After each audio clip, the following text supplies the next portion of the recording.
Mo kí gbogbo wa ẹ káàárọ̀ níbikíbi tẹ́ bá ti ń darapọ̀.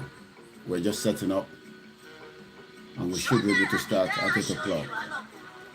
Ẹ jẹ́ ká review lẹ́tà tí bàbá wa kọ sí Dead or Alive Buhari.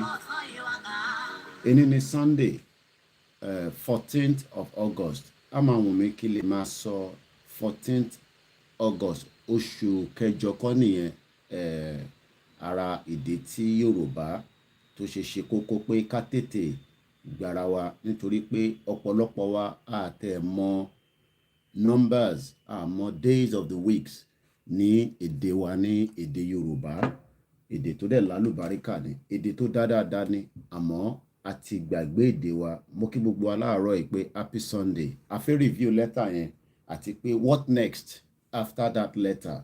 30th of September lọ fún Buhari pé kí ó fi respond.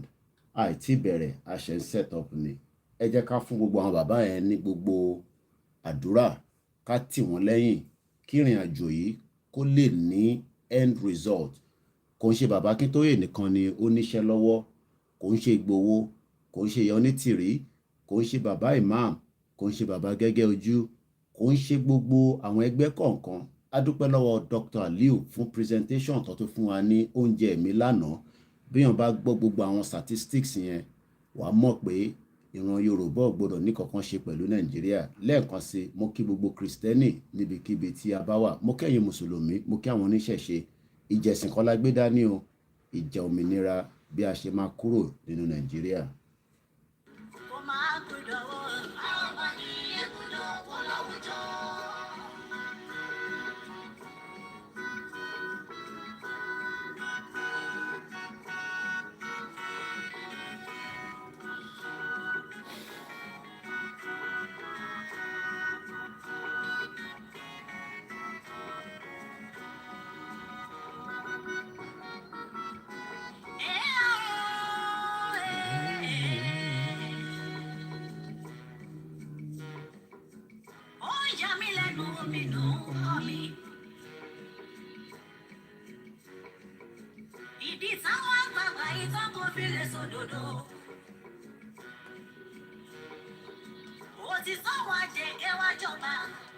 Once again, a very good morning and welcome on board. We'll start the program at 8 o'clock.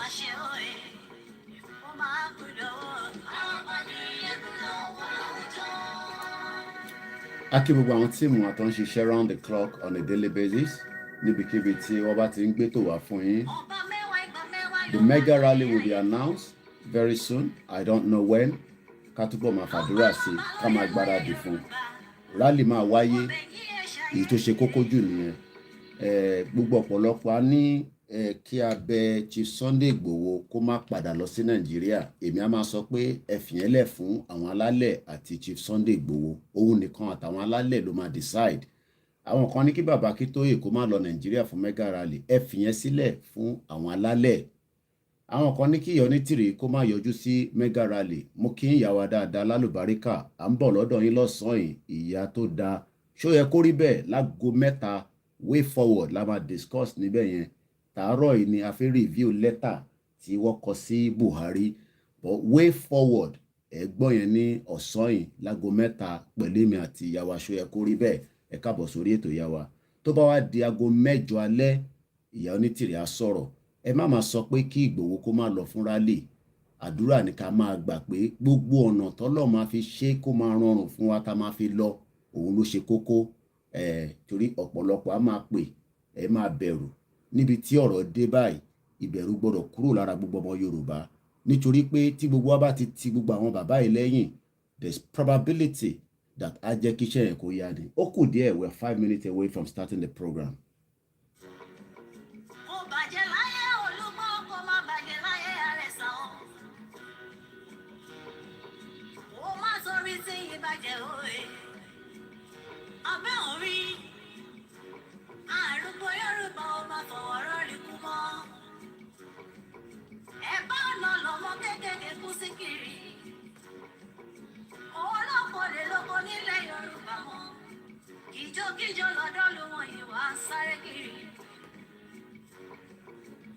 A kí Yorùbá Nation California fún ètò tẹ́ gbé jáde lánàá. A dúpẹ́ fún Ààrẹ Kakanfò ti àwọn ti Ààrẹ Karunwi. Bẹ́ẹ̀ la kí àwọn Twitter tí wọ́n ṣiṣẹ́ takuntakun. Yorùbá Nation now, they're working very hard both on Clubhouse and on Twitter. Àti Ààrẹ Karunwi, kò ń ṣààrẹ Kakanfò, Ààrẹ Karunwi wọ́n yàtọ̀ síra wọn, ẹ má gbèlúra wọn rárá o. Àwọn ìyẹn bẹ́ẹ̀ bá wà lórí Twitter, ẹ mọ iṣẹ́ tí wọ́n ń ṣe. Ó kù 3 minutes a máa fi bẹ̀rẹ̀. Ọ̀pọ̀lọpọ̀ yẹn ò sí lórí Twitter. Lè máa bá wa jà lórí Twitter. So àwọn kan wà lórí Twitter, they are working day and night educating. Ẹ ṣé gan ni. Mo ti mọ̀ pé ẹ̀yin ni ìyá mi. Ṣó yẹ kó rí bẹ́ẹ̀? Mo ti kí yín dáadáa. Aago 3 à ń bọ̀ lọ́dọ̀ yín. Way forward. Ẹni tó bá ti gbọ́, ẹ lọ máa gbáradì fún èmi àti ìyá wa. Ṣó yẹ kó rí bẹ́ẹ̀? Ẹ gbọ́ àwọn ọ̀rọ̀ nípa pé ọ̀nà wo kí ló tún kù, báwo la ṣe ń lọ, gbogbo tó yẹ ká mọ̀ tó bá di ọ̀sán yìí. Bọ́ láàárọ̀ yìí a fẹ́ review letter tí wọ́n kọ sí dead or alive Buhari. Èmi á máa sọ pé bó bá wà láyé kò ní ìwúlò kankan, kò sí láyé kò sí ìwúlò kankan tó ń ṣe fún wa. My name is Olayomi Koiki. We are just 2 minutes at exactly 8 o'clock. We play our anthem. And lè ka gbogbo letter yẹn délẹ̀ lénìí. Or if I have the time, I will read it again. But a ti kà ní ìjọ ní ẹni tó ò báyìí tí rí lẹ́tà yẹn bẹ́ẹ̀ bá kàn sí mi màá fi ránṣẹ́ sí yín through WhatsApp. Ó ti wà lórí Koiki Media already lórí website wa. Ọ̀pọ̀lọpọ̀ tó bá mọ website wa koikimedia.com òun ni orúkọ website náà. Kákọ̀ bẹ̀rẹ̀ Koiki Odùduwà and then we will be ready to go. We are live on multiple channels. Ọ̀pọ̀lọpọ̀ ní ọ̀nà wo la máa gbà tí ọ̀rọ̀ yìí máa jáde so that kí ìyàwó aṣọ ẹ̀kọ́ rí bẹ̀ bá ń sọ̀rọ̀, tí bàbá Èkìtì bá ń sọ̀rọ̀, tí bàbá Àròpọ̀ bá ń sọ̀rọ̀, gbogbo àwọn nǹkan tí Dr. Aliu ti sọ, báwo la ṣe fẹ́ ṣe tí kìíní ẹ̀ máa dún nínú rédíò gangan. Ó ní process. Gbogbo ẹni tó bá mọ̀ pa rédíò ẹ mọ̀ pé without a transmitter as an FM you will not be able to transmit through the radio, but we can pirate it. Ó kàn jẹ́ pé ẹ gbọ́dọ̀ wà movable ni nítorí pé technology náà ti wà tó lè pin it down, tó lè mú yín. But I'm sure pa láwọn ọ̀pọ̀lọpọ̀ ọ̀dọ́ tó jẹ́ pé engineer ní interconi university nìyẹn, ẹ̀yin ò ṣe máa bá wa dọ́gbọ́n sí kẹ́ break lẹ́ǹkankan sínú àwọn radio station ti Nàìjíríà níbi tó bá ti ń sọ news tiwọn kó gba sí kí ọ̀rọ̀ táwa ń sọ kó jáde nínú ẹ̀. Ẹ̀yin ẹ ṣe ẹ̀yin náà ṣe yẹn why tí a bá ṣe ń gbé yẹ̀wò ọ̀nà tí ó máa tẹ́ wa lọ́rùn tí ọ̀rọ̀ rédíò máa fi bọ́ sí. Ẹgbà ọlọ́fẹ́ declare èèyàn kọ́kàn tí declare bàbá Akintoye àtàwọn tó ń ṣètò ló máa ṣe yẹn. Tiwa ni pé ìjà wa ti ń gbáradì fún rally tó ń bọ̀. Kẹ́ máa yẹ kí èèyàn kan sọ fún yín pé mega rally ò ní wáyé, ó máa wáyé kàmàsà. Ìgbòho ló ní máa sọ fún yín bẹ́ẹ̀, bàbá Akintoye ló ní máa sọ fún yín, ìyá onítìrì ló ní máa sọ fún yín. Wọ́n ní rally máa wáyé. Péyàn kan máa sọ pé ká má lọ jáde fún rally o, kí àwọn sójà má pa wá o, kíní kan má gbogbo yẹn ẹ ti fẹ́ dànù. Èèyàn mélòó ni sójà fi pa? Sójà tó rí Boko Haram pa ló máa pa yín. Rally ń bọ̀, bó o bá ní aṣọ Yorùbá nation ẹ lọ ra white, ó signify fún ìtàn pè ní peace. A sì níjọba military, ìjọba civilian láwà. Wọ́n dẹ̀ ti kọ lẹ́tà sí Buhari pa máa lọ. Àwọn rally kéékèèké tẹ́ ń rí tó ń ṣẹlẹ̀, adúpẹ́ lọ́wọ́ gbogbo ẹni tí ẹ jáde lánàá, adúpẹ́ fún yín. This is our anthem as it's just going to pop up in just about few minutes now. Adúpẹ́ lọ́wọ́ yín o. Let's listen to this. Forílẹ̀ ìgbé wa kàgbéga kàgbéga kàgbéga fàlẹ́rí. Ìgbàgbọ́ wa ni pé bàtí bẹ̀rù làbọ̀ mọ́. Ká ṣiṣẹ́ ká ṣiṣẹ́ ká ṣiṣẹ́ ká jọlá. Ìṣọ̀kan àtòmìnira ní kẹ́ jẹ́ ká máa lépa. Tẹ̀síwájú fọ̀pọ̀ ire àtòhun tó dára. Ọmọ Oòduà dìde, bọ́ sí ipò ẹ̀tọ́ rẹ. Ìwọ ni ìmọ́lẹ̀ ògo adúláwọ̀.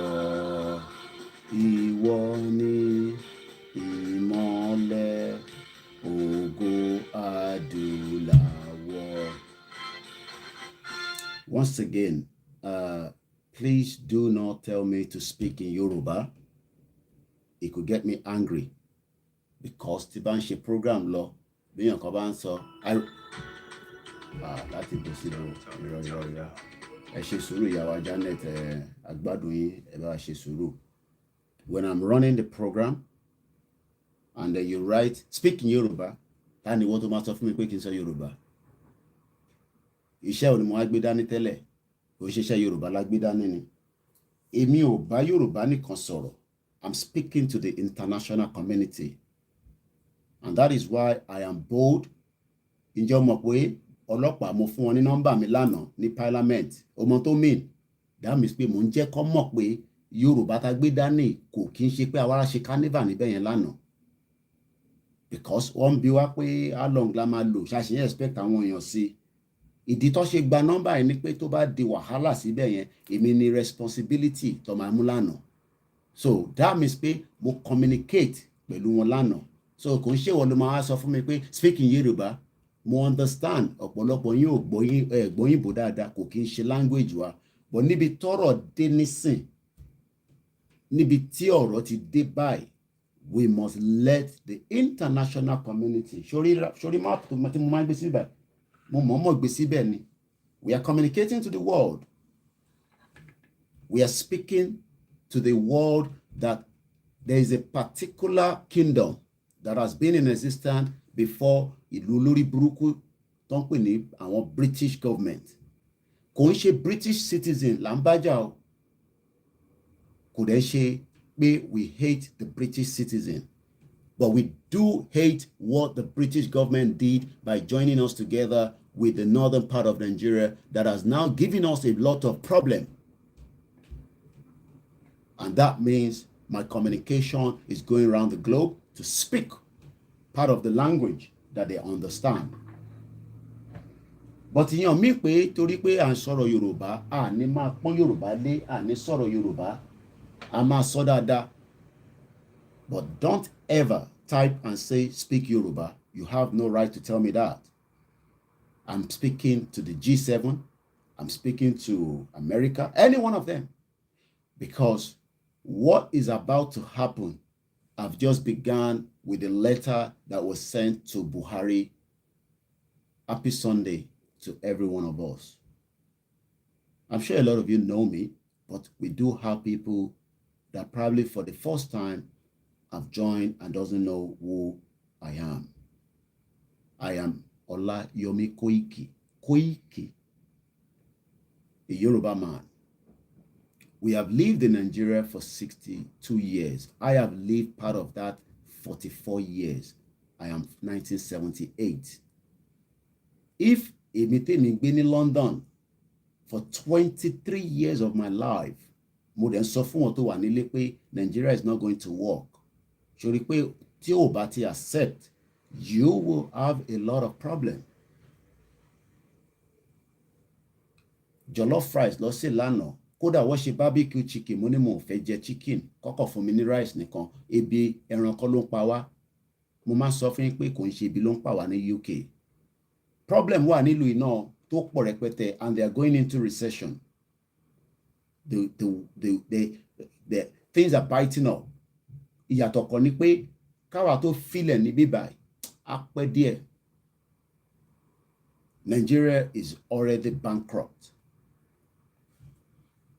And I see a lot of youths putting their energy in Nigeria today. And when you listen to somebody like Dr. Aliu, we will try and bring him again to come and speak to us, because we are a forgetful people. Gbogbo ẹ̀yin ìyá alálùbáríkà tẹ́ wá sí rally lánàá at a short notice, gbogbo yín ni mo kí. Ìyẹn testing la lọ ṣe again lánàá. Àwọn kan lè máa sọ pé àpọ̀ ní numbers. No, it is just what they called refresher. Èèyàn márùn-ún ò bá lọ dúró síbì kan. Ṣe rí for every time tá bá jáde ní UK, ó wà in record. Nígbà táwọn ọlọ́pàá yẹn wá bá mi, wọ́n ní, are you the organizer? Mo ní, we're part of it. Yes. Kí ló ṣẹlẹ̀? Ẹ mọ reason tó ṣe wá, because camera ti sọ fún wọn pé àwọn kan ti ń gather. Gathering creates a lot of energy. Kódà bí èèyàn mẹ́ta bá gather, èmi ò mọ nílùú mi o, but ní UK, it is now the responsibility of the police to quickly come down and check that everything will be fine, because it could become violent.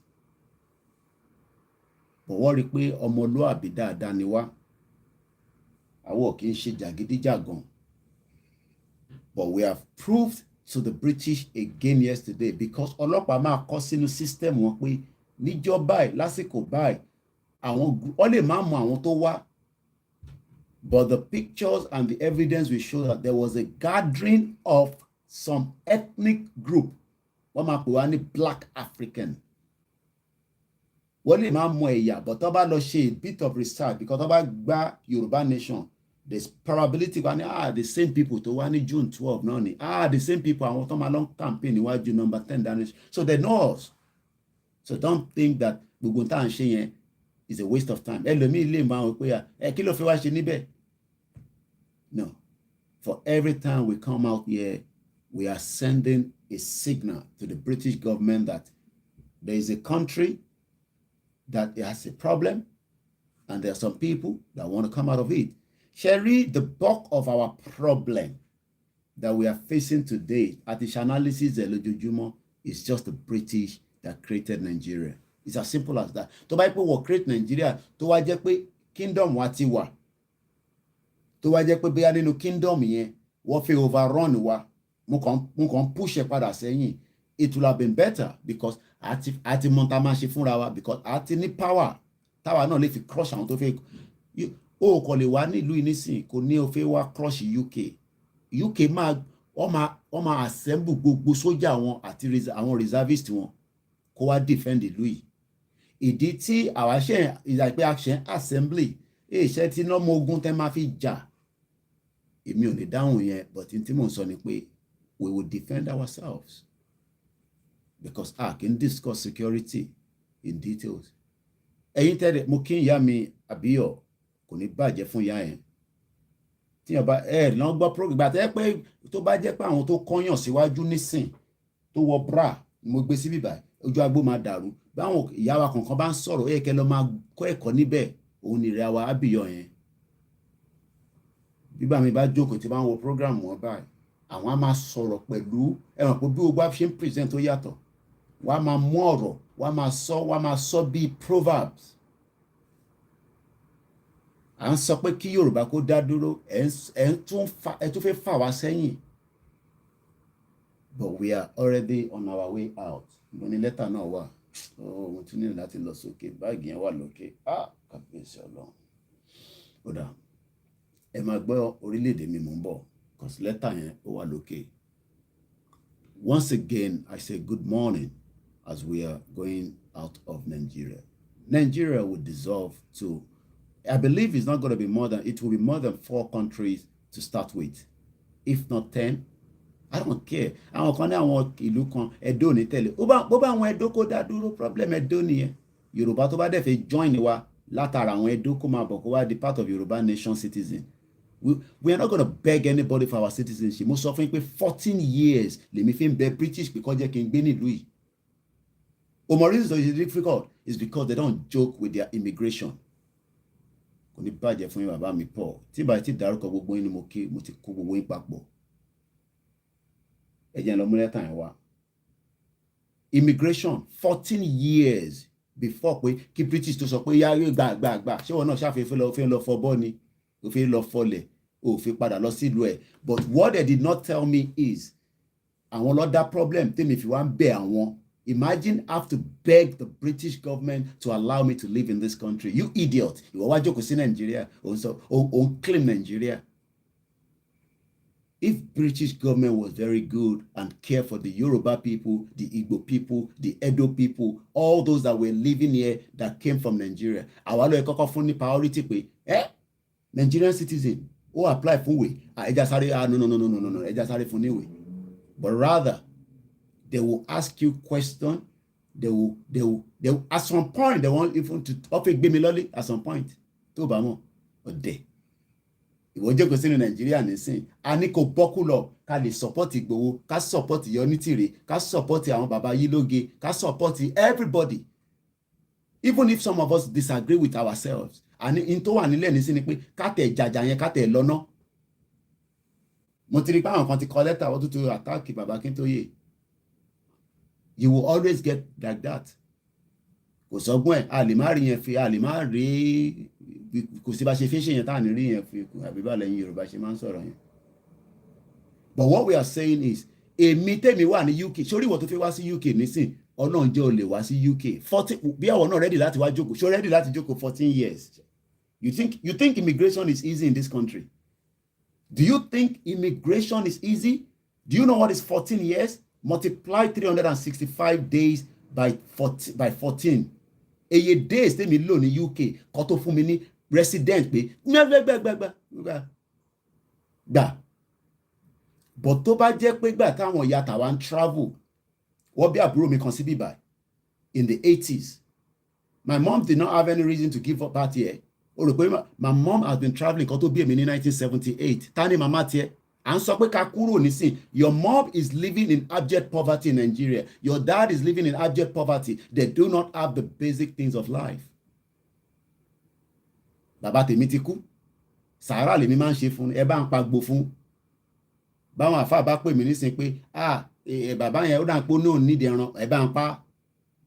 Tí babaláwo bá pè mí pé ìgbà táwọn dífá bàbá ẹ ó nídìí pé kò ṣe eégún lé bàbá ẹ má jẹ́ kó máa tàn yín pé eégún lé bàbá gbé jágbàjàgbà kúrò ẹfẹsẹ̀ fi gbàṣẹṣẹ lọ́wọ́ wa bó bá jẹ́ kí ìwọ tó ń wò mí má jẹ́ kí ẹ̀kan kó bẹ́ẹ̀ o débi tọ́rọ̀ dé lọ́wọ́ èmi ò kí ẹ̀kan kan máa wá pè mí pé babaláwo wo lèmi mọ̀ iye lèmi ò ní dá yín lóhùn ìwọ náà wá wọn lọ sí ìdílé ẹ ayẹ kí ẹ̀kan sọ fún ẹ pé ìṣẹ̀ṣe pé kìnnìkan wo bó o bá pe babaláwo kọ́ bẹ́ẹ̀ dífá kó bẹ́ẹ̀ béèrè àwọn ọ̀nà kéékèèké tó ń ṣe kò ń ṣe pásítọ̀ nìkan ló ní páwà yẹn gbogbo ẹni mo fi sọ kò ṣe pé a bá pásítọ̀ jà àbí a bá àfáà jà kò kí ń ṣe pásítọ̀ nìkan ló ní right láti sọ fún ẹ pé ọ̀nà báyìí ló máa gbà babaláwo náà lè tọ́ ẹ sọ́nà wọ́n ti fi Nollywood wọ́n ti fi bà nǹkan jẹ́ Jesus àwa máa nọ́ọ̀kì oní tradition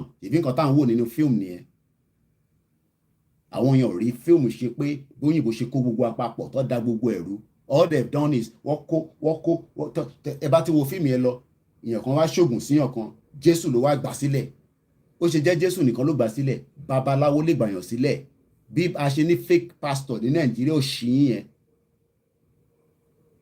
ta dẹ̀ ní fake àwọn àfáà bẹ́ẹ̀ la ní fake babaláwo but ìyẹn mí pé ká wá da tradition wa tó ti ń bẹ tó dẹ̀ máa bẹ so nígbà míì wọ́n á máa pè mí wọ́n á ní eégún lé bàbá mi nídìí nǹkan kan wọ́n á ní ẹ bá mi fún èlò ló máa cost èyíkéyìí tó bá cost mo send ẹ̀ sí wọn nìyẹn ibi tẹ́mi dé nísìn at 44 màá tó wá jẹ́ kíyàn kan máa wá deceive mi pé ẹ máa consult mi mẹ́tẹ̀ẹ̀ta là ń lò nínú ilé wa problem ti ẹnìyẹn bí wò bá lè lò problem ti ẹnìyẹn kò ń ṣe problem tèmi ẹ lọ gbáradì dáadáa kó máa kọ́ lọ kó bẹ́ẹ̀ ẹ jẹ́ kí àwọn ṣọ́ọ̀ṣì kan lọ kó bẹ́ẹ̀ àbí mọ́ṣáláṣí kan lọ kó bẹ́ẹ̀ níbi tọ́rọ̀ dé nísìn gbogbo nǹkan pátápátá la máa gbé jáde tó bá di mega rally ìwọ lọ máa consult èmi á máa consult àwa bẹ lẹ́dùmarè àbẹ ọlọ́run ọba ní ìlànà tó lúkálukú bá mọ̀ má jẹ́ kí n kàn fúnlẹ̀ pé kò tí sẹ́ tó kú tó padà wá rí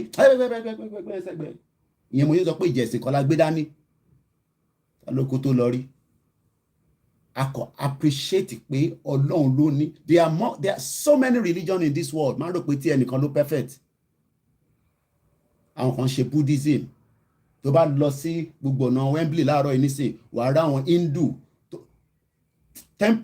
bí a ti wà látàbá wá bí a mú dẹ̀ lè wọ bọ́ọ̀sì kan níbí báyìí tó máa gbé mi débẹ̀ àbí kí wà látàbá wá màá ní kó drive mi lọ ká kíkẹ́ wá lọ wo temple àwọn Hindu o rò pé mọ́ṣáláṣí ti ẹnìkan ni wọ́n ti ń ṣàdúrà tó ń gbà tó ń wọlé ni so kí ni ká wá ṣe pẹ̀lú àwọn tó kù òfin ìpẹ́ sí yẹn there's a lot of religion in this world olúkàdúkú ṣe tiẹ̀ intan torí ẹ̀ sọ pé a fẹ́ lọ ni pé a fẹ́ gbọ́ òmìnira kí identity wa kó má bàa sọnù mọ́ ìyẹn là ń sọ̀rọ̀ ẹ̀ lé lórí ìyẹn kan náà I live close there you think that it is only your Christian and your Muslim òun nìkan ló wà láyé ta ló sọ fún ẹ bẹ́ẹ̀. There are so many religions all over the world. Ní tó bá wọn ló lè sìn. Má tẹ̀pọ̀ sí orí Ògún. Inú orí ibo la bá tọ́ sí. Wọ́n báyé jẹ́. Àwọn Fúlàní wá penetrate. Wọ́n wà ní government. Wọ́n hold life gbogbo wa. Ṣẹ̀rá àwọn Yorùbá politician. Ẹ̀wọ̀n kémi máa ń bẹ̀yìn. Ìbẹ́ tí mo dẹ̀ ń bẹ̀yìn ni pé nítorí pé tó bá dé stage kan, a ní any reason láti dá yín lóhùn mọ́. Àtẹnigbọ́n yín mọ́.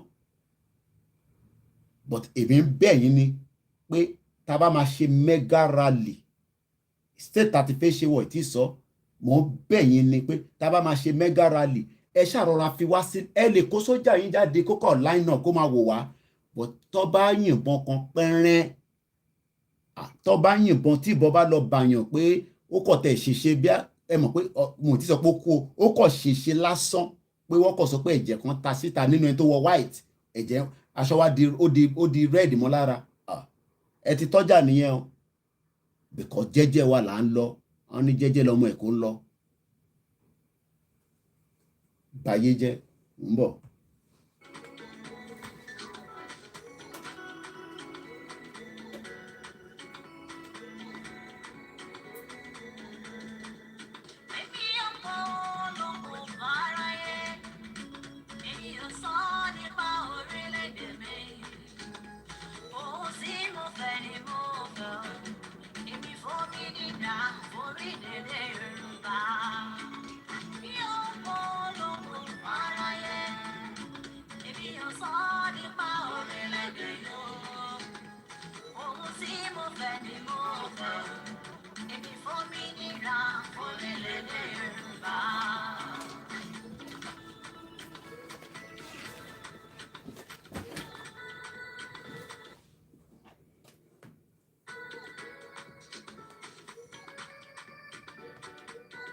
Once again, a very good morning and welcome to the program.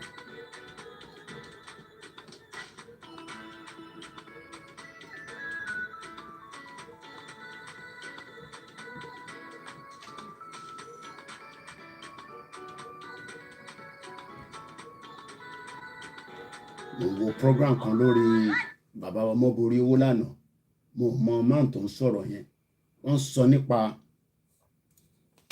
artificial intelligence. Some of you don't even understand why we should just get Yoruba Nation as quickly as possible so that we can start research center. We can have places where we can start training people.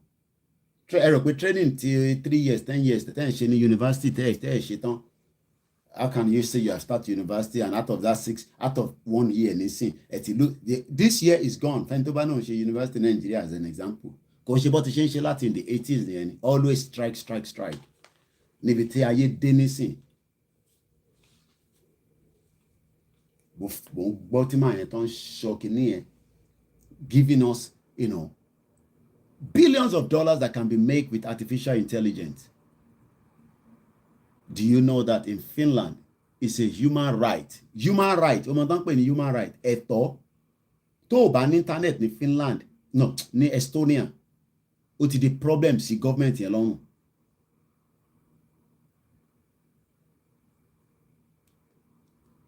Human right ni pé o gbọ́dọ̀ ní internet ní Estonia is 1.3 million. Ìyẹn lọ ṣe sọ pé àwọn èèyàn wa gbọ́ ọwọ́ ìtí gbọ́ Yorùbá Nation iṣẹ́ yẹn dẹ́ ń lọ ẹ wo iṣẹ́ tí bàbá Aliu tó ń ṣe ẹ lọ support wọn kó lè ṣe more gazette all front la máa fi jà. Ẹ má bínú mo fi máa monitor comment mi báyìí ni.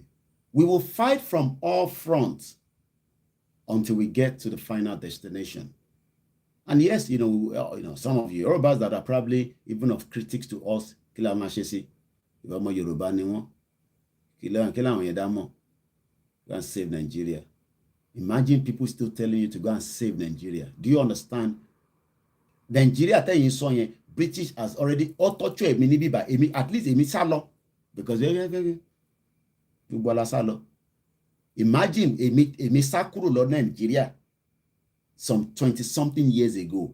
Ẹ wo fídíò ẹni tó ṣẹ̀ sá lọ tó ń yíra ó dà pé Canada ni bọ̀bọ́ yẹn lọ. Ẹ wo bó ṣe ń yíra ńlẹ̀ẹ́lẹ̀ pé òun bọ́ lọ́wọ́ Buhari. Ṣèbí Buhari ò tí ì débẹ̀ gbà tèmi kúrò Nigeria. I left in 1998. So èmi tèmi wá kúrò ní 1998 tí mo dé bíbà tí mo sọ fún Britain pé mo lọ mọ́. Visa lèmi fi wọlé. Mo wá sọ fún ọ pé mo lọ mọ́. Ṣèbí ó yẹ kí British sọ fún mi pé okay ìwọ náà ti dé. Okay. As a Nigerian citizen, we give you priority. I don't drag it. And lọ sí court, lawyer ń gbowó, and ṣàdúrà, and ṣe gbogbo ẹ̀. And no then drag lọ, èmi dẹ̀ ń ṣayé tèmi lọ. Because I have right to family, kí ló máa ń lò báyìí náà? Right to family kìíní kan. Ara àdí tó ṣe kúrò ní union. Because tó bá fight case ní UK, tí immigration ẹ̀ ò bá wọlé, tó ò bá gbà. O ní right láti tún gbé wọn lọ sí European court. Now wọ́n ti kúrò nínú EU. Britain is very easy. It's a very tó bá sọ pé àwọn tó wà kọ́ni òun nílùú yìí. Very very cunny people. I'm talking about their government. Bí àwọn ọmọ ìlú wọn kankan náà. We live with them here. So èmi tẹ́mi gbé pẹ̀lú wọn ìránṣẹ́ wa ń sọ fún wọn nísìn Imagine the High Commissioner running Kukute, Okonkakiri. Imagine the British High Commission telling Nigerians that your hands is a PVC. They refused to give me paper for 14 years or day. You are now thinking, one of one visa. Oh, you have Africa on my visa. And remember, drag off when you go at the age, because age they did Louis. I was still very, very young. I took me 25. Louis. So that means I could not be bothered. If you can't show you long time, if one needs to fi wá sí UK nísìn, do you know how long it will take you before? Kò dẹ̀ ṣe pé it's a process, because immigration wọn kò ń ṣe ṣeré. Kódà bó fẹ́ òyìnbó aláwọ̀ funfun, òyìnbó go through process. Àwa ní ká dá dúró, káwa náà dá dúró gẹ́gẹ́ bí ìlú kan. Àwọn kan wá ní ká keep Nigeria fún dádì ẹ̀, àbí ká lọ keep ẹ̀ fún mọ́mí ẹ̀. Very good morning and welcome to the program. Please do not call and interrupt my program as we're live now. I will know if you call me, I will know that you're on and you are just trying to disturb the program. As at the right time I want you to call, I will let you know. Please do not interrupt. I want to review part of the letter again this morning.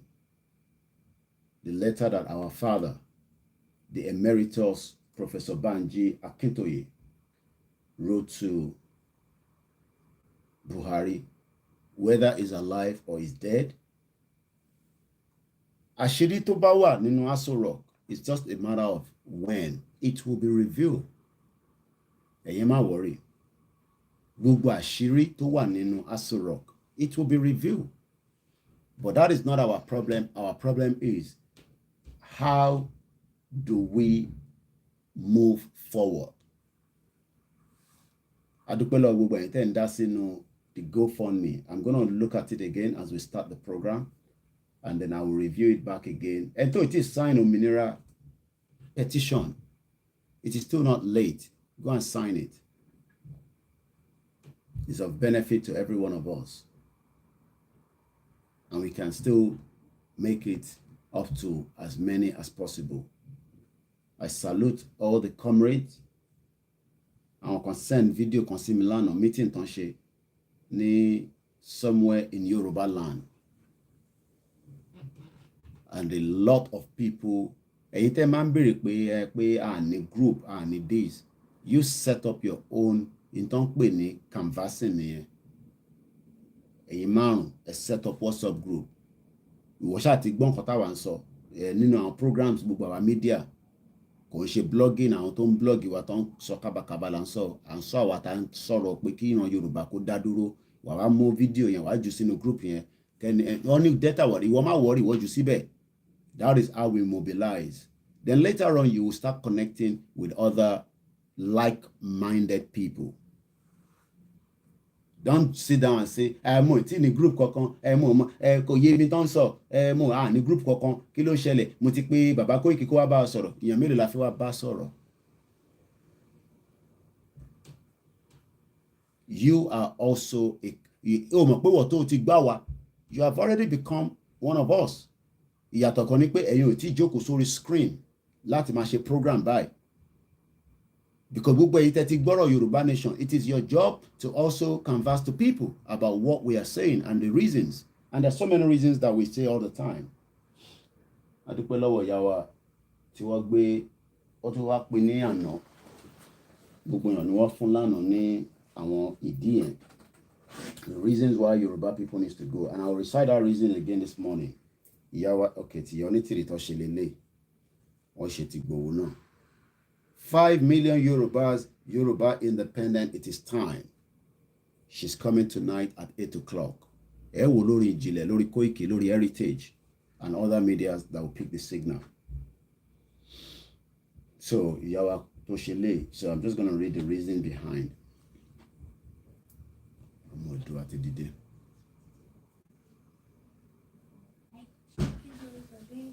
Ẹ káàárọ̀. How are you? Ṣé sùn dáadáa? Ṣé jí ni? Okay. Mo fẹ́ ariwo ṣùgbọ́n Good girl. You want anything? Yeah. What do you want? I want Actimel. Okay, number. The reasons for Yoruba to exit from Nigeria. Yoruba tribe was a nation. Yoruba tribe was a nation and a country before the 1914 amalgamation. Nigeria was forced upon us for over 100 years. Ṣé àpàrọ̀ mọ́ wọn ni? Ṣé o kò ṣe pé wọ́n force wa ni now.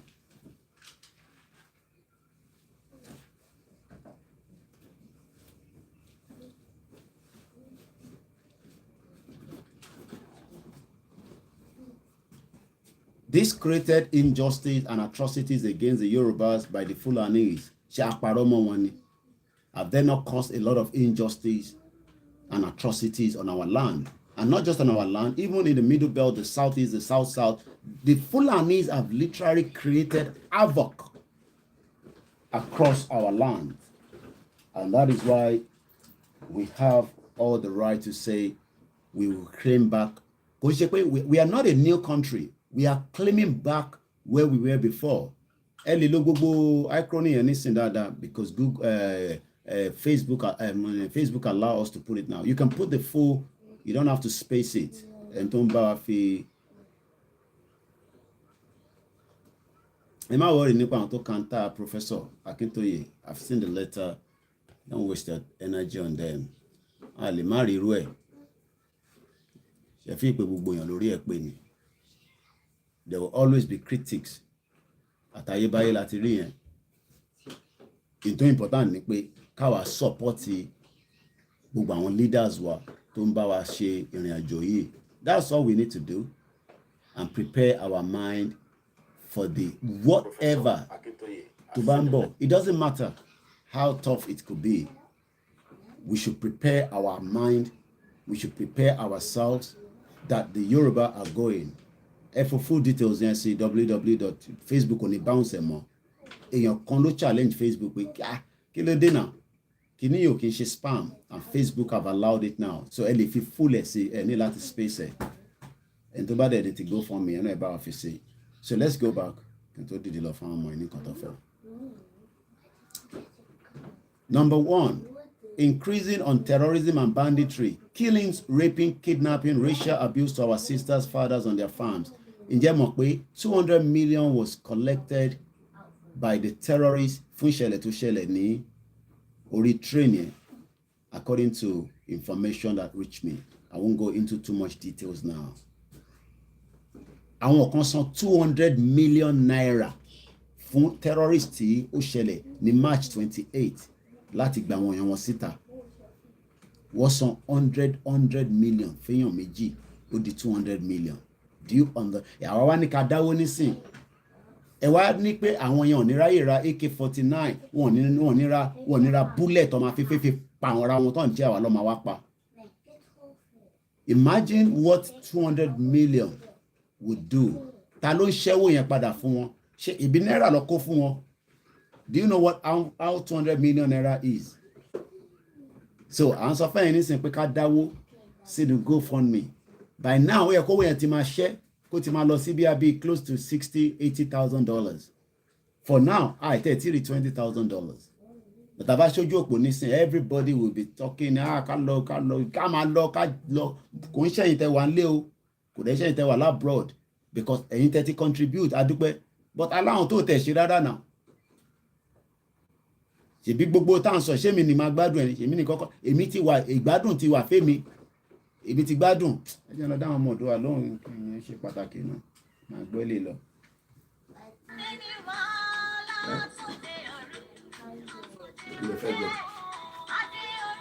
Sọ̀rọ̀ sókè ìdíkọ́ ọmọ tó máa lọ program kó sọ̀rọ̀ kíákíá. Kí ló fi jẹ́ mi jẹ́? Ẹ̀sìn rẹ̀. What's the deal? Yeah, what about?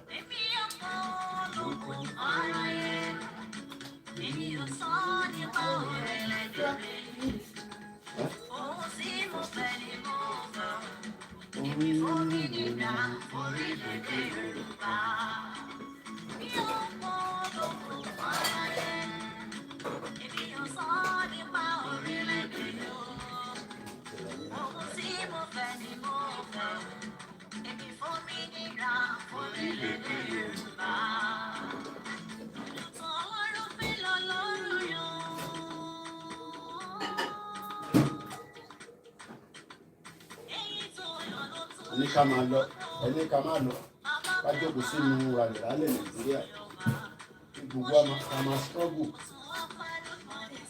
ọlọ́pàá máa tú wa síta ìgbé wa.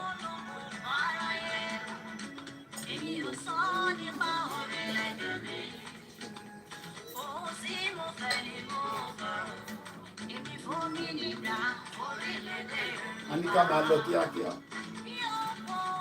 ẹni ká máa tí lọ tí bá ti dé nísàn máa bẹ̀rẹ̀ sí review lẹ́tà yẹn lẹ́ẹ̀kọ̀ọ̀kan àwa aṣojú òpó láìpẹ́ yìí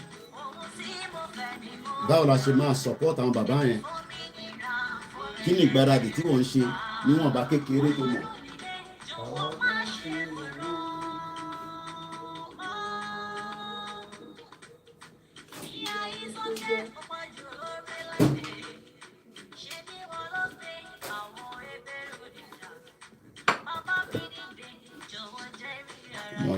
ọmọdé wà nílẹ̀ Yorùbá láàárọ̀ ẹ̀ kó má lè jẹ breakfast ẹwà náà wojú Ọlọ́run máa sọ̀kalẹ̀ máa parọ́ mọ́ náà níbẹ̀ àgbàdo ló fi ń ṣe cornflakes gbogbo lẹ̀ wà níbẹ̀ ẹ máa bèèrè kí la máa jẹ ẹ̀yà lọ́jọ́ kòkò jẹun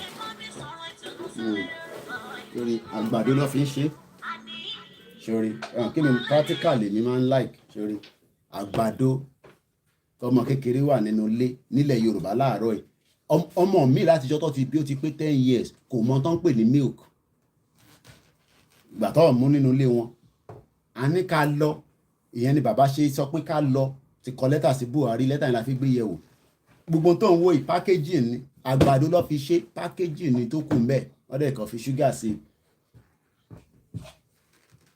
packaging kò sí account number PayPal nìkan ló wà fún GoFundMe yẹn I'll share that again now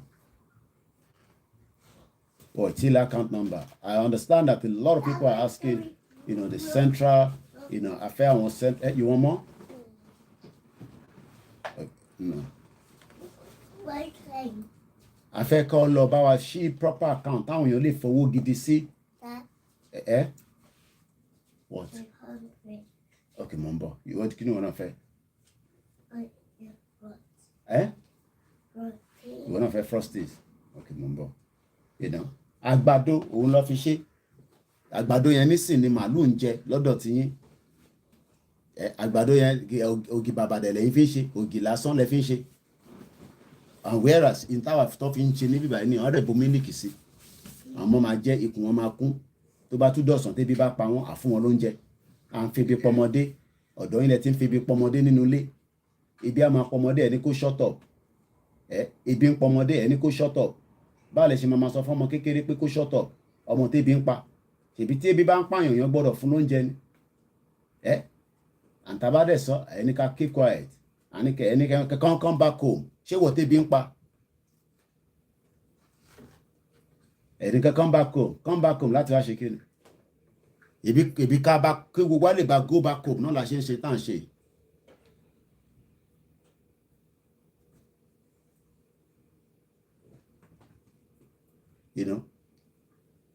Ìbí nǹkan tá à ń sọ fún pé ká fi lọ ni nǹkan back home ìbí home náà la fi lọ ṣé ta bá ti ní factory tiwa tó ń produce cornflakes tiwa tátẹ̀ pé ní Yorùbá nation cornflakes máyà kìkì ní ẹ̀ pariwo kò jẹun ni kò gbé iPad yẹn sílẹ̀ kọ́kọ́ jẹun náà jọ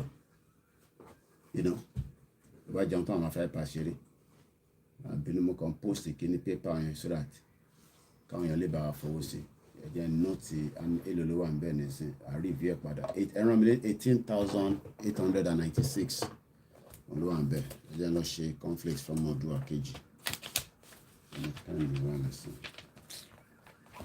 wọ́n sì gé iná dúpẹ́ fún gbogbo yìí tí ẹ̀ ń gbọ́ wa lọ́tún lọ́sìn. Nigeria is a crime scene, and it is time we let it go. Just like a share conflicts in 18,896. The bank ambulance to line under a make on the rescue.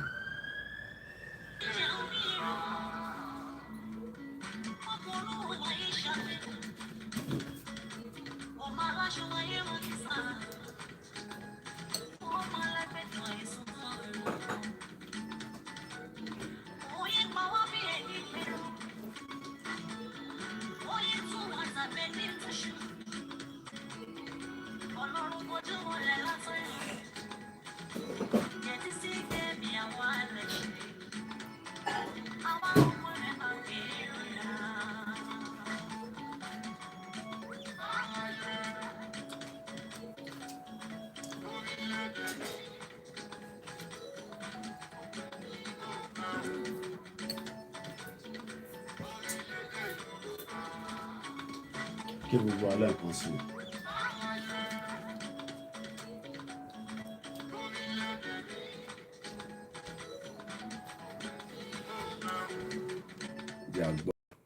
Dr. Malafia, and then when I come back, just to remind you that we are in problem. Listen to the late Dr. Malafia. And the truth. And let me make some revelations, because some of us also have our own intelligence networks. Okay. I've met with some of the... You come and sit down. I join. I've met with some of their high commanders. Bonnie. Not once, not twice. They told us that one of the northern governors is the commander of Boko Haram in Nigeria. Boko Haram and the bandits are one nation. They have a sophisticated network. Yeah, come on. You're going to sit down there? You sit down there. Moving ammunitions, moving logistics, you sit down there. Moving money, and distributing them in different parts of the country. They're already in the south. Eh? The rainforests in the south. They're everywhere. They told us that when they finish these rural killings, You're going to mess all over the they will place. move to phase 2. The phase 2 is they will go into the urban cities, going from house to house, killing prominent people. I can tell you, this is making plan. By 2022, They want to start the civil war in Nigeria. Don't joke. Don't joke with what I'm saying. We have a PhD from Oxford University. We don't talk nonsense. Central banker, we don't talk nonsense. Call on phone, okay, delete my laugh here. Now let me go into, we've talked about Fulani enslaving in our land. They're occupying all our position in our Yoruba province, in all government offices, port authority, airport. This letter that we read the other day, 18 copies, Tebaka, 1, 2, 3, 4, 18. And towards the end of it, it has this map that also was included. The letter was put together by our father, the emeritus Professor S. Banji Akintoye. Jókòó kó jẹun kó kúrò lórí mọ́tò yẹn. Lọ jókòó kó jẹun ni. Chairman Yoruba Self-Determination Movement, YSDM.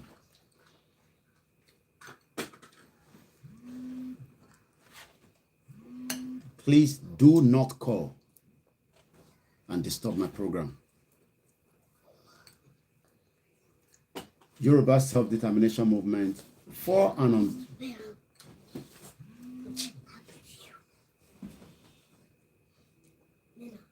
Mo wà lórí program lọ́wọ́, mo wà lórí program please. Ẹ má pè mí nísìn, a wà lórí program. No, àgbà call.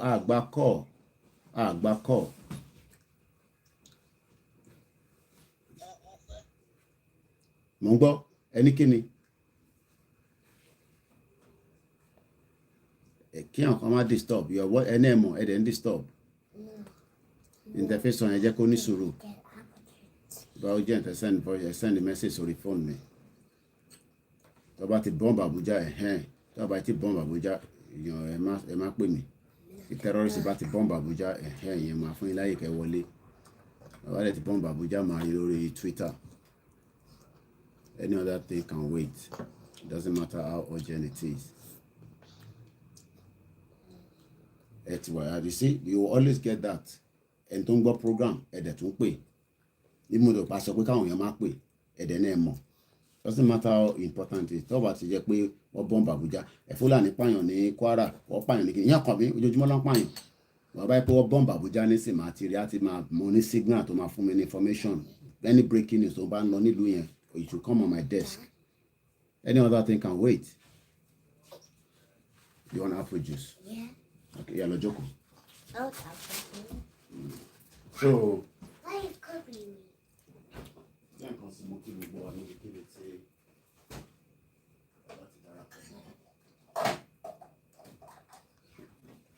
Yoruba nation has come to stay, and nobody can change that. Yeah, come and take your apple juice.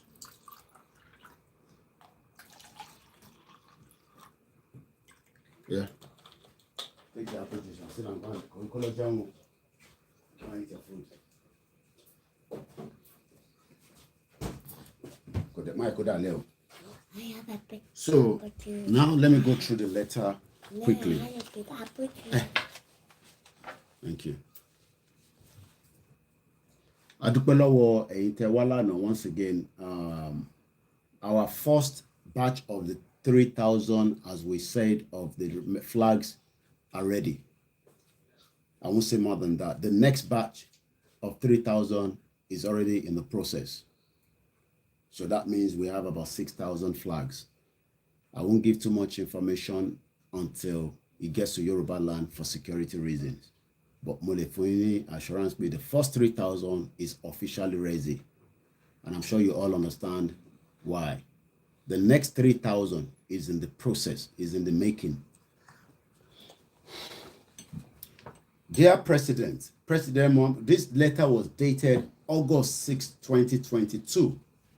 The time is 8:45 a.m. You are watching a live broadcast in the 14th of August 2022. Please do not call, because I'm going to go straight into this letter once again. August 6, ni what draft the letter I to send there. President Muhammadu Yoruba Self-Determination Movement, also known as YSDM. Àwọn tí wọ́n pè ní Yoruba Self-Determination Movement ní oríṣiríṣi ẹgbẹ́ ló di YSDM. So bí ẹ̀yin náà ní group tẹ́ ti darapọ̀ mọ́ wọn, ẹ gbìyànjú kẹ́ lọ darapọ̀ mọ́ wọn. It doesn't matter whether it's a WhatsApp group, whether ilẹ̀ Yorùbá lẹ́wà, whether wà abroad. I think you only need to give them two, and I think you have to pay, yearly fee of $100 or something. I'm not too sure, but you will then have a say. So is a collective of different groups, the YSDM. Just to explain for those that probably do not know. Good morning on the other side of the globe. I've just cited you. Ekaro Lodoilon.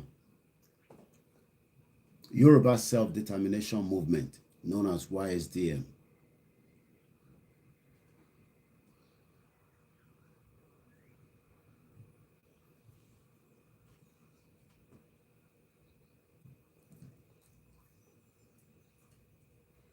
Once again, a very good morning. President Muhammadu Buhari, Federal Republic of Nigeria, Aso Rock Villa, Asokoro, Abuja. First and foremost, with a letter like this, in their way, there will be a response from the government. Because what they are trying to establish is the peaceful way. And that's the normal process in any climate or civilized society. Nígbàtí Scotland, and I'm just, as I'm looking at the letter, at a cartellery. If you don't have a copy, try and get a copy, or you can send me a WhatsApp. I'll try to get it to you at the appropriate time. So I'm just reviewing the letter now. So I might not really go through the whole lot. It's 18 pages. It's going to take a lot of our time again this morning. A letter like this, do you think that this letter, the government will respond to it? I'm talking about the Buhari's government, because Buhari government is the one that the letter has been addressed to. And when we say Buhari government, we're talking about Osibajo and all their ministers. So literally, whether Buhari told them about this letter But this letter now is now So in the literally- public domain. Letter tan sorry, ó ti wà ní public domain. Letter tan sorry, lọ́wọ́lọ́wọ́, ó ti wà ní public domain.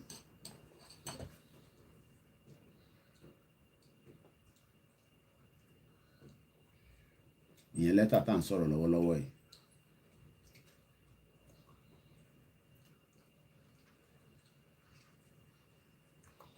Letter tí à ń sọ̀rọ̀ ẹ̀ lọ́wọ́lọ́wọ́ yìí is already in the public domain. So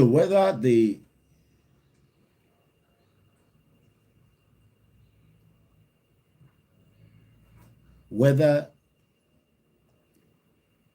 Vice President Osibajo, the shortman devil, is aware of this letter before or not, he would have at least been told that Professor Akintoye wrote an official letter to his government. My question then is, do you think that this government will respond to this letter?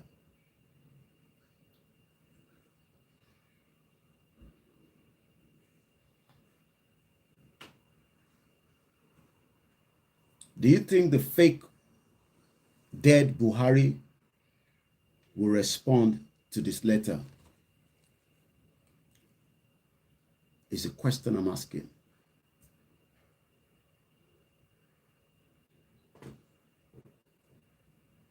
Ǹjẹ́ Buhari máa respond sí letter yìí?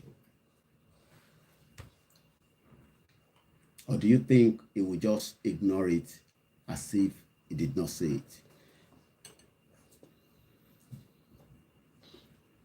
Do you think that this letter, because this letter means a lot,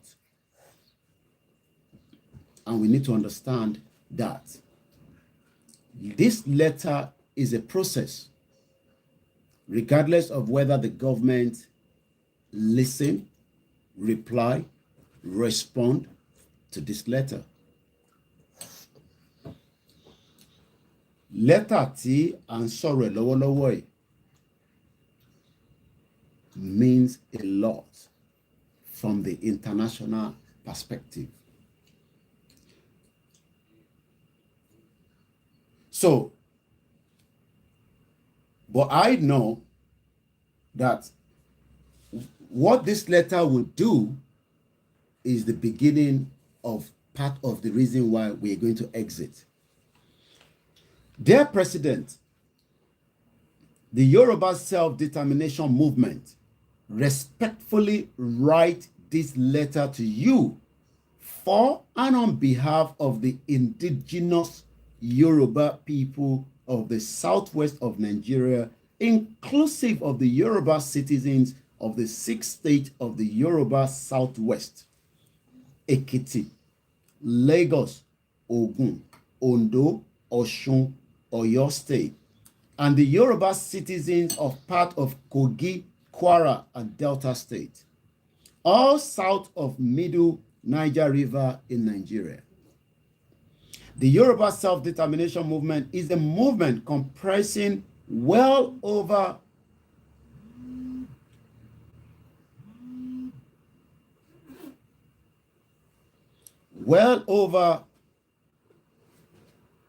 100 Yoruba self-determination organizations based at home in the Yoruba homeland in Nigeria and abroad in most countries of the world. The Yoruba self-determination movement collaborates the said many Yoruba self-determination organizations in the highest services of the Yoruba self-determination agitation and struggle. So this letter has now told Buhari that kò ń ṣe bàbá Akintoye nìkan ló ní òun ò fẹ́ ṣe Nàìjíríà mọ́. More than 100 Yoruba across the globe and those at home have spoken.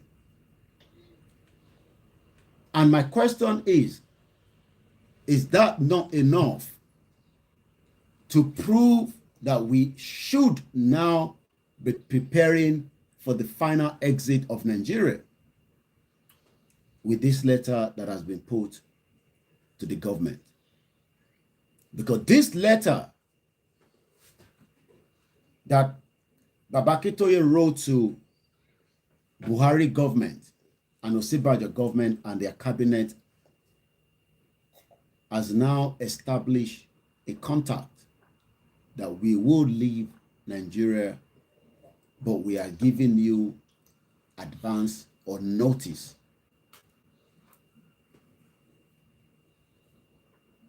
And in a notice, you should also know that there will probably not be a response from the government. It is not pé Buhari ló fi fún wa ní àṣẹ tá fi lọ. From this letter, what they have done is they are opening a communication line to the government to say to the government that 100 self-determination movements collaborate from Yoruba land and those in the world of different parts. Tí olúkálùkù wà láàárọ̀ ẹ̀, lọ́sàn-án, lálẹ́ ẹ̀, lóru ẹ̀, sọ pé a fẹ́ bá Nàìjíríà ṣe mọ́ gẹ́gẹ́ bí orílẹ̀-èdè, pé a fẹ́ dá dúró gẹ́gẹ́ bí ẹ̀yà ti tọ̀dọ̀ tiwa. That is that beginning of the content of the letter. But etí mo fẹ́ wá bí gbogbo ẹ̀yin ọmọ Yorùbá ni pé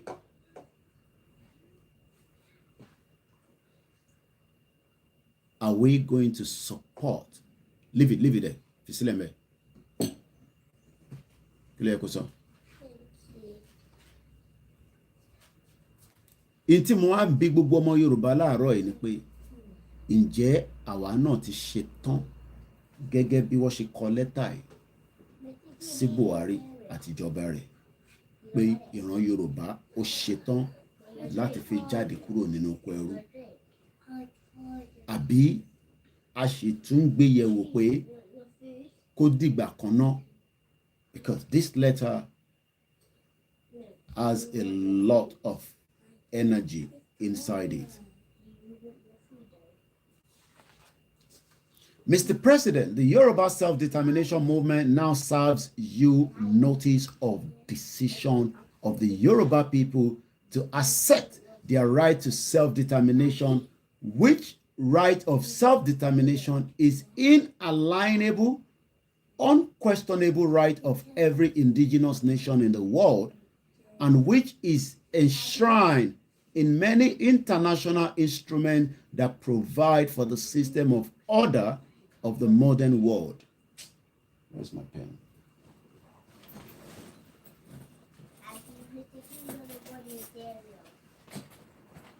Gbàgbé sórí tébù.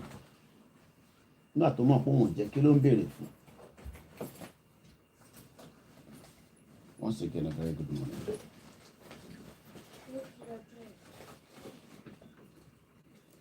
Mo fẹ́ ká take note of ibi tó sọ níbí báyìí, because we are now reviewing. So màá túbọ̀ yẹn kà lẹ́ǹkan sí. Ìwọ Buhari, dead or alive, àtijọba Osinbajo, àwọn ọmọ Yorùbá ìjàngbara, àwa fún ẹ ní ìwé pé a ti ṣetán. Kí ni notice ní èdè Yorùbá? Tá bá sọ pé notice, kò mo fẹ́ lo ibẹ̀ yẹn. Ṣé ẹ̀rí ni àbí? Ṣé ẹ̀rí náà ń pè ní notice? Help me out quickly. When something they say notice, àkíyèsí, ẹ ṣé gan ni. Ìwọ President Muhammadu Buhari àti Yẹmí Osinbajo, àwọn ọmọ ẹgbẹ́ Yorùbá self-determination movement tí gbogbo ọmọ Yorùbá tó sọ pé òun fẹ́ lọ, àwa sábẹ́ ní àkíyèsí decision wa ìgbàgbọ́ wa pé kí àwọn ọmọ Yorùbá a fẹ́ gba ẹ̀tọ́ wa padà, our right to self-determination. Bó ti ṣe wà bí àgbáyé ṣe sọ, mo ti ṣe ọ̀pọ̀lọpọ̀ àlàyé lórí ẹ̀ fún wa láìmọye ìgbà. And if I open up my system, I can pull it out again quickly, because ọ̀nà méjì ló pín sí. Ìdí tí mo ṣe fẹ́ review letter yìí láti link ẹ̀ mọ́ ọ̀rọ̀ tá ti ń sọ ni pé kí gbogbo ọmọ Yorùbá lọ gbáradì, àsìkò ti tó, ilé ń lọ. Àsìkò ti tó tí à ń lọ sílé, but tí ẹ̀yin fúnra yín gan bá dúró dáadáa, nígbà tí àsìkò yẹn bá tó, ó ṣeé ṣe kẹ́ tó sá wọlé, and that they will crush every one of us, because Baba Akintoye will not be in the 8th state of Yoruba land, but his voice and his message will trigger across all the Yoruba land. And our own responsibility as at the time tó bá pè fún mega rally ni pé ǹjẹ́ a máa jáde láti fi kún bàbá yìí lọ́wọ́ àbí bá ṣe máa wò. Nínú àwọn nǹkan tí a ti sọ lọ́pọ̀lọpọ̀ tí bàbá lò nínú ìwé tí wọ́n kọ sí Buhari, whether Buhari ó dá wa lóhùn àbí kò dá wa lóhùn, whether ìjọba rẹ̀ dá wa lóhùn àbí kò dá wa lóhùn, òun ni pé ìgbésẹ̀ ti establish by gbogbo ìta tí ń ṣe tẹ́lẹ̀ náà kò ń ṣe pé kò sí ìgbésẹ̀ níbẹ̀, àmọ́ wọ́n lo nǹkan kan tí mo fẹ́ kí a rán ká ti máa ṣàlàyé ẹ̀ nínú ọ̀rọ̀ yìí. Màá tún túbẹ̀ yẹn kà lẹ́ẹ̀kan sí. Mr. President, the Yoruba self-determination movement now serves afún ẹ ní àkíyèsí pé notice of the decision àti gbéyẹ̀wò àti wò níwájú lẹ́yìn, kò ń ṣe ta tó fẹ́ dá dúró mọ́ títí di another 10 years sí wákàtí. Àti gbéyẹ̀wò láàrin gbogbo ara wa, àti weigh option yẹn, àti review ẹ̀ pé ṣókè ṣá lè ṣe. Àwọn tó ti gbìyànjú lọ́nà àwọn fẹ́ ṣe restructuring, Buhari ò dá wọn lóhùn, and they've tried their best, ìyàn bàbá yẹn níwọ̀nba tí wọ́n lè gbé dé. But eléyìí tí àwa wá gbé jáde nísìn fún government ẹ̀, ṣe rí àpọ́nlé òun sì ní gbogbo eléyìí, which is what the international community expect. But at the back of our mind, we should all be prepared, because we have now told the government officially that we will quit. Àti fún government ní notice nísìn, and that is a very big decision that they were probably reviewing, preparing until this letter has now been sent to the government. And that means the Yorubas will exit Nigeria this year. It is not for Buhari to decide for us whether we leave, but it is for us to prepare the Buhari. The reason why they've sent the letter to Buhari, because Buhari should start telling the governors in the Southwest that the Yorubas have make their decision. It's Koiki Media. All my handles are Koiki Media, apart from my own private one that is Olayomi Koiki. So, indigenous peoples and the United Nations human rights, and also United Nations Declaration of the Right of the Indigenous People, so that means no, I didn't say 100,000 Yorubas. There's no way I've said 100,000 Yorubas throughout the program this morning. you probably did not listen. And there's nowhere Timothy Carr 100,000. What I say, you see, you probably joined the program. I said 100 Yorubas in this Yoruba self-determination. Bí abitẹ́tí mix it up me. I didn't say 100,000. Ẹ farabalẹ̀. Ṣẹ́rí tí wọ́n bá join program, tó bá join late, wà ẹ ṣì ní sùúrù kẹ́gbọ́n kan tí ẹ à ń sọ.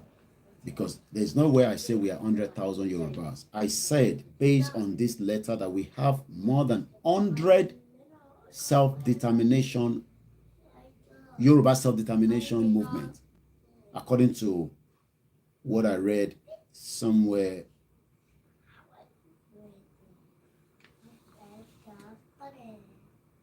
The Yoruba self-determination movement is a movement comprising well over 100. Sọ pé gbogbo ọmọ Yorùbá. A ní ẹgbẹ́ àwọn oríṣiríṣi ẹgbẹ́ tó wà nínú. So please do listen. And that's why we get a lot of, distorted information that goes out there. Tó fi di pé bàbá Akintoye láti máa pè mí pé ṣé kò yẹ pé Koiki fẹ́ declare Yorùbá nation in London. Because for him to call me, some people must have given him a bit of tough time. Tó fi lè mú bàbá 87 pé kó pè mí pé àwọn gbọ́ pọ́n náà máa declare Yorùbá nation in London.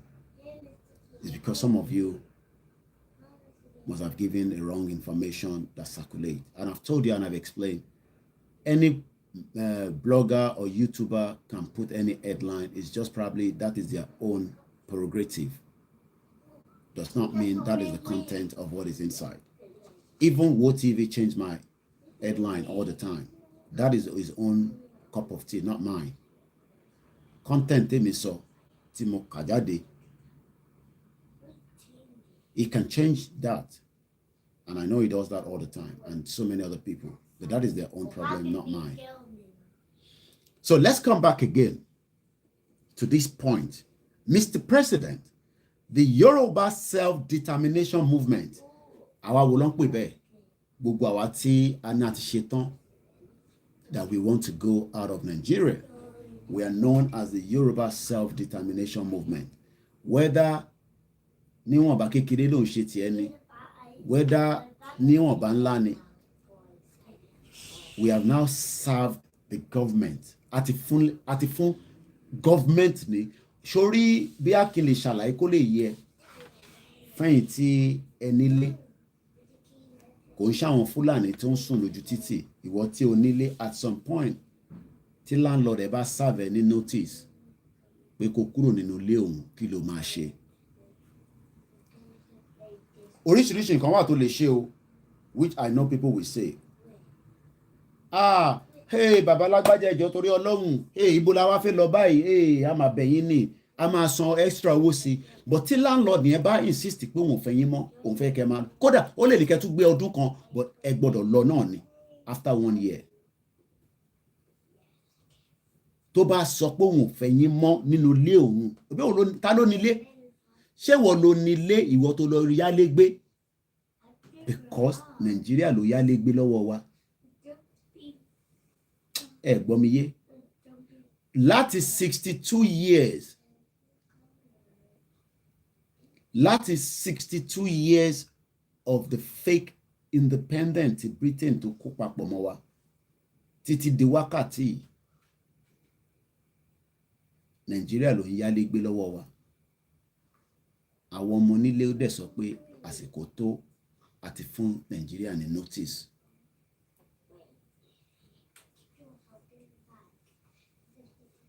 We will take control back. So the question you ask, I've already answered itself. It doesn't matter wherever the government have their own parastatals in Nigeria, in Yoruba land today.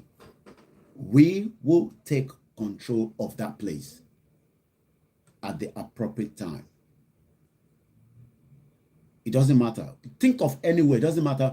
Think of anywhere. I have told you that every parastatal must completely be shut down when the appropriate time comes, until the Yoruba interim government decide. I don't care whatever you might want to say with any of the parastatal. As long as they're in Yoruba land, they will cease to stop operation for time being. And that's the response to somebody that's asking the question. I don't have to read the question out. Every parastatal will have no other choice than to shut down because we are going through a transition. Nigeria ló yálé gbé lọ́wọ́ wa, a dẹ̀ sọ pé a ṣe mọ́, a dẹ̀ ti fún ìjọba ní quick notice. But are you also going to be ready for rescue and mission? Are you ready to play your role?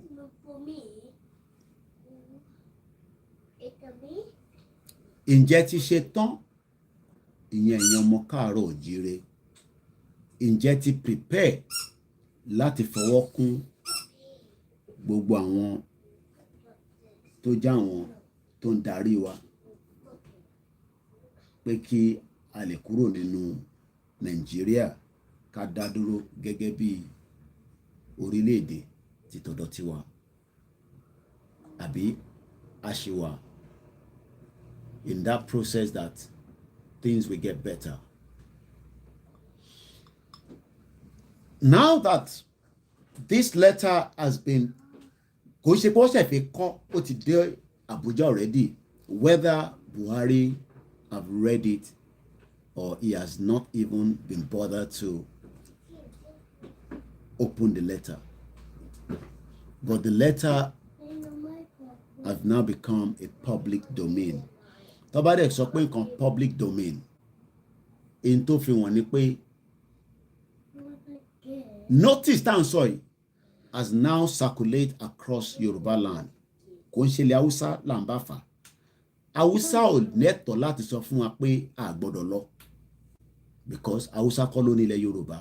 The worst case ni pé Haúsá máa sọ pé gbogbo nǹkan tí àwọn ní nílẹ̀ Yorùbá ẹ gbọ́ àlàyé yìí, and I'm just using it as an argument now. Pé gbogbo nǹkan táwọn ní nílẹ̀ Yorùbá Haúsá ò lẹ́tọ̀ọ́ láti sọ fún wọn ní nílẹ̀ gẹ́gẹ́ bí àwọn businesses wọn pé kí ló máa ṣẹlẹ̀ sí àti pé kí ni àwọn ìgbésẹ̀ tá a máa gbé nígbà tí ilẹ̀ Yorùbá bá dúró lé lórí. And all that will be determined based on the constitution. Ló máa decide bóyá business yẹn ṣì fẹ́ continue nílẹ̀ Yorùbá or not. Tí o bá mọ̀, èmi ò gbé nílùú mi, ibi tí mo gbé for a very long time lélẹ̀. Nígbà tí ìlú yóò tẹ́ Alphahead Baba Dodi tí òun àti Diana, Princess Diana, tọ́kú ní Paris. Dodi ọmọ Alphahead is a billionaire in dollars and pounds sterling. Òun ló ní Harrods, mo ti show yín ní Harrods yẹn rí ní Knightsbridge so many times. He has now had to sell it and leave this country. Do you know why? Because òun àti ìlú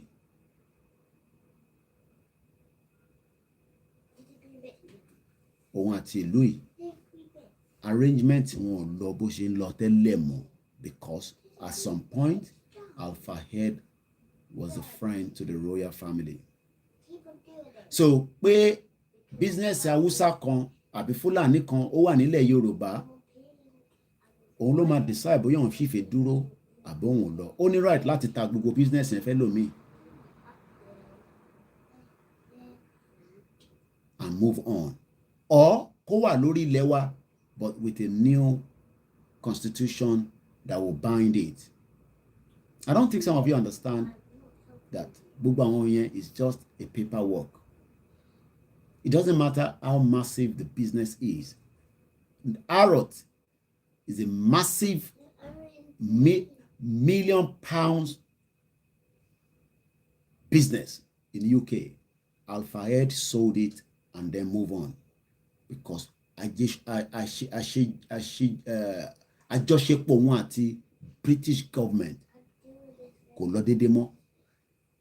So gbogbo ẹni tó bá ń sọ pé kí ló máa ṣẹlẹ̀ sí business whoever of the northerners or even the southeast, ẹ gbọ́ mi dáadáa.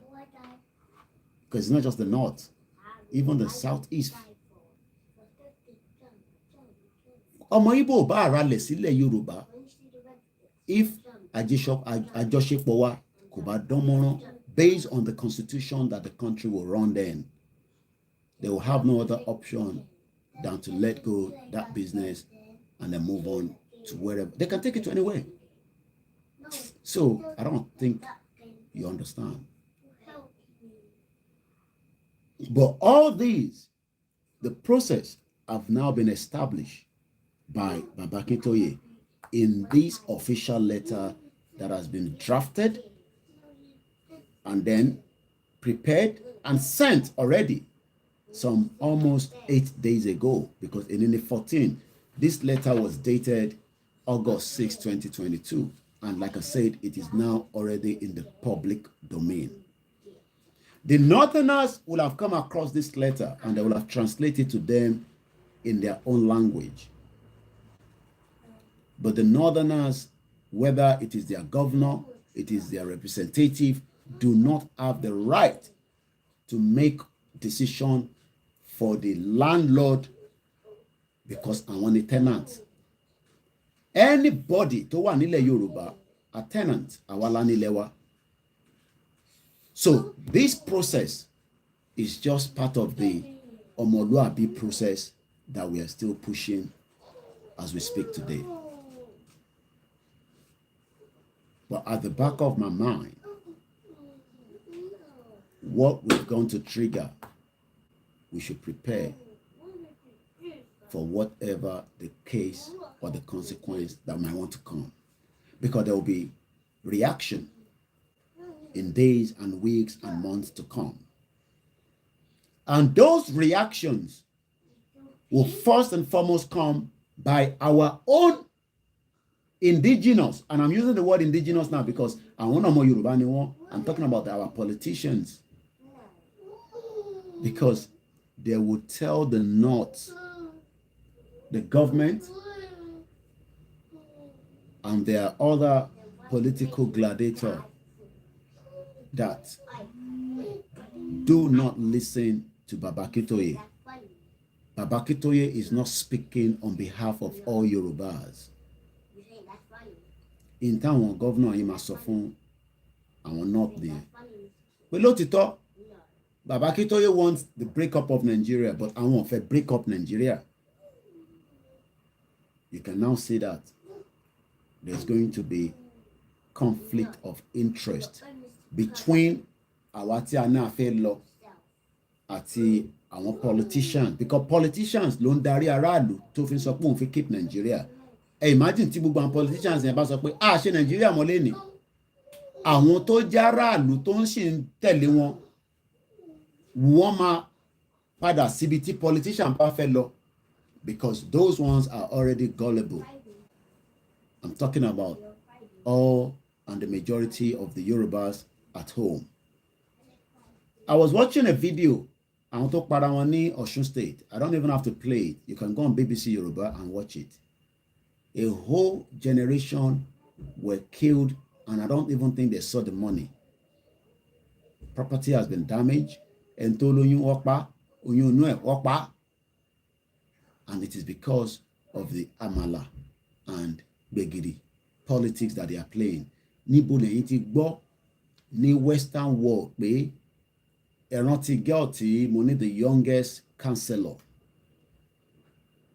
Politics will be played when we get Yoruba nation, but it's not going to be politics of Ofeje councillor okoko gbọ́dọ̀ lọ ṣogun sí ẹnìkejì. Ofeje governor ó gbọ́dọ̀ láti pààyàn. All this is not going to happen in a nation that we are asking for. And politics would not be do or die. Because I have living here, I had the opportunity to have been a full-blown, at least up to councillor, if not a MP, at least mo ṣe lè jẹ́ councillor nílùú yìí. But ó máa ṣiṣẹ́ grassroots ni. Wàá máa lọ meeting, láti inú meeting, wàá fi ẹ̀dẹ̀ bí àǹkọ̀kan from there, then they can nominate you and say, okay, you can go and become. And if the people like you, that's why we have ìdítaṣe ní ọ̀pọ̀lọpọ̀ àwọn tó ń pè ní Nigerians lénìí. nínú council nìyẹn, because what contest, at least we have Councillor Sonny Lambert, and we have so many of them like that. Wọ́n pọ̀ bẹ́ẹ̀ ní England, ní Wales, and they are doing very well.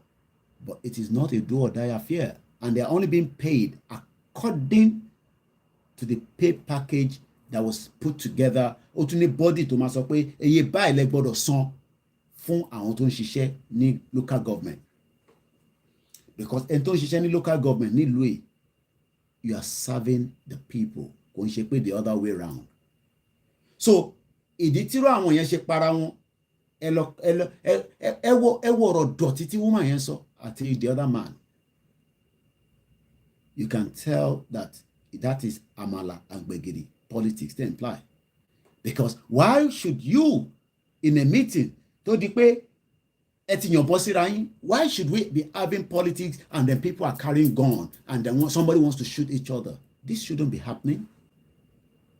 Your concern fún wa nísìnyí pé my granddaughter is one. There's a lot of Nigerians or probably Yoruba, people, and even Igbo people. Èmi ò tí rí Hausa kan tó ń jẹ councillor nílùú yìí. There's so many of them. So ìdí tá a ṣe ń prepare mind ẹ̀yin ọ̀pọ̀lọpọ̀ yẹn ni pé Nigeria as it is right now, that we have now officially, because what you don't understand is we have now officially given Nigeria quick notice out of Nigeria. But it is not going to be perfect. Don't expect it be, my perfect, my gbọ́dọ̀ smooth, I gbọ́dọ̀ get it right. In táwa kọ́ láti máa prepare ni pé ìjà ṣetán tọkàntọkàn láti defend the notice ta fún ìkéde tí a fún ìjọba yìí. Ìjà wà fún rárá wa, whether a wà nílé ni àbá wà ní orílẹ̀-èdè tí à ń sọ̀rọ̀ ẹ̀yẹn, but a lot of our politicians is still guarantee the northerners that we are joking. Wọ́n sọ fún northerners pé ṣé bàbá Akintoye ni ó ti jẹ́ senator rí, a mọ̀ pé ara ń ta bí àgbà tó jẹ́ senator, they can come up with all kind of fabrications.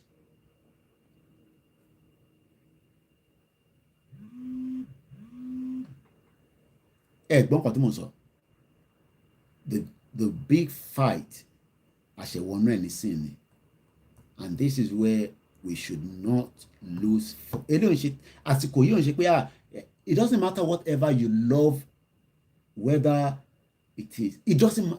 Our only love now and passion should now become more extra to this Yoruba nation, because àti ṣe wọ́n sílẹ̀ báyìí.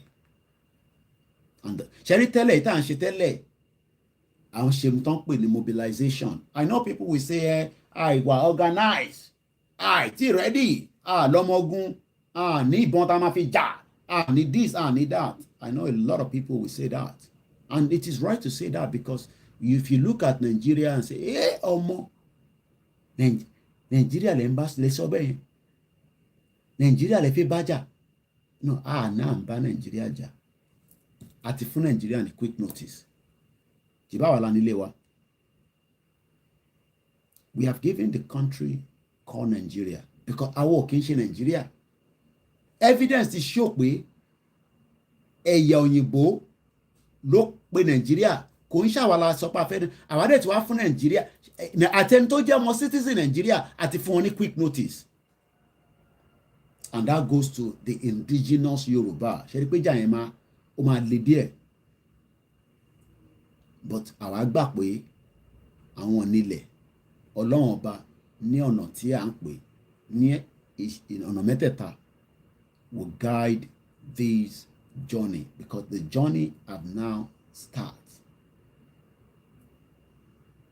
And this is not the time where a máa ṣe nǹkan báyìí, no. In tó fẹ́ ṣe yẹn ó better kó make sure pé o ready láti ṣe without even coming and telling me on the phone, because tá a bá ṣe ojú òpó nísìn Mr. Koiki nǹkan báyìí la máa ṣe. And please, ní àsìkò tá a dé, do not critique any Yoruba that are currently at home and fighting for the freedom of Yoruba nation.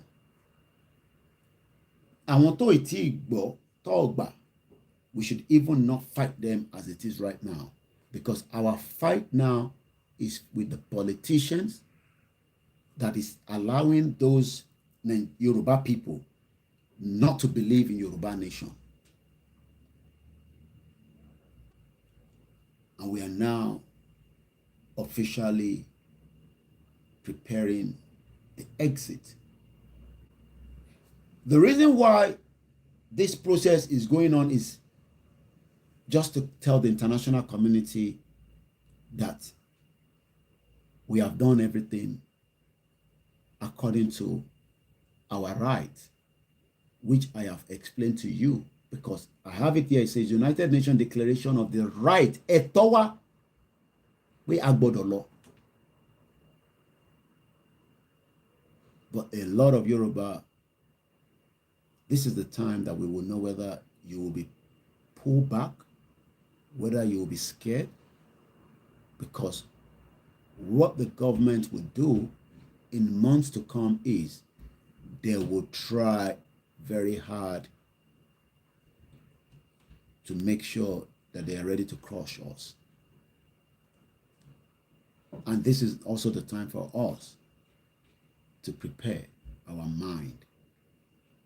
Ẹ̀mí wa gbọ́dọ̀ gbà nísìn pé this is the final push. United Nations would then get involved within now and 2023, because what is about to happen now is this letter says, and I read it again, to President Buhari and your government, the Yoruba self-determination movement now serves you at the serve Buhari ní notice of our decision to go. And it has now become official. So right now, intercontrode nísìn ni pé kò ń ṣe Buhari là ń dúró dè o. À ń dúró dè the final push tó máa fún wa ní Yorùbá nation. What's the final push? The announcement of Yoruba nation. At the full government, I remember my mom giving notice to àwọn tó gba shop wọn, and it took us some time, but my mom got a shop back because àwọn ló ní shop wọn. Ẹni tó ní kódà ó ti transfer sí more than there are 3 different people. So it's like I want deal pẹ̀lú multiple people, because ẹni tá gbé fún officially òun náà tuntun fi rent, ẹni tó náà gbé fún ó ti di àtọwọ́dọ́wọ́ òun lọ́rọ̀ Nàìjíríà. So ìjà yẹn nísìn tàfé jà yìí, ìjà àfẹ́gbára wa pátápátá lọ́wọ́ ibi tí Ọbásanjọ́ ta Nàìjíríà sí, níbi tí Yar'Adua ta Nàìjíríà sí, níbi tí Jonathan ta Nàìjíríà sí, níbi tí Buhari ta Nàìjíríà sí, níbi tí gbogbo àwọn tí wọ́n ti ń ṣe òṣèlú ọ̀jẹ̀lú, níbi tí wọ́n ta Nàìjíríà sí, a fi gbára wa kúrò lọ́wọ́ wọn. So that Indian company tí wọ́n rí tó wà ládùúgbò ẹ̀ tó ń molest àwọn ọmọ Yorùbá wọ́n bí dá mọ́ lórílẹ̀ Yorùbá kó tún ṣe bẹ́ẹ̀ mọ́. That is what we are fighting for.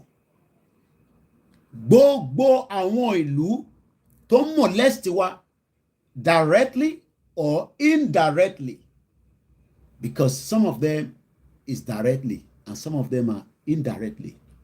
And I'll give you an example. Why should it be difficult that a Yoruba person wants to travel to any European country and they're giving us headache?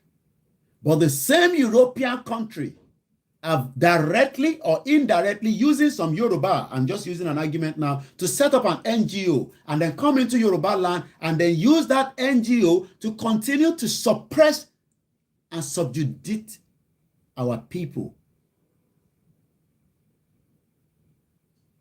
And this is going to be a big fight ahead. I'm going to move forward a little bit. Upon accepting this right of self-determination, we Yoruba nation shall be free. This is very, very important that we should know. excuse me,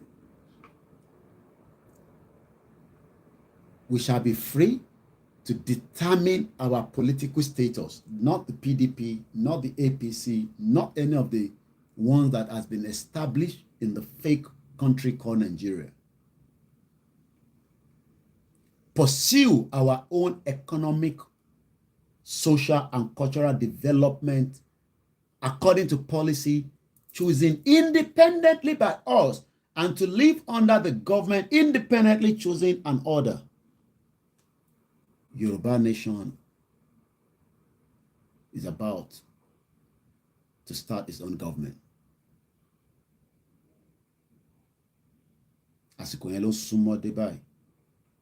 Àsìkò tí gbogbo wa gbọ́dọ̀ wà nínú whether prayer ni, whether o máa ṣẹ̀ṣẹ̀ ni, o máa bèrè oríṣiríṣi ọ̀nà ni, whether o máa lọ Jerusalem ni, o máa lọ wà nínú àdúrà ni, whether o máa lọ lórí òkè ni, whether o máa lọ bá anybody fún ìrìn àjò yìí.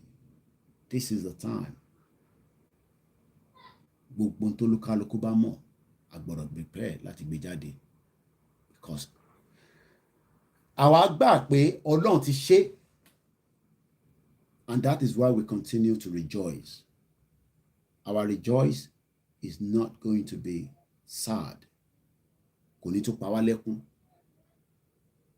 We are moving to the final stage.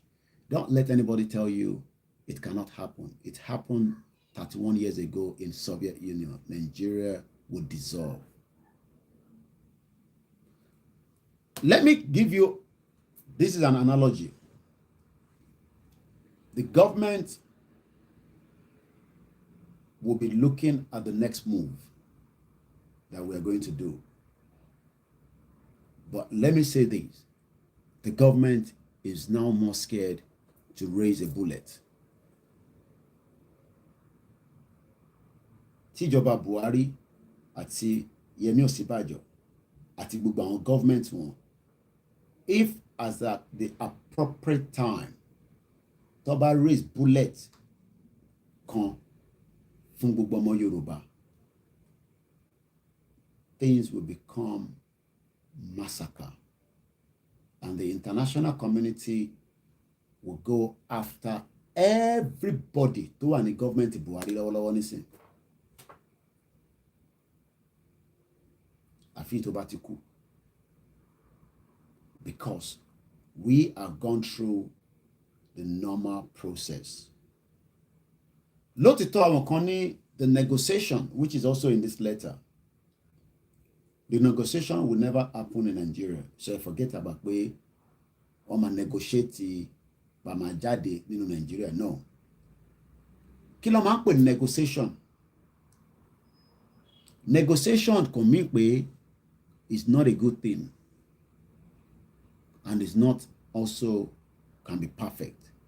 But the negotiation is pé ilẹ̀ wa lélẹ̀, which is this little geographical location. And I've told you, okay, tẹ́ bá lọ, kí lè guarantee àwọn èèyàn wa tó wà níbẹ̀? Well, we will guarantee them their lives, their property, but they will abide by the new rules. Because lè lo rule tó wà níbẹ̀ tẹ́lẹ̀ mọ́. We are not bringing the 1999 constitution into a Yoruba nation. So ẹni tí kò bá wá ní right,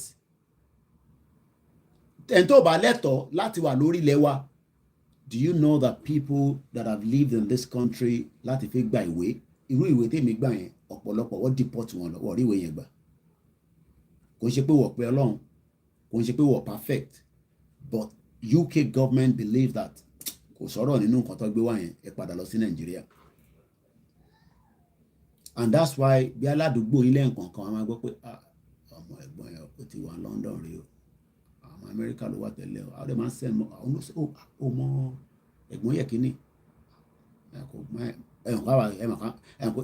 máa kéèyàn kan gbọ́ yẹn gbogbo èèyàn ti gbọ́, because ẹni tó ní kó má yẹ kéèyàn kan gbọ́ òun náà wọ́n sọ fún náà ni o ẹ̀wọ̀n pé báyìí máa ń ṣe nìyẹn, máa kéèyàn kan gbọ́ ọ̀rọ̀ tí mo fi sọ fún yẹn, máa kéèyàn kan gbọ́ o mo ní jẹ́ kéèyàn kan gbọ́ o sórí ẹni torí máa kéèyàn kan gbọ́ yẹn ó ti dìyàn máa wà tó ti gbọ́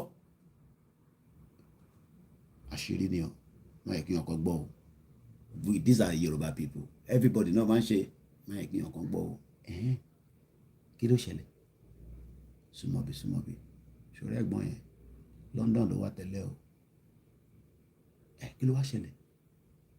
Ìyẹn náà ti lè gbọ́ tẹ́lẹ̀ níbì kan o tún fẹ́ gbọ́ bí ó máa yàtọ̀ síra wọn. Ọdí pọ̀tẹ̀ wà lé ní o. Gbé wá lé ní.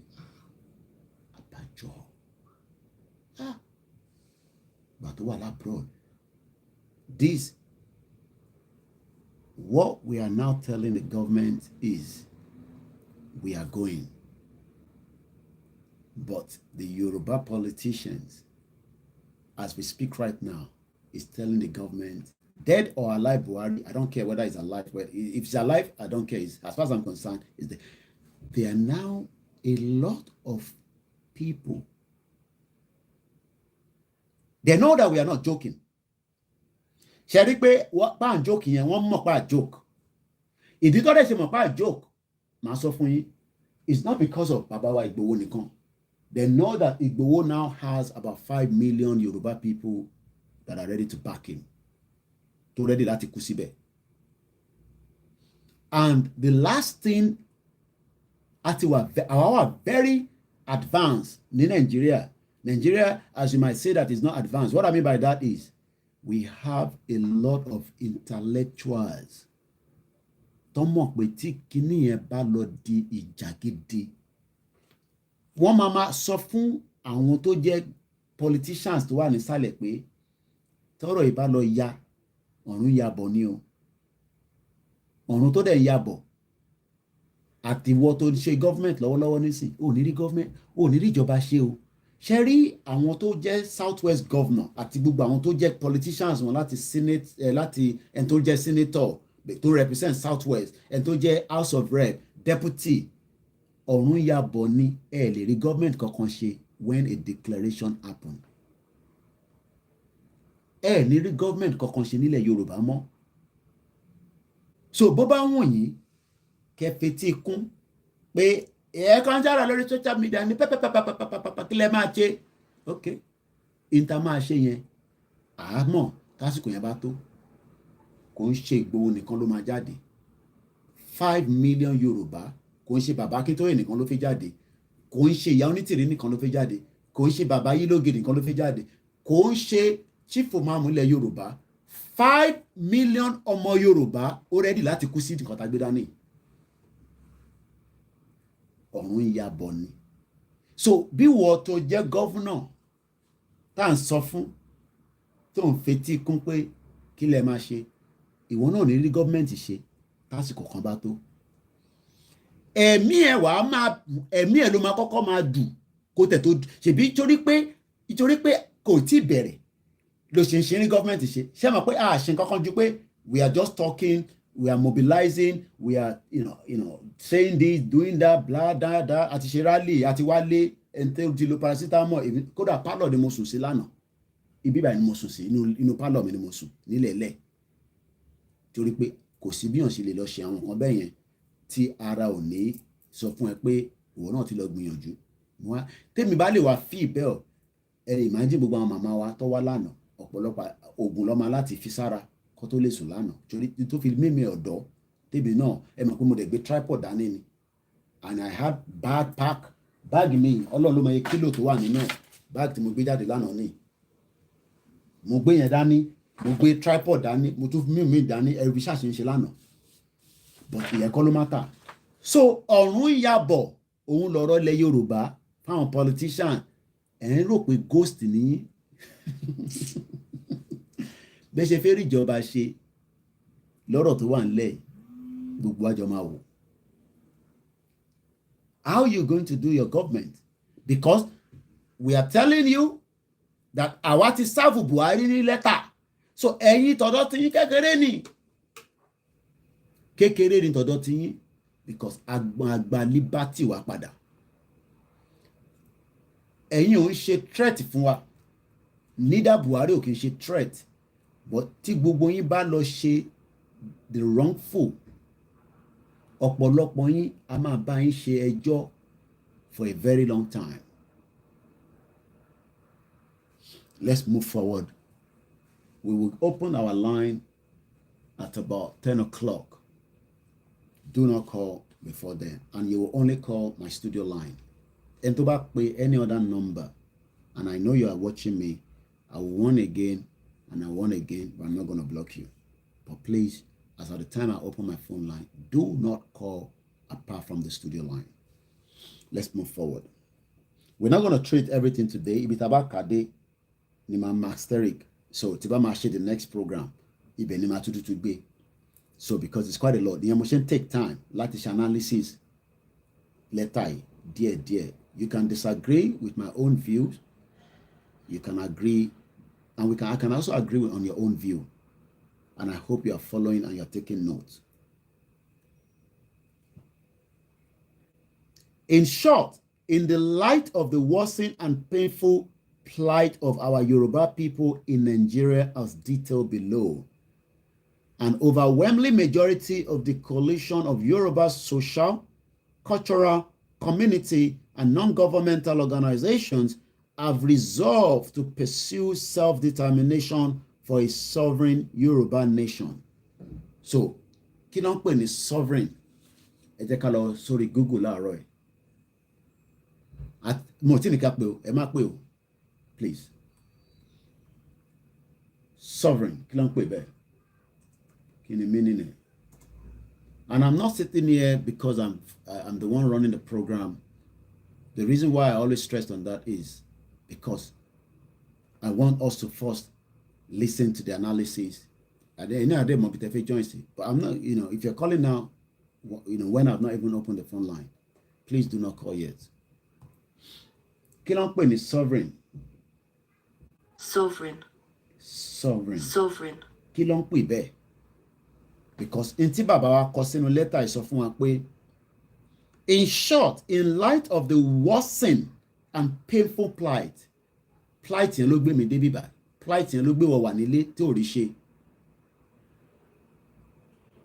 of our Yoruba people, kò ṣe nínú Nàìjíríà nìkan, àtàwátàwà níta gan. An overwhelming majority, kò ṣe pé gbogbo èèyàn ìyẹn lọ sọ pé an overwhelming majority, because àgbà pé àwọn kan ready pé àwọn máa ta tán Nàìjíríà làwọn máa ṣe, no problem. But Nigeria is a tenant, and we have given Nigeria a quick notice. And then the next thing will be a mega rally, and after the mega rally, they will do the needful. In further, so sovereign, a supreme ruler established, especially a monarch, a former British gold coin worth £1 now only minted for comparative purposes, possessing supreme or ultimate power. Àfìgbà power wá padà. Power tí ó wà lọ́wọ́ wọn tó dìmú for a very long time, we want to take it back, and we're taking it back by whatever means that we will take it back, without any kind of a negotiation that will remain us in Nigeria. So what I mean by negotiation does not mean they can negotiate and say, okay, BUA only company nílẹ̀ Yorùbá, okay, no problem. Mélòó ni ọ̀dà mọ̀bí tó wà, ṣe mọ̀ pé òní san tax sí gọ́ọ̀mẹ̀ntì mọ̀ tó jẹ́ ti not yín lọ́hùn tàbá ti dá dúró. If BUA and Dangote refused, and even Otedola and any one of them as well, if they refuse that, no, àwọn ò gbà, ṣe mọ̀ pé àwọn olówó wa àbí àwọn olówó yín, àwọn olówó gbó, olówó lo ilẹ̀ Nàìjíríà àti ilẹ̀ Yorùbá tó fi di olówó tí wọ́n fi ṣe ẹrú. Do you think some of them will agree? We will now tell them that ìyẹn ní gbogbo ọ̀rọ̀ negotiation yẹn. Okay, gbèsè mélòó lẹ jẹ Nàìjíríà? 30 billion, 30 kìíní trillion, ọ̀dà àti mọ̀ báyìí. Kí ló tún kù ta? Civil servant mélòó ló wà lọ́wọ́ bẹ́ẹ̀ yín federal? Ẹ fún wa ní gbogbo fáìlì wọn, a máa mọ bá ṣe máa sort wọn out.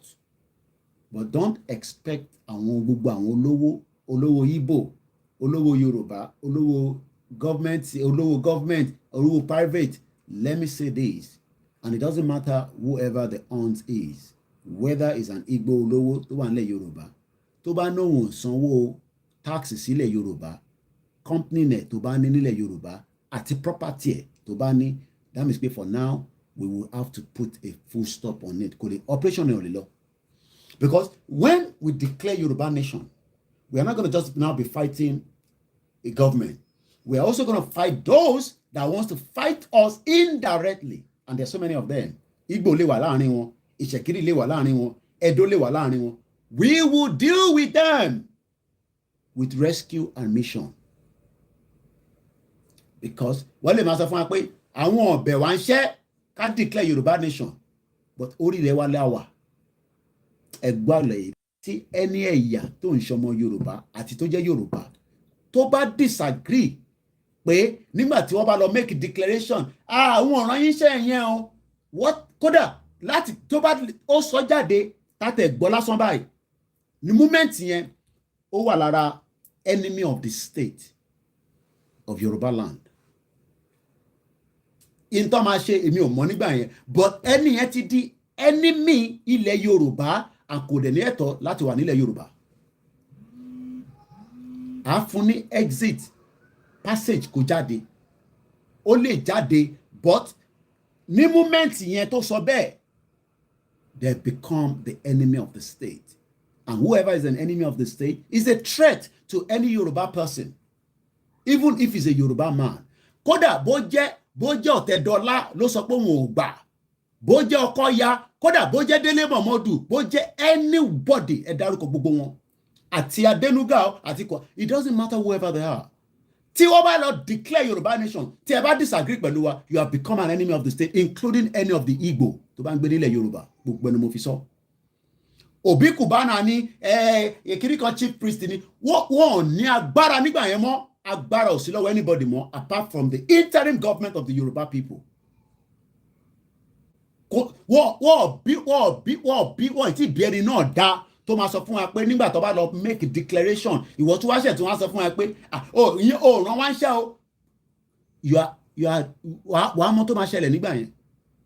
That's why you can see that ìdàgbédání ṣé Ìgbòho náà lẹ́tún máa ní kó lọ máa ṣe rescue and mission ní state kankan.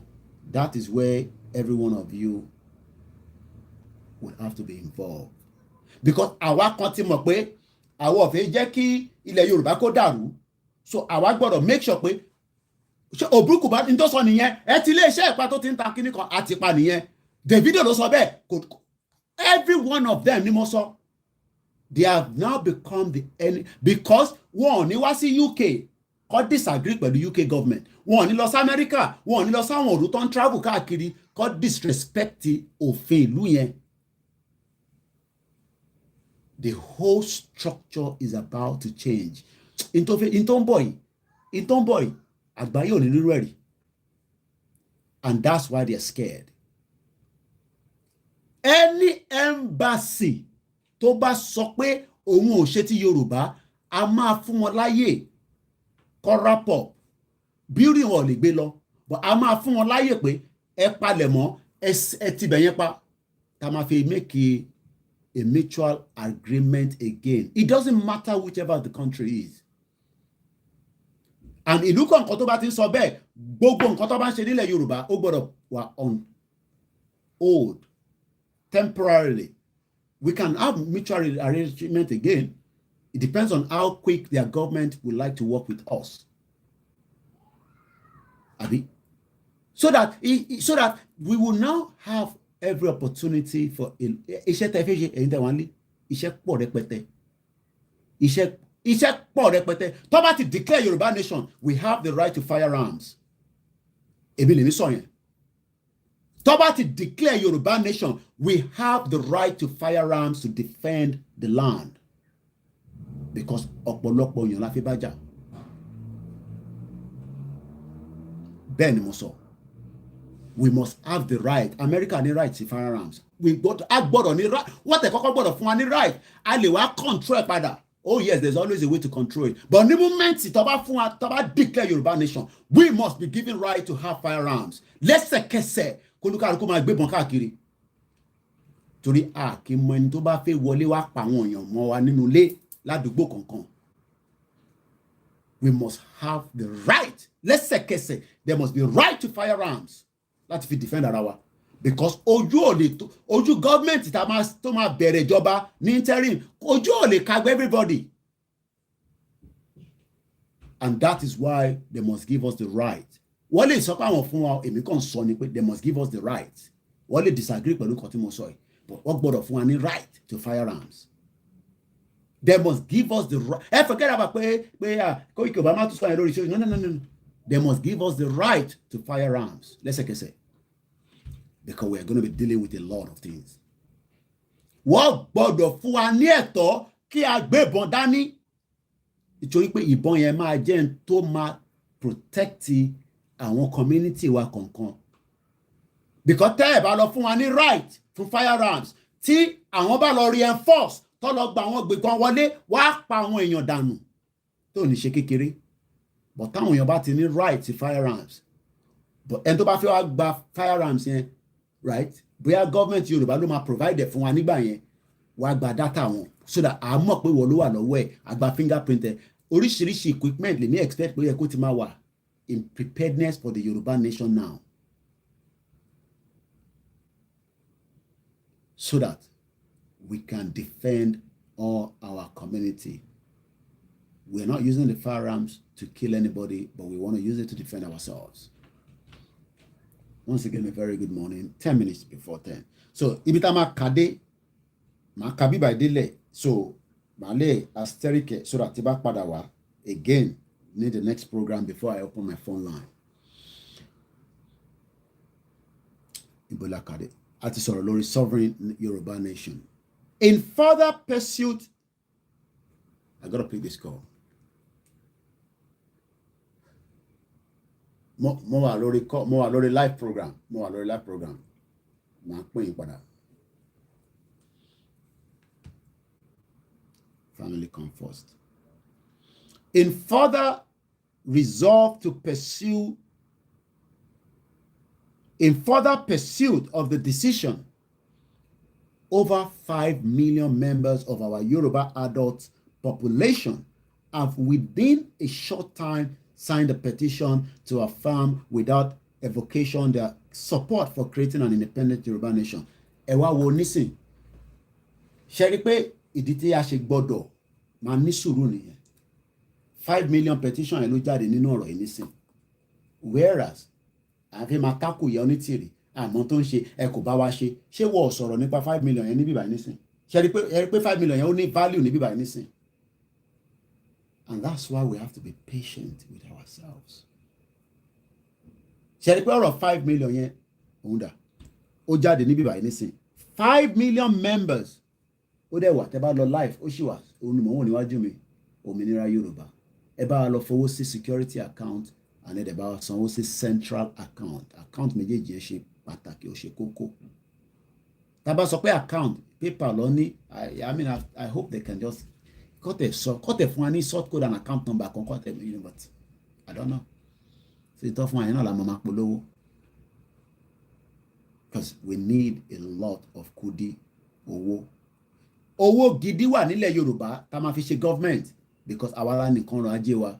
But to start with now, we need that, little money until we take the control back of the resources. Some of you might say, how? Oku dear me. And that's why we have to harm a lot of people. Prepare for that. Let's move further.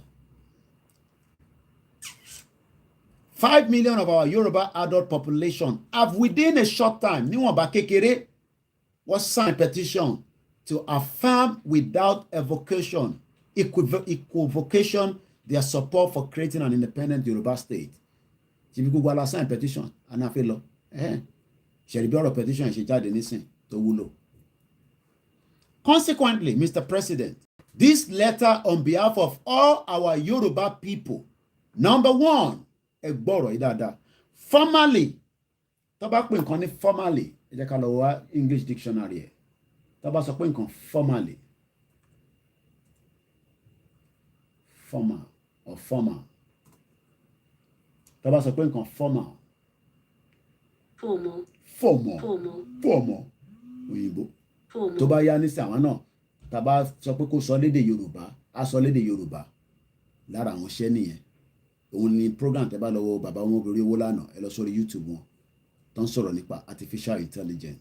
There will be a lot because a gbọ́dọ̀ máa fi computer code dẹ̀ ni wọ́n máa code ẹ̀ máa ṣe ó máa perfect kẹ́ tó gbé wá sí public domain so that tí bá jókòó bí wà nísìn níbo ló ti ń ta ewédú àti gbẹ̀gìrì no níbo ló ti ń ta àmàlà àti gbẹ̀gìrì ó yẹ kí Google lè sọ fún mi but wọ́n kọ́kọ́ láti program ẹ̀ kó tó di pé Google bá ń dá mi lóhùn so tí bá jókòó sí ẹ rántí pé ọ̀bọ̀n ẹ̀ pizza ló fi order ẹ bá lọ wo program ẹ̀ pizza ló fi order ó ní o ti order pizza pé kó máa order pizza tó máa jẹ́ kíkùn ẹ̀ máa tóbi because kò gbógun ẹ̀ is programming billions of dollars jókòó sínú ràrẹ̀rálẹ̀ kí politician ṣe máa fún ẹ ní kọ́bọ̀kọ́bọ̀.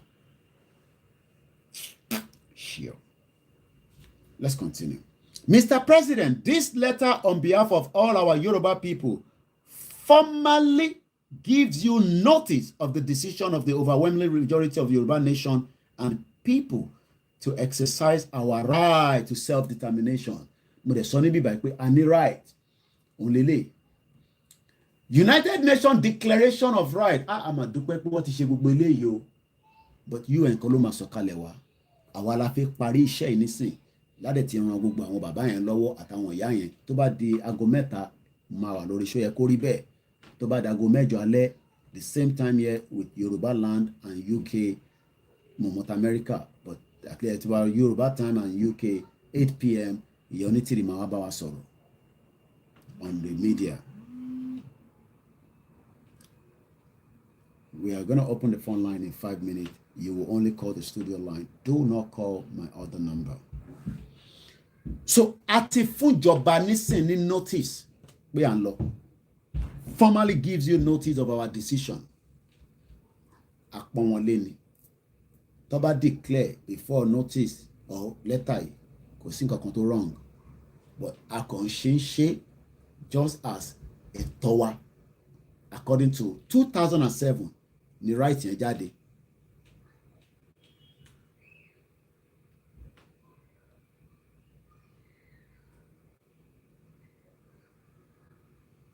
Once again, a very good morning.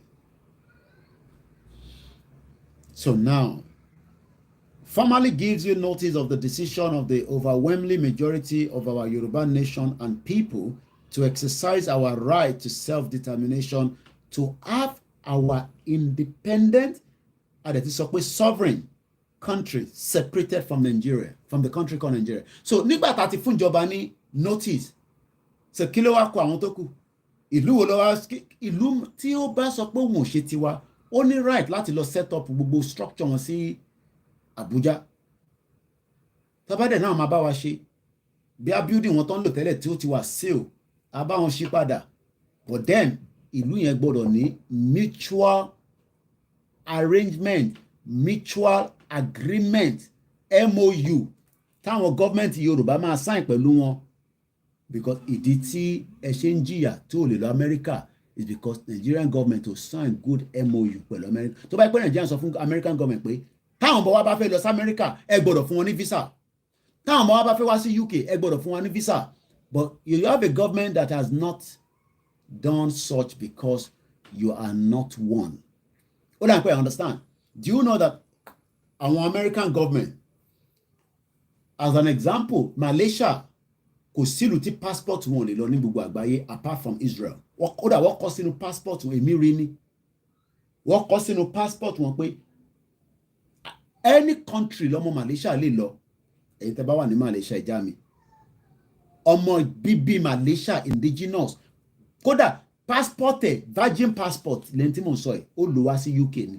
Ibi báyìí lọ́ ti lò fún nígbà tó dé. Bó ṣe jẹ́ kí government máa represent wa nìyẹn. Government tó bá jẹ́ government tó dáa èèyàn máa ń jà fáwọn ọmọ ìlú ẹ̀ ni. Ṣé government sì jà fẹ́yìn tẹ́ wà nílé tẹ́ fi para yín sí Nàìjíríà? Let's keep one Nigeria. Keep one Nigeria for your own dad or your mom or àwọn the politician. Malaysia citizen travel anywhere in the world, visa stick on their passport on arrival. Israel nìkan ni wọ́n ní relationship pẹ̀lú, and I don't want to dive into that area. Kò sílùú tí passport ọmọ Malaysia ò lè lọ, visa on arrival. Bó ṣe láti rí nìyẹn, bó dẹ̀ ṣe rí tẹ́lẹ̀ náà nìyẹn ní Nàìjíríà, visa on arrival ní UK, àfìgbà tí UK sọ pé no, a ní jẹ́ kẹ́ gba visa. Ó jẹ́ kí Nigerian government lẹ́sẹ̀kẹsẹ̀ sọ fún British pé gbogbo ẹ̀yin náà tí ẹ bá ń bọ̀ lọ́dọ̀ wa, àní fún yín ní access láti wọlé mọ́. But ẹlòmíì ò mọ value tó ń pè ní government. Ẹ jẹ́ kí Yorùbá government kó wá take ayé wa, kí ayé wa lè rọrùn, kó lè defend wa. Kódà tó bá jalè tó pààyàn gan níta, Nigerian Yorùbá government must be ready to defend you. Bó ṣe rí nìyẹn, àwọn ọmọ British wọ́n gbé drug lọ sí Ghana. British rán lọ́ọ̀yà èyí tí wọ́n ń ṣe pẹ̀lú Nnamdi Kanu. Wọ́n mọ̀ pé tí Nnamdi Kanu ń jà fún, in tó máa padà wá bite àwọn náà nílò ṣe support Nnamdi Kanu. Ibi British passport ló wà lọ́wọ́ Nnamdi Kanu nígbà tó máa gbé ní tó kidnap ẹ̀ ní Kenya. So ìwọ tó wá jókòó sí, ìwọ wà nínú Nàìjíríà. A ní kí a dá dúró, kí Yorùbá government kó lè defend wa anywhere. Number one, lákọ̀ọ́kọ́, Yorùbá government must tell any country in the world, àwọn ọmọ wa gbọ́dọ̀ ní access láti lè wọlé kó jáde. Part of government a gbọ́dọ̀ ní nísìnyí yẹn. Ìlú tí ò bá gbà relationship wa pẹ̀lú wọn, a máa kọ́kọ́ put on hold. Even America. America, má máa sọ pé America, Ọlọ́run nìkan lọ́lọ́run ọba tó lágbára. Tí ló jẹ́ pé America ló lágbára. Ìlú tí ò bá fún wa ní access pé káwọn ọmọ wa lọ sílùú wọn kó lọ ṣe 30 days, tó bá wá fẹ́ wà níbẹ̀, tó bá fẹ́ renew, wọ́n lè renew, àbí kó sọ pé àwọn fún wọn kó lè jẹ́ kó padà wá. Bó ṣe máa rí nìyẹn, torí pé by that time àwa náà máa develop ìlú wa, a máa grow economy wa, a máa build àwọn èèyàn wa, human capacity. Kí la máa jẹ o, tomato wa làláwá, ṣé ẹ̀ ní ẹ̀yin ọmọ tẹ́ ń fẹ́ Yorùbá nation, ṣé àní wọ́n máa jata mọ́là mọ́? Ìyàwó get out. A ní a fẹ́ gbé ìrọ̀rùn tó dé tó máa jẹ́ káyé wa dá. Àtàmálà tẹ́ǹtà náà kí lẹ mọ̀ tó fi gbìn, kí lẹ mọ̀ tó sà sí lórí. Formally, àti fúnjọba ní formal notice nísìn, àwa ní ká lọ máa prepare mind wa, ká lọ máa gbáradì. Kí la máa ṣe Mr. Koiki? Kí ni ìwọ fẹ́ ṣe? Òní kó lọ máa sọ fún rẹ̀. We are now àti dójú agbami báyìí. Yes, mo mọ̀, wọ́n jẹ ráìsì ju kí ló dálẹ̀ lọ. Ẹ̀gbọ́n tèmi fẹ́ step brother mi, ó fẹ́ kan ní wọn ni, so tí mo mọ̀ ní, so ìyẹn kan ní sọ, Nàṣígòrè, Canada ló wà nísìn. Ó dẹ̀ bímọ fún wa. Wọ́n bí pé kí ló fẹ́ lọ ṣe ní London. Wọ́n ní London láti airport, wọ́n mọ̀ pé gbọ́n mi gbọ́ Malay. Pé kí ló fẹ́ tẹ̀lé dúdú yìí, kí ló fẹ́ tẹ̀lé lọ sí London fún? Ṣé London accountant lọmọ yẹn. Wọ́n fún nílé, ó ní 1 bedroom flat. Accountant ni. But ẹ mọ̀ pé love, you know. Nígbà tó dé bíbà, ibà lọ ti lo visa fún. Ìtàn pè nílùú nìyẹn. Yóò jókòó sínú Nàìjíríà. Everybody ni kó wá involved nínú security. Èyí máa sọ pé security is important. Kí lẹ́yìn náà fi ṣe? Ẹ lọ máa gbáradì fún nǹkan tẹ́ bá lè ṣe. Ẹ lọ wá negative, ẹ lọ wá local thing. Èèyàn lè ṣe oríṣiríṣi nǹkan local. Gbogbo nǹkan lè fẹ́ ká máa kọ́ yín lórí social media ní bíbá. Security is very very important. Ká ló mọ̀ pé security important. Kí ni wọ́n fẹ́ ṣe tí security bá wà important? Ìgbésẹ̀ wo ni wọ́n fẹ́ gbé? Kò ń ṣe gbogbo ẹ̀ ló ní ìdìbọn, kò ń ṣe gbogbo ẹ̀ ló ní ìdí bullet. Intelligent gathering ojú ìbọn lọ. Ìgbà tẹ́ ẹgbẹ́ ẹ̀dá ẹ̀ mọ́ kọ́kọ́, ẹ̀yin ẹ̀ pé ìbọn ẹ fi pé conventional war là ń jà ní tí sójà máa dúró síwájú àtọ́wọ́n máa pa wá. No! Àsìkò tó tí wọn náà máa ronú pé tó bá tẹ̀ fi gba bíbá wọlé ká tẹ̀ dé trap fún wọn kí wọ́n kú dànù síbẹ̀. Ẹ ṣe rò pé gbogbo nǹkan ní ọ̀rọ̀ bọ́n àti ìjà ni. No. Àti AK-40. No. We are now in a 2022. Sí ní that era. Intelligent. So gbogbo ẹ̀dá máa sọ pé security were important to know. Kí ni wọ́n lè lọ ṣe? Kí ni wọ́n? By now, ó yẹ káàyìn kan bó jẹ́ pé ó máa wọ́ ọmọge kan tó ní ọmú tó da ẹ má bínú ìyá wa tó máa rán lọ sínú barracks tó máa ràpò wọn tó máa fún ẹ ní fọmí. Kọjá kan ẹ máa sọ pé security were important. Security were important.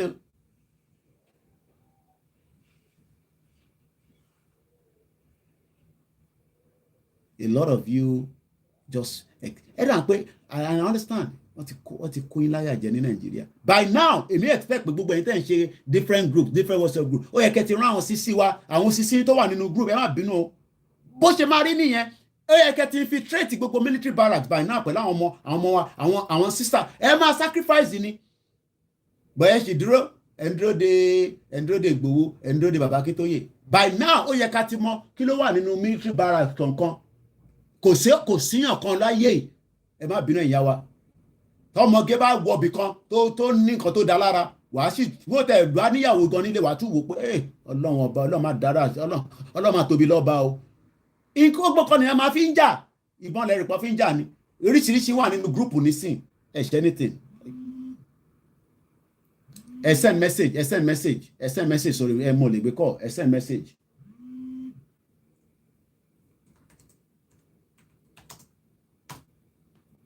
Àbọ̀rọ̀ mi yẹn nísìn, gbogbo nǹkan ló fi ń jà.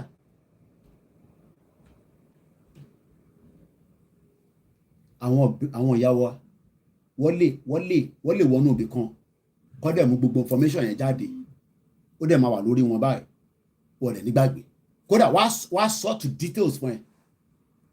This is what we should all be doing by now. Àbá ṣe program, àbá ṣe ẹni sọ̀rọ̀ mo ti parí bíbá kù díẹ̀. Tàbá ṣe ojú òpó nísìn, a máa ṣe báyìí o, a máa ṣe báyìí o, a máa ṣe báyìí o.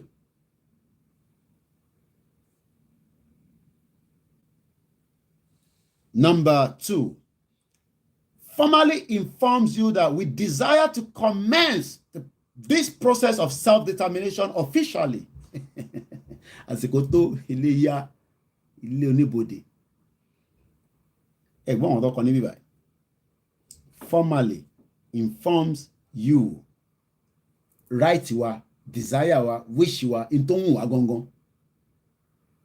Commence process of self-determination officially, so as to establish our independent and sovereign country as soon as possible, hopefully in a constructive dialogue with the government of Nigeria. Àwọn kan ní constructive okay, ìjọba mujẹ, but ẹ̀yin má worry nípa yẹn. And the last one that I'm going to read from here before we start opening our line. Number 3, the Yoruba self-determination movement is committed to a peaceful approach. Very, very peaceful, and we have been very peaceful all along.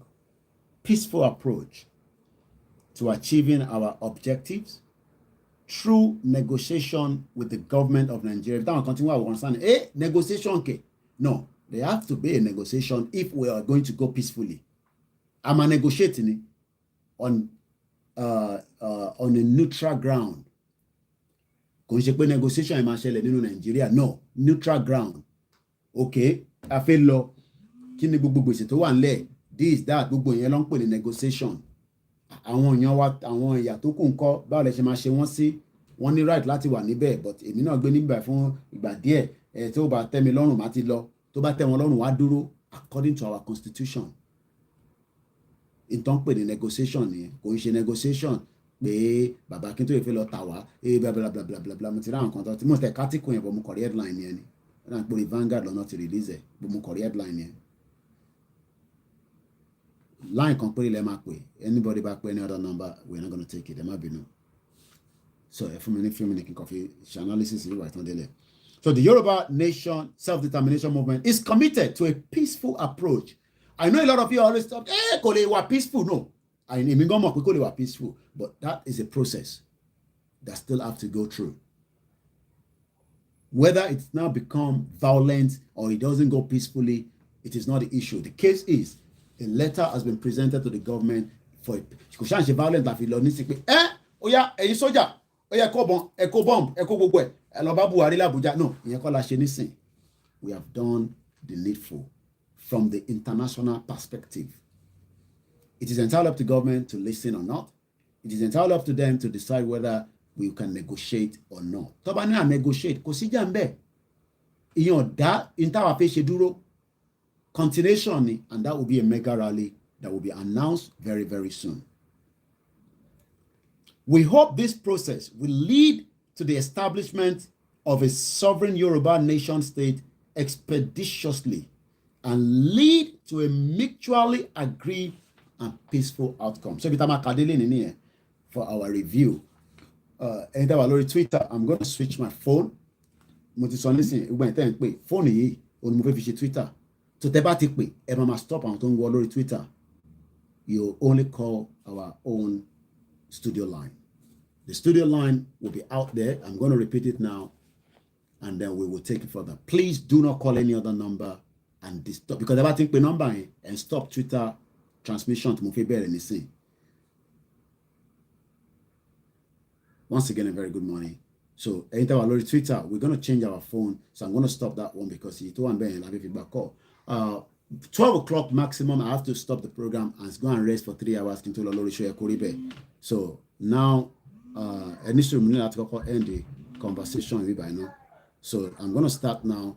Please call, but let's be very, very fast with whatever we want to say. I'm not going to give up to 6 minutes, maximum 3 minutes, because we can get people to call. You don't have to say, hey, government to nigba pẹ̀lú letter ìyẹn kọ́ ló matter. We have done the official thing that needs to be done. So, and the process have already begun. So, wait on camera, I was showing. Like I said, please, you will only call my studio line. So let's go straight to the first caller. Hello, go ahead, Akaro. I'm going.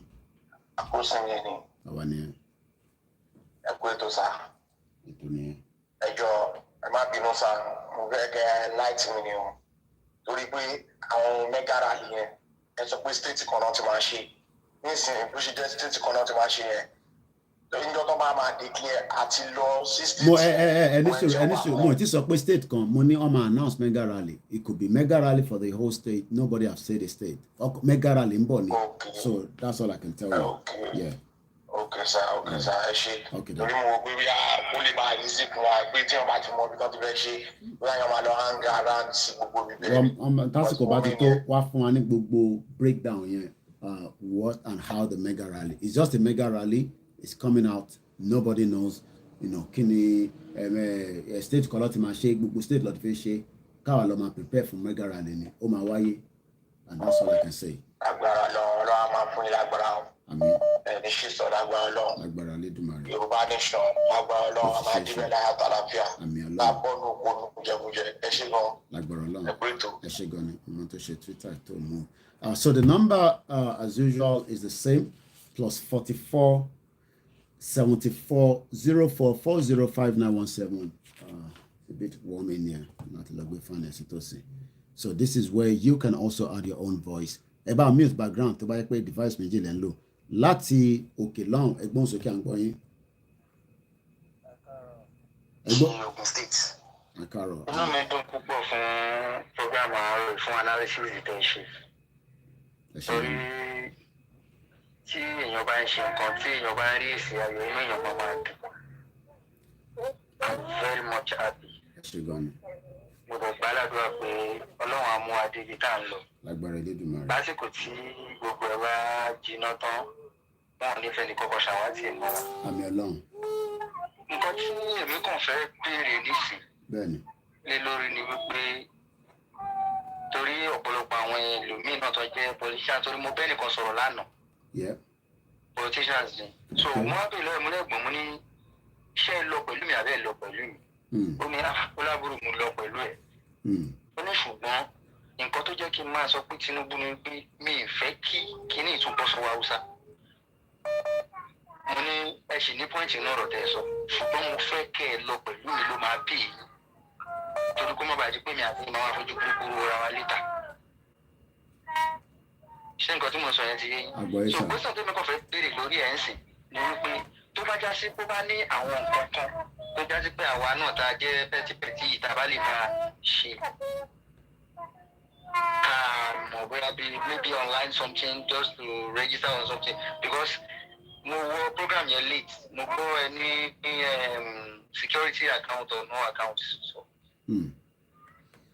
Me understand understand security account for donation. So, and it's only on PayPal. So, I don't know how you can make a payment into it. So it's a security account, but it's a PayPal.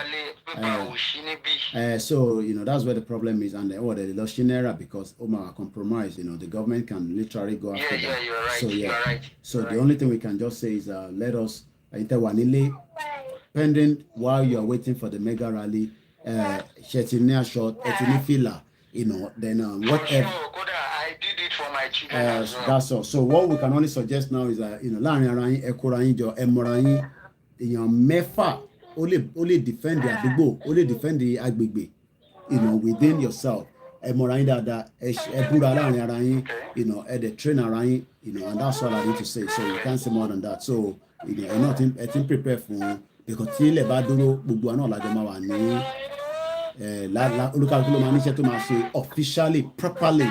But for now, we just have to do what we have to do. So, bó ṣe jẹ́ nìyẹn. Ẹ bá ń kí wọn lọ́dọ̀ ní sálẹ̀. All right then. Ẹ ṣé gan ni. Ẹ má bínú mọ̀mọ́ tó ṣe iPhone tí mo rí Twitter mi lọ lórí ẹ̀. So we go straight to the next caller. You can also ask questions. If I can answer it, I will answer it. If I can't answer it, Masoke mo lè answer. We are reviewing the letter, and that's what we are doing this morning. Hello, ẹ̀gbọ́n sókè I'm going, sir. Hello, sir. Ẹ kú ètò, sir. Ètò nìyẹn. Yes, sir. Ẹ kú ètò náà Ọlọ́run wà pẹ̀lú yín, sir. Àmín. Sir.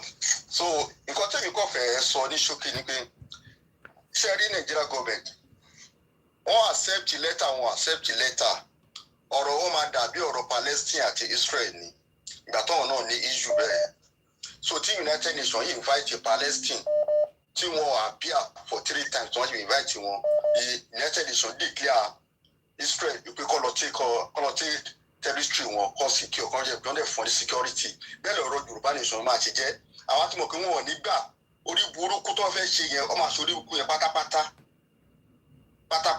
orí burúkú yẹn máa jẹ́ tí wọ́n pátápátá so ìgbọ́n tí wọ́n pe Ọlọ́run máa fún wa ṣe gbogbo everybody ní kó lọ prepare rẹ̀ lẹ̀ so Yorùbá nation is already stay so everybody ní kó lọ prepare rẹ̀ lẹ̀ so ẹ̀yin gbọ́dọ̀ tó máa sọ yẹn fún yàn mọ́ ó ti Yorùbá nation ti dúró rẹ̀ dé àdéhùn Ọlọ́run ni so Ọlọ́run àfún ìṣe sàyẹ́ pé ètò náà sọlá wà pẹ̀lú sir thank you very much my brother okay sir.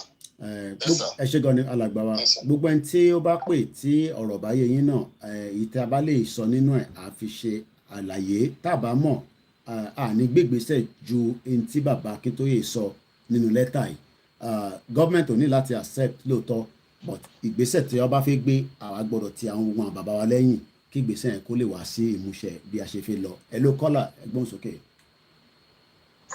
ẹ kúṣẹ́ o Mr. Goike. Ẹ káàbọ̀ sá. ay ló ń pè láti tẹ́gbà. Mo ti rí bẹ́ẹ̀ nọ́mbà tẹ́ ń pè tẹ́lẹ̀ is the wrong number bẹ́ẹ̀ ti wọlé nísìnyí àgbọ̀ yín.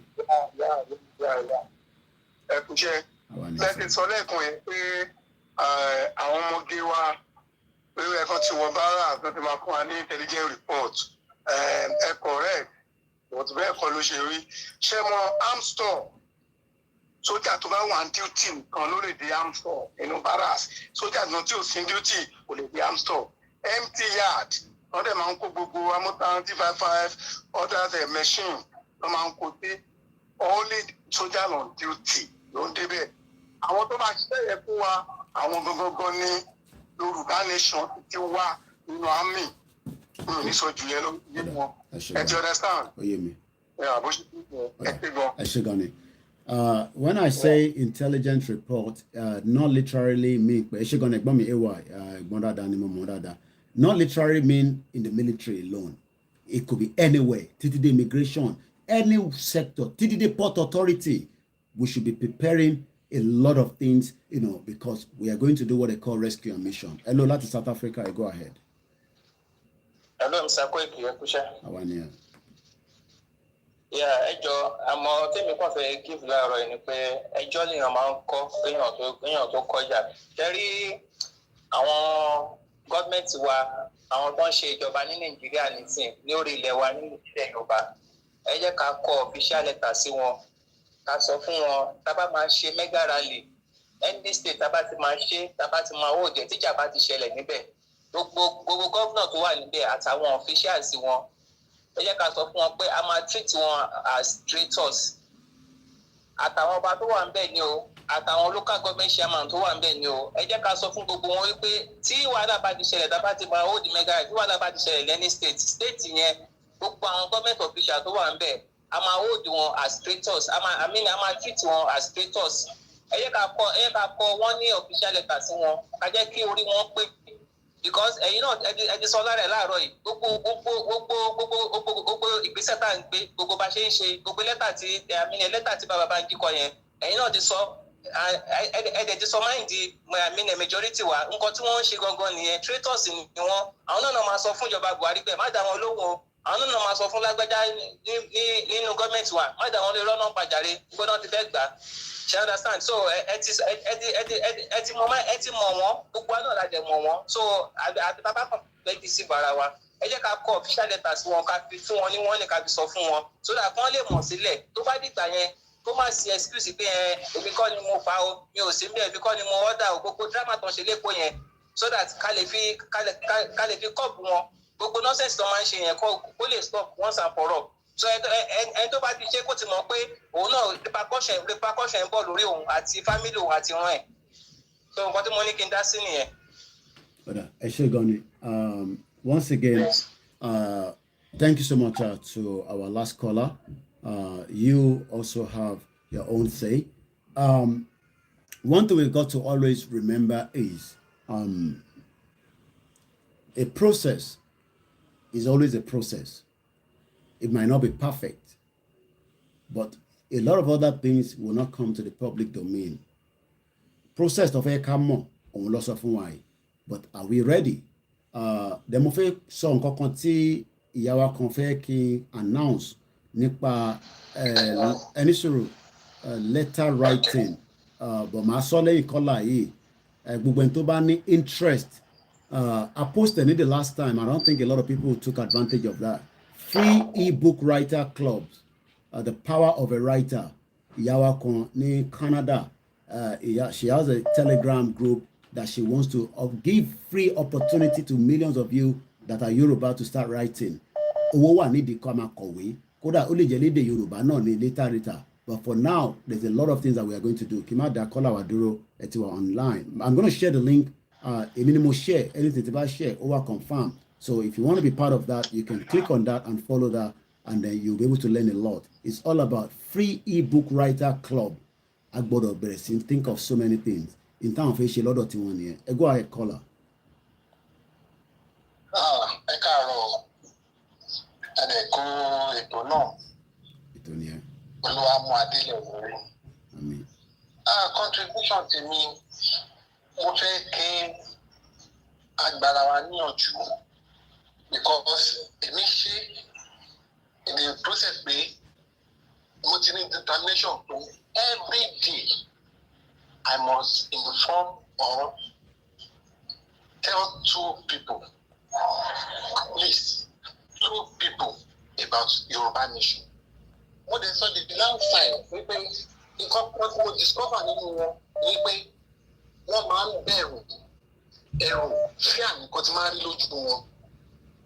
So tó bá ti béèrè lọ́wọ́ mi pé ṣé pé ogun pé a fẹ́ dágúnlẹ̀ rẹ̀ má sọ fún ọmọ wọn sọ pé now àwọn èèyàn tí wọ́n fẹ́ gba ilẹ̀ yín kẹ́yìn ò fẹ́ bá jagun tó bá gbógun wá bá yín kọ́ ṣé ìníjà ẹ̀yin ò fẹ́ jà o but wọ́n sọ pé ká defend ara wa. Wọ́n á béèrè lọ́wọ́ mi pé báwo ni wọ́n ṣe lè defend ara wọn. Wọ́n ní very very simple. Mo kọ́kọ́ wá means láti yọ fear yẹn kúrò ní ọkàn wọn. Báwo mo ṣe yọ fear yẹn kúrò lọ́kàn wọn? Mo ní ṣé wọ́n ti gbọ́ nípa bond boat rí? Pé ní Amẹ́ríkà ìgbà tí wọ́n fẹ́ lọ gba Amẹ́ríkà, àwọn èèyàn tí wọ́n rí ń bẹ̀ wọ́n ju oye tí captain yẹn kó lọ. Wọ́n dọ́bù wọn. So the first thing the captain yẹn sọ ni pé ó ní pé kí àwọn èèyàn kan jó boat náà gbé wá. Wọ́n ṣe jó boat yẹn. So everybody tí wọ́n make up mind ẹ̀ máa sọ pé yes. Tí wọ́n bá declare kẹ́tì mọ̀ wípé this is a do or die affair. You have to collect back what is right for you, as in your rights. So, only one níbọn, wọ́n ní níbọn ṣe bí agbẹ́ àkánúnú Bíbélì pé Goliath ṣe bí ordinary catapult ni David fi pa. Go and get catapult. Èèyàn tó ní ọ̀bẹ, èèyàn tó ní àdá, àti rí nǹkan tó ń kó wọlé, àwọn tó ń mú severally, tó ń mú sword, àti ìkíní ló ń kó wọlé, àti àdádágà. Ìwọ́n tó wà distant, o ní advantage over that person. Tó bá ẹ lọ máa kọ́ bọ́ ṣe yin catapult, ṣàkútájọ́, ẹ tó márùn-ún, ẹ pọ́yàn kan lórí, ó máa lọlẹ̀. Bó jẹ́ bọ́ ló ní ẹ gbà lọ́wọ́ ẹ̀. Ó ti acquire nìyẹn. So nítorí náà, ẹ jẹ́ ká endeavour at least ẹ ṣe ní ẹpinnu ẹ pé at least èèyàn méjì ní ojúmọ́ ẹ máa sọ nípa Yorùbá nation fún wọn. That is my contribution. Ọ̀dà ẹ ṣé gan ni lẹ́ẹ̀kan sí adúpẹ́ lọ́wọ́ gbogbo èyí tí ẹ̀ ń gbọ́ wa as we are taking calls. Ẹ mọ̀ pé tí bá ti wà lórí program it doesn't matter ẹ̀ fi sọ yẹn ẹ disturb program láàárọ̀ ẹ̀ ń ṣàlejò mi. Ẹ má bínú bàbá mi, má bínú. Ẹ jẹ́ bùrẹ́ àwọn olùrẹ́bẹ̀. Ẹ ṣeun gan. Ṣé ẹ rí ẹ má jẹ́ kí n tàn yín bàbá mi Koiki. Bọ́dà mi lẹ̀ jẹ́ ìgbà tẹ́ ẹ sọ iye ẹ̀tàn bí yín ẹ fi 2 years jù mí lọ. Wọ́n bẹ̀ mí ní 1980. Mo fún yín ní respect yẹn from today. So kíkọ́ tó fẹ́ sọ bàbá mi Koiki, ẹ jẹ́ kí n sọ̀rọ̀ kan fún yín. Olówó tó jẹ́ Yorùbá. Olówó tó jẹ́ Yorùbá. Wọ́n support you, wọ́n ò support you, wọ́n ò lè ever support you. Because they make money through Fulani government. Ṣé ẹ̀gbọ́n mi mo ti padà wá sí Lọ́kọjà, wọ́n á kí family mi ní Lọ́kọjà ń sìn yìí, ó ti padà lọ sí north nìyẹn lọ́la. Olówó tó jẹ́ Yorùbá tó bá jẹ́ olówó tó jẹ́ Yorùbá. Báwa ta kàn ní change that region yìí là ń support Yorùbá. Àwọn olóhùn yẹn tẹ̀ wọn ò pọ̀ tó wá, ó tẹ̀ tó kọ́tà wa, ó tẹ̀ tó half of kọ́tà wa gan sef.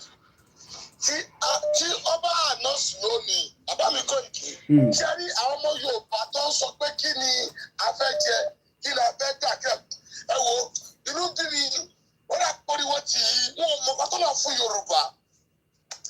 Tí a bá gba Yorùbá nation sí i tí náà ti bá wà èmi á jẹ́ máa gba àwọn náà fi ṣàpè mí láti Yorùbá nation kí n wá sí north nǹkan ọkọ tí mo ti ṣe kíkílẹ̀ wọn ò rẹ́ tó lè ṣe síbẹ̀ yẹn. Ṣé ara sáàkẹ́ tí mo sọ̀rọ̀ nǹkan tí mo ti ṣe sí north nǹkan tó ti ṣe sí north ọmọ Yorùbá ni mí Ìgbónà ni mí ẹ máa sọ fún confam Ìgbónà ni mí ọmọ Òkèníbi ni mí confam ẹ gbàgbé wèrè bàbá ìwèrè tó pé Ìgbónà yẹn Láì Mohammed tó pa ọ́n káàkiri yẹn olóṣèlú yẹn ẹ gbàgbé ẹ mo dé ilẹ̀ ìgbà tí yá mi kú tí mo sọ fún ìgbà tí yá mi kú ẹ gbàgbé sí nothing dey happen for Oro wey dey born the man nothing Oro road Oro. àrí picture yẹn náà nígbà tí àwọn ọmọ yẹn ń ṣe rally lọ tó gbede ẹ̀wọ̀n kan gba wájú lé Láì Mohammed. Bẹ́ẹ̀ni Oro láti Oro. Kò sí títì wọ́n ṣòlé ẹ̀ gan. Ọ̀rọ̀ òkèèrè pé dé gbogbo ọ̀nà wa yẹn òṣì ẹ bá gbọ́ òṣì láìmọ̀ gbọ́kọ̀ ìdí ẹ jẹ́ kí n ja ẹ́ sí kọ̀ọ̀kan ọmọ òkè nígbèrè mi gbogbo àwọn tó bá ń gbọ́ máa gbọ́ mi. Gómìnà kan ti wá lókè nígbèrè nílùú mi gangan ó pè ní Kọ́nẹ́síò Adébáyọ̀. Kọ́nẹ́síò Adébáyọ̀. Ṣẹ́ni gómìnà máa yẹn ìgbà tí Ọbásanjọ́ tó ṣe first regime ó kọ́kọ́ fi sí minister of communication l'Abuja ìgbà tó rí pé máa yẹn ò rówó ó fi sí minister for works and housing. Èmi yìí tí wọ́n bá yín sọ̀rọ̀ mo lọ bá bàbá yẹn ti dá mi ó ní kí n sọ èdè lóòótọ́ ó ráìtì o wípé mi ò lè sọ èdè ìlú mi bẹ́ẹ̀ èmi tí wọ́n bẹ́ẹ̀ ṣe Yorùbá ó ní kí n sọ èdè Ìgbónà bẹ́ẹ̀ mi ò fi bẹ́ẹ̀ gbélé òótọ́tọ́ náà bẹ́ẹ̀ mo gbọ́ èdè Ìgbónà òde yàtọ̀ sí èdè Yorùbá tàjọ ń sọ lọ. Ìgbà tí ọ̀rẹ́ mi tó bá wọn ṣiṣẹ́ ní bàbá ẹ̀ ní skul mẹ́ta l'Abuja bẹ̀tà area ní Maitama bàbá yẹn ṣe ní títí Kwara òṣè ìlú tó ti wá gan story ni ṣe bá ọmọ ẹdun rẹ́pù sìn ọmọ ẹdun rẹ́pù wọ́n jà lórí rẹ́pù yẹn ń sìn yìí èmi yìí sọ èmi á sì lọ lé màá sì lọ make speech sí bàbá yẹn ìgbìyànjú ọ̀tí ọba ẹbí sí l'Abuja ó ti máa gbàgbọ́ náà tí ní ipa o ó bá tẹ̀ kú kan máa sọ fún ọmọ ẹ̀ bàbá ọba yìí kan tó ń fún mi ní ìgbà tẹ́bi tí mo fẹ́ benefit kan tí mo bá lọ tọ́jú ẹ̀ bàbá wa tẹ̀ sí mi ẹ má jẹ́ àtọ̀rọ̀ wa àwọn olówó Nàìjíríà tó jẹ́ ọmọ Yorùbá ẹ̀sà ó ọpẹ́rẹ́tì ní nọ́ọ̀tì dáadáa o ẹ̀gbọ́n mi nípa ọ̀tọ̀ yẹn ó ọpẹ́rẹ́tì ní nọ́ọ̀tì o sẹ́rí àwọn Haúsá tẹ́tẹ́ wọ́n jù ní ẹ̀wọ̀n wọ́n táìpù kan sí i láti lè jáde tàbí ti lé táìpù yẹn gas pipe lọ sí north wọ́n ti dá Àbújá gan ní olè báyìí sọ̀rọ̀ yìí wọ́n bá lé ní pipeline láti Delta wọ́n máa jálè fún wọn wọ́n sí ìlú Boko Haram àwọn wèrè yìí ní Chad. Ìdí tí mo fi sáré pé kí n kọ́lé mi parí ní Lọ́kọjà ilé mo nílé l'Àbújá kì í pé mi ò nílé l'Àbújá fámílì mi ni wọ́n kún wọn sí Òkè Ọya ń bíbí àyè kọ́ wà ní bíbá yìí. Ẹ méjà tọrọ wa àwọn olórí wa tó jẹ́ ọmọ Yorùbá tí ẹ decline tẹ́ bá ti decline sẹ́rí ẹgbẹ́ mi ẹ jẹ́ kí jáde sí kankan sẹ́rí bí wọ́n tẹ́tí decline ó mú ìrẹ̀wẹ̀sì bá wa. Ó mú ìrẹ̀wẹ̀sì bá wa sẹ́rí ẹ jẹ́ kí sọ kí kan fún yín ẹ jẹ́ kí sọ kí kan fún yín kí bàbá wa Sunday Igboho ìsànẹ́bà wà tí wà nìyẹn èmi ò mọ kàdákàdá kí ló kàn pẹ̀lú Gani Adams èmi àánú lẹ́sẹ̀ de kára náà káàárẹ̀ wèrè wo ni káàárẹ̀ wèrè tó gbé ẹ jẹ́ kí sọ kí kan fún yín sà Sunday Igboho bàbá number 1 Ọlọ́run ọba ló pè é Ọlọ́run ọba tó jẹ́ pé yẹn wà láìtàláì bàbá mi Igboho àbọ̀ tọ́lọ́ pè báyẹn kì í sọ̀rọ̀ ogun ẹgbàgbé ọ̀rọ̀ ogun tó bá jù fún mi kò lè ṣiṣẹ́ èmi á ti lẹ̀ máa pa ẹ́ lórí ogun tó gbé dání ni àdẹ̀wọ́pọ̀ àwa náà pè ní àkàndá Ọlọ́run àkàndá Ọlọ́run ẹgbàgbé nọ́ọ̀sẹ̀ tó ṣẹlẹ̀ nǹkan tí mo fẹ́ sọ fún yín nìyẹn. ẹ ṣe gan ni ẹ̀gbọ́n mi. mo ti gbọ́ ẹ ti pẹ́ lójú kí sáré ó yé mi thank you so much ẹ ṣe gan ni ẹ bá ń kí no it's okay ẹ bá ń kí ìyàwó àtàwọn ọmọ thank you so much I love that man so much. Hello caller. Hello Mr. Koiki. Ẹ káàárọ̀. 14th of August 2022. Time is now 10:32. You're watching a live transmission for those of you that are live with us. Go ahead. Jerry, mi fẹ́ sọ pa ìjà tó ń bọ̀ yìí. Mo ti fẹ́ fi suggestion ìtẹ́lẹ̀ but ó wo bí situation of things ṣe ń lọ nísàlẹ̀ bẹ́ẹ̀.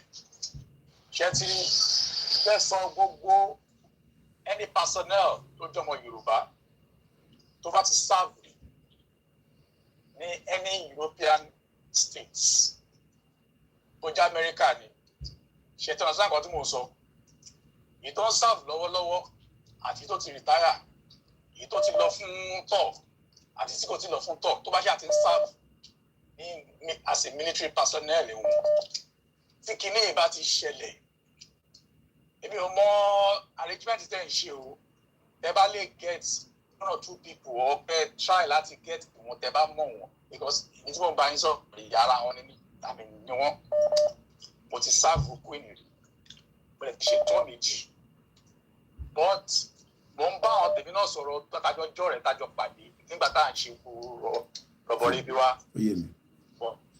tó bá ṣẹlẹ̀ ìyẹn ò ní pé ká máa dísàlẹ̀ o a máa dísàlẹ̀ o but majority of àwa táwa bí àmọ́ ẹni tá a lè bá sọ̀rọ̀ àmọ́ ẹni tá a lè pè but experience wa o ẹ má jẹ́ parọ́ fún yín o.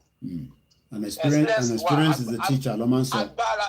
agbára lẹ́sìn wa a lè gbébọn o ẹ má jẹ́ parọ́ fún yín o but tó bá ṣe tán ẹ jẹ́ ká ẹ mọ̀ ká organize oníṣọ́jú yẹn lẹ́pẹ́ irú àwọn kan báyìí gbọ́dọ̀ máa sọ ní afẹ́fẹ́. Ó yé mi. tẹ́tẹ́bá lè ní organization láàrin yín tó lè ṣàyẹ̀. Implementation stage. Ọ̀dà. Mi ò ní sọ jù yẹn lọ. Ẹ ṣé gan-an ẹ̀gbọ́n mi. Ẹ ṣé gan-an. Thank you so much. Lẹ́ẹ̀kan sí bá ṣe máa ń sọ pé mo dúpẹ́ lọ́wọ́ ẹ̀gbọ́n mi tó pè yẹn. Ẹni tó ń pè wá láti Luton, wrong number lẹ́ ń pè. As much as everybody has, 2 numbers or 3 numbers or whatever number, Taba ti sọ pé studio line mean pé studio line. We are not asking to call any other number. It's because that is the only number that we want you to call. My send number is saying Tebani láti Luton. I think you are trying to call in as well. Ẹni sùúrù ẹ̀yin tẹ́ ń pè wá. Mo dúpẹ́ lọ gbogbo ẹ̀yin tí ẹ ti bá wa dá sí ọ̀rọ̀ ètò tó wà nílẹ̀. Let's go to the next caller. Ẹ bá ṣe ní kọ́mọ́kọ́mọ́. Hello caller, go ahead. Hello, Baba. Yeah. Ẹ káàárọ̀. Àwa ni ẹ. Kó ètò. Àwa ni ẹ. Last caller tó pè before this caller, of course, gẹ́gẹ́ bí nǹkan tó sọ lóòótọ́, declaration àwọn èèyàn ń dòde, inú bí àwọn èèyàn gan lé. Inú bí wọn gan, so declaration àwọn gan ni everybody ń dòde. So wọ́n máa rí display wà táyà ẹ̀rẹ́ display. Ibi gan ó kọ́ àwọn èèyàn gan lára gan sẹ́ẹ̀ oríkò kìíní. So èmi ò lọ́wọ́ tí mi máa sọ jù. Mo ti fífà message fún yẹn jù. So tẹ́ bá ṣe tán kẹ́ check message yẹn. All right. Ẹ ṣe mi sọ. Tí ẹ bá ń pè tí kọ̀ọ̀kan bá wà on, ẹ̀yin lẹ máa ṣe sùúrù kí call line fi ṣe tán. If you have just joined and I keep saying the studio line, at the pin number we are now getting more calls on my other number. You are disturbing that Twitter feed. Ẹ̀yin ò sí lórí Twitter. Àwọn èèyàn wà lórí Twitter tá à ń communicate pẹ̀lú. And we have huge number of people. I need to get the message through. We are now at the stage of where you've got to listen to what we are saying. Kilo take time. We are repeating the number.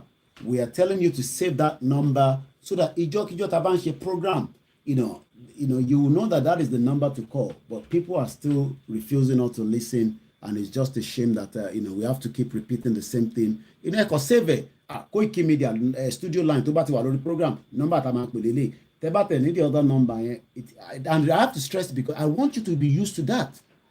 Because our problem ta máa lọ ní lélẹ̀ tẹ́ bá get used to things now. We got to use to things, so that we are not doing mistakes, and we are managing, what we have. Tẹ́yìn bá ń pè, tẹ́yìn block, ẹni tó fẹ́ gbọ́ lórí Twitter, jẹ́ kẹ́ni ẹ gbọ́ nìyẹn náà kò dẹ̀ make sense. So again, the number that you need to have, which is the studio line, is +44 74 044 05917. That is the number, Yẹn la ṣàfihàn kẹ̀dá sí náà la ṣe ní kẹ́pẹ́. Ẹ̀ ń ṣàwọn àwọn program yìí nílùú iná àti ní gbogbo ibi tẹ́tí ń gbò wọ́n tí wọ́n fún yín ní access pé kẹ́pẹ́ wọlé. Nítorí pé gbogbo alájọ ní Yorùbá nation kò ń ṣàwà nìkan. Ìyẹn la ṣe ní kẹ́pẹ́ wọlé. Ẹgbọ́n sókè ẹgbọ́n pè wá. Ẹ káàárọ̀ ẹ kú ètò.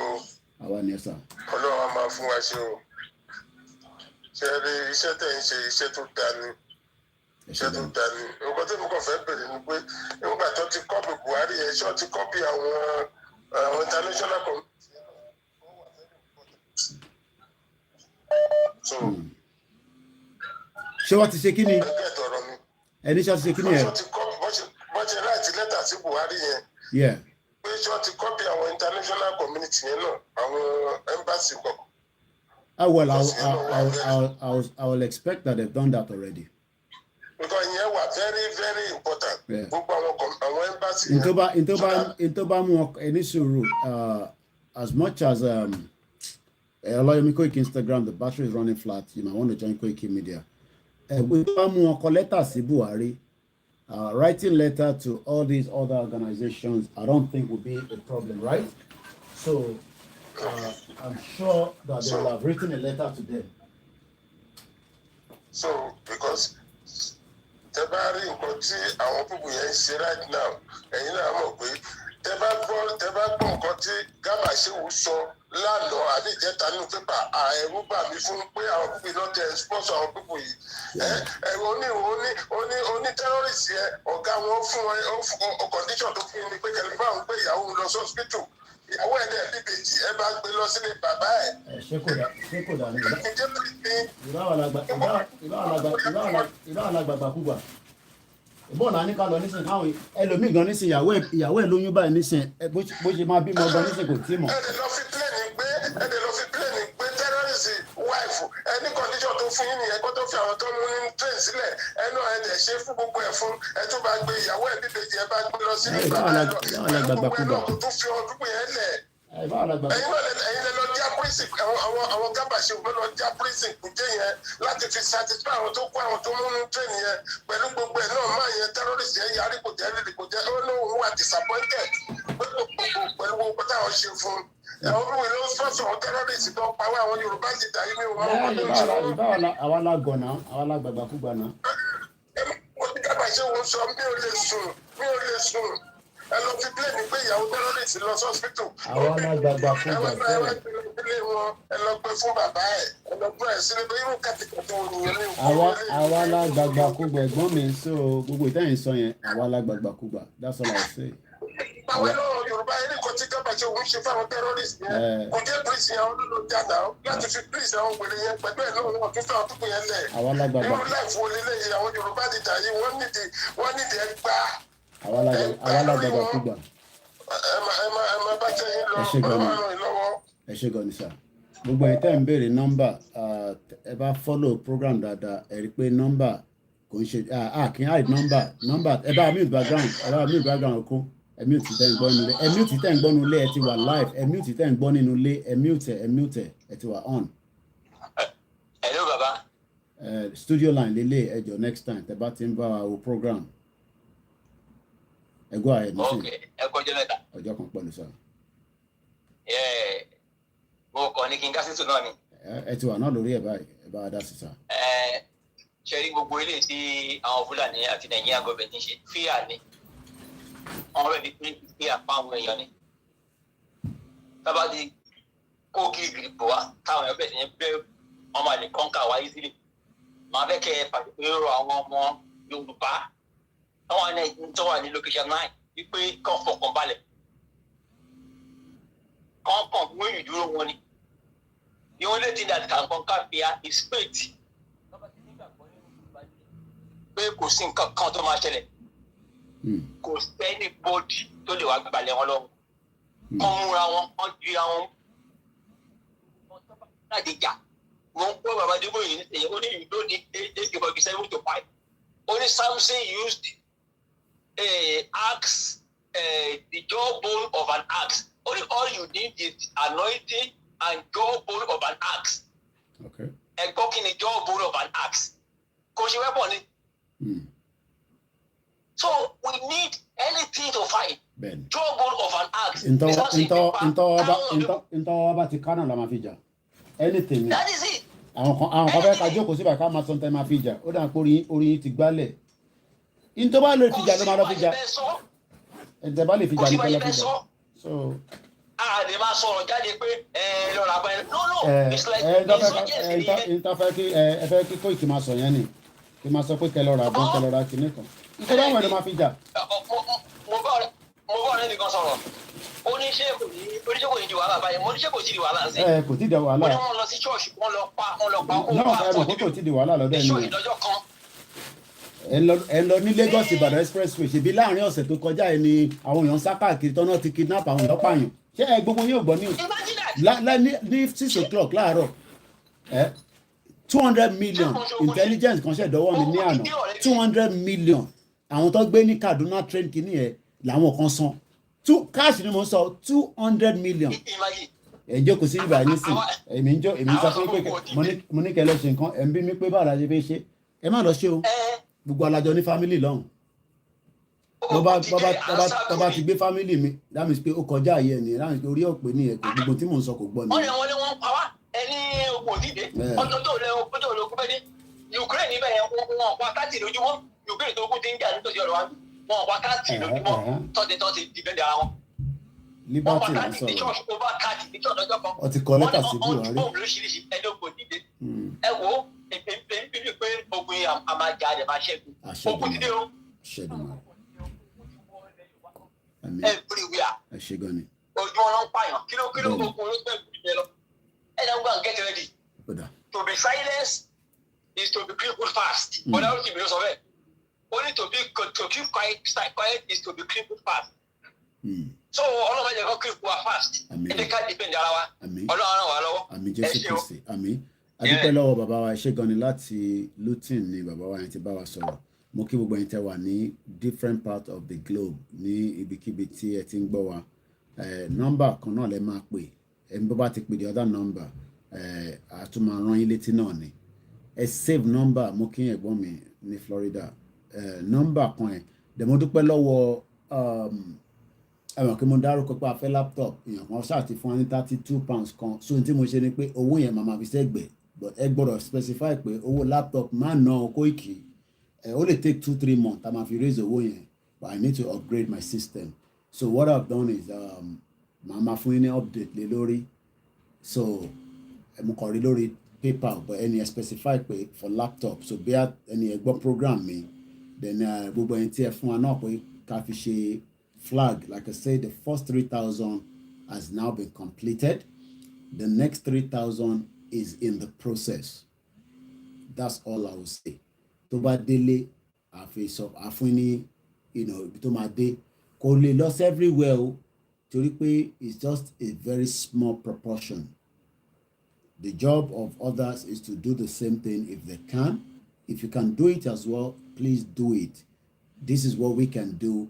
Ní AK-47 mo ní AK-49 mo mọ ibi tó ti ń tà mo mọ ibi tó ti ń rà ẹ lè ṣe local one ní mo mọ bó ṣe ń ṣe. That is what everybody that think they can do something to go and find out. Gbogbo Mr. Koiki ṣé ká lọ ṣe báyìí ǹtẹ̀ bá lè ṣe ni kẹ́ lọ ṣe. Ìtẹ́ni lè ṣe from the media perspective òun là ń gbìyànjú là ń ṣe. A dẹ̀ make sure pé àjẹ́ kó sú àjẹ́ kó rẹwà. So kí olúkálukú náà kó gbé ìgbésẹ̀ níwọ̀nba tẹ́ bá lè gbé bí a ní ńlá ni ní kékeré ni ẹlẹ́tọ̀ọ́ láti gbé. Èmi ṣe tèmi kó olúkálukú náà ṣe tiẹ̀. Wọ́n ti fún Buhari ní notice. Ẹ mute background ẹ ti wà on ẹ go ahead. Hello sir, káàárọ̀ sir. Ẹ káàárọ̀ ẹgbọ́n sókè. Ẹ kú ètò mo ní kí n kí yín sir. Àdúgbò fọlọ́run tèmi ẹ. Láti ìlú Èkìtì ní Nàìjíríà location 419 mo ti ń pè. Bẹ́ẹ̀ tẹ̀ fi máa lo Nàìjíríà mọ̀ ẹ lè máa sọ pé láti ilẹ̀ Yorùbá kò ṣe dandan because as far as we're concerned an official letter has now been given to Buhari government. This is a process. The government might not listen to us, but we are going to make our way out of Nigeria peacefully or violently or whatever or however. Ẹgbọ́n sókè láti Èkìtì state. Yes sir. Ìdí tí mo fi pè yín sàtórí àwa náà ká wà lẹ́yìn tí káàárọ̀ mass burial. Tí ọ̀pọ̀ ní àdúgbò kékeré mi wà báyìí mo ti ń try láti make arrangement but àmọ́bì kankan tí àwọn èèyàn ń kóra wọn jọ. Okay, ẹni sùn ṣẹ́rí that word ẹni sùúrù alàgbà. The word àmọ́bì tíyàn kankan ẹ̀yin fúnra yín ti di coordinator kan lọ́dọ̀ ara yín. As much as we Bàbá Èkìtì wà níbẹ̀ yẹn Martins àwọn èèyàn wà níbẹ̀. But because each of these states tá à ń sọ ó dà káwọn èèyàn understand state kankan pé state tó tóbi ni. Mọ̀yàn kankan ǹjẹ́ àwọn tẹ́yìn náà lè kójọ ní 20 láti fi prepare pé níjọ́kíjọ́ tí wọ́n máa declare o àwa náà máa lè ṣe kí ni a lè defend the community wa ìyẹn lèmi fi pé kẹ kọ́kọ́ ṣe láti kọ́kọ́ ṣe náà then I'm sure later on lè mọ̀ bẹ́ẹ̀ ṣe máa link up pẹ̀lú àwọn maybe other groups whether within the state or other state but ẹ bá ṣe ń sọ pé mọ̀ bí kọ̀ọ̀kan it's like pé really ó dà pé a kàn ń fò pé I feel lọ but I ti prepare so it me expect ẹ̀yin nísìnyí pé ẹ̀yin náà bẹ̀rẹ̀ sí ṣé tó kóyàn jọ ni. Èmi náà ti ń kóyàn jọ. So mọ̀yàn kọ́kọ́ yẹn fìyẹn sílẹ̀ èyí tẹ́ ń kójọ yẹn ni kẹ́ máa prepare bẹ́ ṣe fẹ́ defend that territory òun ni kẹ́ defend. Ẹ tún fẹ́ mọ àwọn yẹn kan yẹn bí tẹ́ bá ti mọ̀ yẹn gan lẹ́ máa di problem àtúwà gan sef ló máa di pé àárín ara ilẹ̀ máa ní kó àgbọ̀ra wa yé. Ọ̀rọ̀ mi ò yé yín nísìn kò ṣe pé ẹ̀ ní mọ́ra yín eventually but what I'm saying is at the short period of time now ẹ ti mọ̀ okay èèyàn márùn lẹ kó papọ̀ ẹ ṣì máa ṣèpàdé, then I'm sure later on whether today, tomorrow or in another few days ẹ link up pẹ̀lú àwọn tó kù náà one way or the other, but at least ẹ̀yin tẹ́ ṣe kóra yín jọ yẹn náà ẹ tún ṣe máa sọ pé ẹ mọ̀ bí kankan ibo lẹ tún fẹ́ mọ̀ ẹ̀yin náà làwa fẹ́ mọ̀ náà kí ni mo ṣe ok ṣé bẹ́ẹ̀ fi ṣe mọ̀ yín nísìnyí ṣé kò dáa ni so àwọn wo lẹ tún fẹ́ mọ̀ èmi gan yín gan ti mọ̀ mí òun lẹ ẹlòmíì gan nísìnyí gan sẹ kò tí ì ráyè bá mi sọ̀rọ̀ láti bí abi 3 years òun lẹ́yìn ti bá mi sọ̀rọ̀ nísìnyí ẹ tún ní ẹ̀mọ̀ yẹn kankan ta lẹ tún fẹ́ mọ̀ ẹ ti gbọ́ Kóìkì ẹ ti gbọ́ Yèyé Dára ẹ ti gbọ́ Tẹ́ni ẹ ti gbọ́ Mọ́lúkà ẹ ti gbọ́ Bàbá Èkìtì ẹ ti gbọ́ Mass Burial ẹ tún wá ní ẹ̀mọ̀ yẹn kankan ta lẹ tún fẹ́ mọ̀ ẹ ní láti many things because ẹ̀yin ni pilot àwa ẹ̀yin ni pilot wa ṣẹ́rí gbogbo ẹ̀yin tẹ́ wà nílé ẹ̀yin ni pilot wa ẹ̀yin lẹ̀ ń drive plane àwa la kàn fuẹ́lẹ̀ ẹ mọ̀ pé tí plane bá land mo mọ̀ pé kò ń ṣe gbogbo èèyàn ló ti dé airport tí plane bá land wà ní pé àwọn kan oríṣiríṣi èèyàn ló máa dé gbìdìgbìdì àwọn tó fẹ́ wá kó ẹrù bọ́lá sórí bí plane ṣe ń land yẹn àwọn kan tó fẹ́ refill ẹ̀ àwa là ń refuel but ẹ̀yin lẹ fẹ́ drive ẹ̀ so ẹ má tún dúró de anybody kankan ẹ̀yin gangan ni pilot ọ̀rọ̀ Yorùbá nation so bó ṣe jẹ́ nìyẹn.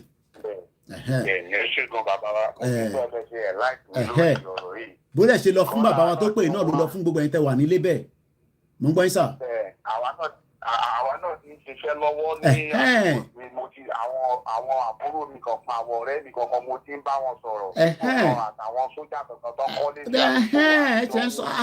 ẹ̀dẹ̀ wa náà tún mọ ìtẹ́lẹ̀ tún wá later on yes ẹ lè link up ṣẹ́rí lótìtọ́ àmọ̀pá láwọn tó ń sọ̀rọ̀ ká ti mọ̀ pé òkè àwọn ní gbòógì ọlọ́rọ̀ wa Ọmọlúkà Bàbá Èkìtì Mass Burial but kò ń ṣe gbogbo wọn náà lẹ máa ráyè connect pẹ̀lú ẹ má para yín lórí yẹn ẹ̀yin gangan pilot nìyí kò dẹ̀ síyàn ẹjẹ́ sọ nobody owns Yorùbá nation gbogbo alájọ ní o ẹ̀yin gan tí ẹ wà ní London gan ní Yorùbá nation jèmi lọ gbogbo alájọ ní so péyàn kan ẹ kọ́kọ́ lọ gbàṣẹ lọ́wọ́ àwọn kan nínú state kan no as long as tó bá jẹ́ pé lórí ìrìn àjò lẹ̀ wà tó ń ṣe pé ẹ̀ ń fà wá pé káwá lọ contest fún election ìyẹn làwọn fi gbọ́ but tó bá yẹ pé lórí Yorùbá nation kódà láàrin ara yín ẹ lè máa ka Sam Bible mo kàn fi ṣàpèjúwe ni o ẹ̀yẹ̀ mú gbọ́ yín. àwọn like ibi tá a fi Èkìtì ìbáyìí ṣe rí ojú àwọn èèyàn dúdú ní sáìtì bí wọ̀nyí. àwọn èèyàn tí èèyàn bá ń sọ̀rọ̀ Yorùbá nation ní ojú wọn majority tó wà láwọn Èkìtì wọ̀nyí ọ̀rọ̀ election làwọn ń sọ. because nǹkan tí mi ti pè sí program mi láàárọ̀ ni pé mo ti máa ń gbà láti pè àtàǹtí mi ò tí ì fortunate pé léèrè. oyè mi sà. ọ̀sẹ̀ mi ṣe wá fortunate láàárọ̀ yìí. àti pé ẹni tí nǹkan bá ti ń ṣẹlẹ̀ nǹkan tí mo fẹ́ kí àwọn ti sáà ní Nàìjíríà ṣáì.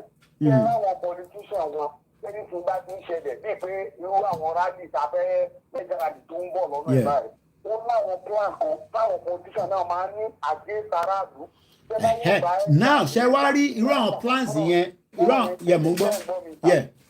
nígbà ensars yẹn nígbà tí àwọn èèyàn ń protest ní ensars yẹn àwọn tó jáde èmi gan jáde. àṣẹ ń sọ̀rọ̀ bọ̀ ní ọ̀rọ̀ wa ẹ jẹ́ n sọ kọ́kọ́ fún ẹ jẹ́ kémi fún ẹ jẹ́ fún yín advice ṣe rí plan tèmi expect kẹ́ ẹ máa ṣe ní sí ni pé gbogbo ní within that proximately ibi tẹ́ wà yẹn right and this is to go to other people as well ǹjẹ́ lè block gbogbo bẹ̀ pé kò ní sí movement tásìkò kan bá tó ẹ máa ronú sí ǹjẹ́ lè extended díẹ̀ ṣe rí tó bá yá ẹ kọ̀ wá pàdé pẹ̀lú àwọn tí ẹ̀yin gan mọ̀ pé Yorùbá nation ni wọ́n náà ṣe láti join but for now ẹ máa bára yín sọ lábẹ́lẹ̀ ẹ máa ìdí tó bá jẹ́ pé kẹ́ gbóògùn já ẹ mọ̀ kẹ́yìn kúkú wà nílé nísìn àwọn oògùn gidi dẹ̀ wà nílé ẹ gbóògùn gidi jáde ẹni tó bá dalẹ̀ tó bá ti fẹ́ sọ báyìí kó máa pẹ̀jẹ̀ ó ti dalẹ̀ nìyẹn tó yẹ yín nísìn bìkọ́ mọ̀ wọn káwọn kankan wà tó já ṣírí tó yẹ pé yín bàbá wa tẹ́ ń lọ sóko wọ́n pọ̀ o àwọn bàbá yẹn ẹ má fojú di wọn bọ̀ ẹ̀rú kàn bá wọn pé táwọn bá lọ gbé àwọn kìíní ilẹ̀ so àwọn tẹ́ máa kójọ yẹn ẹ bára yín sọ̀rọ̀ ló bá jẹ́ pé kúrán náà fẹ́ lò náà kò sí nǹkan tó bàjẹ́ o kó jẹ́ báìbù náà ni o so ìyẹn ilẹ̀ àwọn respect pé ká because ẹ mọ̀ kémi ò sí lẹ́kìtì ní sẹ́mi ò sí lé so ọ̀rọ̀ tẹ́mi sọ nísìn kò ń ṣe pé àwa náà lè wálé but fún ìdíkan àbí ìdíkejì àwa tá a ṣe wà lẹ́yìn odi nísìn so ẹ̀yin tẹ́ wà nílé ẹ̀yin ni pilot wa tó bá dẹ̀ yá a lè connect yín pẹ̀lú Bàbá Èkìtì a lè connect yín pẹ̀lú Martins a lè connect yín pẹ̀lú àwọn tó but for now tẹ̀ tí need anybody pé èèyàn mẹ́wàá lẹ bá kó jọ èmi fẹ́ kẹ́yìn mẹ́wàá yẹn kẹ́ jẹ́ warrior gidi tó yẹ pé tá a bá ti lọ agogo gbẹ́gẹ́ báyìí ẹ máa jáde tán bó jẹ́ singlet nìkan wọ́n rò pé Ìgbòho pé tó bá wọ̀ nǹkan kan lára ni ẹgbẹ́ àtọ́ fẹ́ mu ní gúrú yẹri pé bọ́ṣọ nígbà tó dẹ̀ bọ́ṣọ kò sóńdè kò sí kankan lára ẹ̀rù bá jọba wọ́n sá lọ irú yẹn rẹ̀ so gbogbo àdúgbò yín yẹn ẹ má sọ àdúgbò yẹn fún mi o àdúgbò yẹn gangan ẹ máa fojú wo pé tábàtẹ̀ bẹ̀rẹ̀ bí ọ̀kan bá ṣe pẹ́kẹ́ ṣe wá rí àwọn tí wọ́n ti gbọ́ yẹn a lè má rírú ẹ̀ fi kù oyè yín nísìn fún díkan àbí díkejì nígbà tá a bá dá dúró tán by fire by force wàá gbọ́ so bó ṣe jẹ́ nìyẹn bàbá wa láàárọ̀ yìí ẹ ṣe gan. àwọn àfikún tí mo ti fẹ́ sọ ta níbi sọ̀rọ̀ bẹ́yẹn níbẹ̀rẹ̀ pé àti mọ àwọn ọ̀kan ìkọ́sẹ̀ tí irú nǹkan tá a gbé lọ́wọ́ ìfẹ́ nǹkan tá a máa ń sọ ẹni kò sí báyìí fẹ́ ṣe kí kìíní yóò ní jíjà tí ó dẹ̀ ní jogun bí ọ̀sán tó ti wà ọ̀rẹ́dì. most of people tí mò ń wò nílẹ̀ Yorùbá ó dàbí pé bọ́ọ̀rẹ́ àwọn ọ̀pọ̀ nǹkan tó ń lọ. ẹni tẹ́bi ń pa báwo ló ń fẹ́ mọ tó ń lọ ẹni tẹ́bi ń pa nílẹ̀ Yorùbá láàárọ̀ yìí tó dá oko ó dáko ẹ̀gẹ́ gbogbo ẹ̀gẹ́ tó yẹ kó fi rówó wọ́n ti jẹ́ ẹ wá ní kó mọ tó ń lọ kò sí tó kàn pẹ̀lú tó ń lọ. àbọ̀rọ̀ mi ò yẹ yín nísìn alàgbà wa ẹ ṣe wà ń bẹ̀ àbí mọ̀nàmọ́ná ti mú yín lọ. ó dà pé àwọn ará UK yìí ti lo over power ẹ ti ráìdì wọn ẹgbọ́n sókè. ètò nìyẹn. ẹ káàárọ̀ sà. gbogbo akitiyan ní wàá jẹ́ kó ti ṣe o. láṣẹ o. àti ilẹ̀ lórí o. láìlọ gbàgbọ́rọ̀ lọ́rùn. láti àwọn kọ́tà ń dá ní ìjọba máa rẹ̀ ìtajà ìjọba máa rẹ̀ ìtajà ẹ̀ńtìlá ìjọba rẹ̀ ìtajà ní ìjọba ìwé kéèkì nígbà tí ó kọ sí ọdún yìí ní dé àná orí tó wá sí kìíní kan ní máa jẹ́ máa wà bẹ́ẹ̀. lórí gbogbo kọta àti sọ sọ láti fi áwà ìlò ó yẹ ọ́n ní láti pẹ̀lú àrọ́bà mú bá àbúrò mi kan lóko ó sì ní kàn wọ́n sáà tẹ̀lé ní èkó lórí ìlú lórí ọdún fún àgbà Yorùbá nation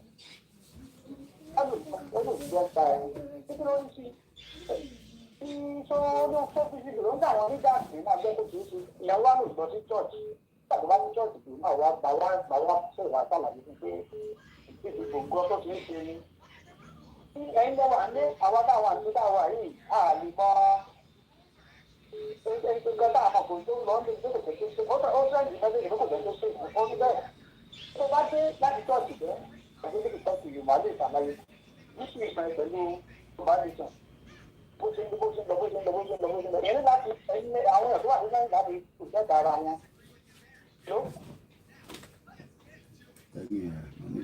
à ń gbọ́ mo fi ń ta fọ́ọ̀tì ní tẹ́ bá àwọn èèyàn bá ń pè kí má máa interfere yẹn mo ṣe ń gbọ́ yín mo ń gbọ́ yín à ń gbọ́ yín ẹ bá ń gbé fáńdà sí i. àwọn èèyàn tó wà láti protect ara wọn.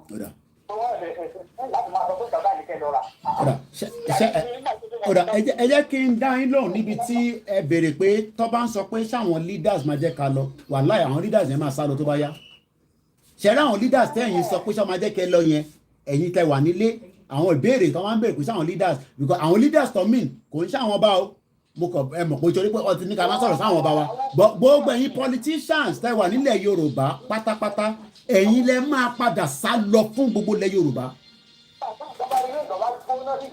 bíkọ́ kò tí ì rú ni kò tí ì rú làwọn èèyàn ṣe ń sọ bẹ́ẹ̀ ṣẹ́ni tó bá di pé ó rú tẹ́rù yẹn tó jáde tán tí gbogbo orú yẹn tó ń smell tó ń sọ pé ṣó ti ń ṣẹlẹ̀ lẹ́kìtì irú bàbá wa tó pè tán ní yẹ.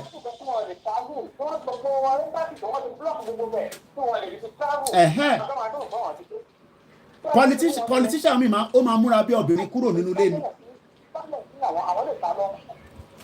So the word pé àwọn leaders wọn àwọn òní àwọn leaders ìkà leaders tí kò jẹ́ kí ẹ ráyè lọ for the 20-something years tó ti ń ṣe democracy láti 1999.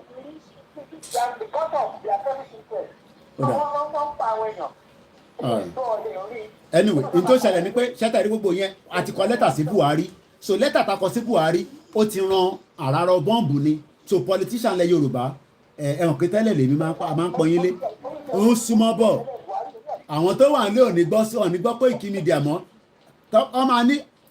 tó bá ti bẹ̀rẹ̀ náà nìyẹn ó kù díẹ̀ ni bọ̀ kó tó time yẹn ẹ sì ní right láti padà sílé àràárọ̀ bọ́ǹbù ni gbogbo politician lẹ Yorùbá ẹ̀ tó 1 million and you are not invisible. ó dà ẹ ṣe gan ni bàbá wa. Àmì, thank you so much. Ẹ ṣé gan ni daddy.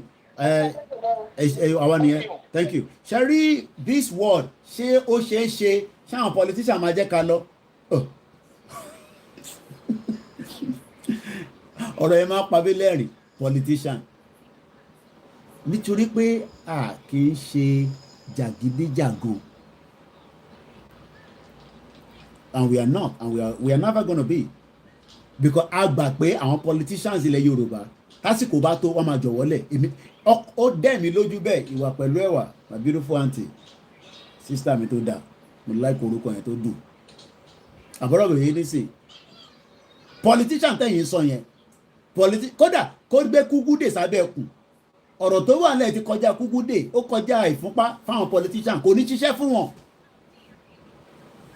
We are not going to attack any politicians, but ẹ jẹ́ kí bàbá àti kọ lẹ́tà sí Buhari ibi tá a kàdé lẹ́nìí fẹ́yìn tẹ̀sẹ̀ wọlé àti kàdé ibi tá a fẹ́ kàdé tó bá tún dọ̀la àbọ̀túnla tí bá tún ráyè màá tún gbé a máa gbé yẹ̀wò but till September ní lẹ́tà yìí lọ sọ fún Buhari títí di mega rally wọ́n máa announce ẹ̀ ṣé Gbòho máa lọ èmi ò mọ̀ yẹn ṣé bàbá Akintoye máa lọ gbogbo ẹni tó ń pè sórí wrong number ẹ̀ ń disturb show yìí.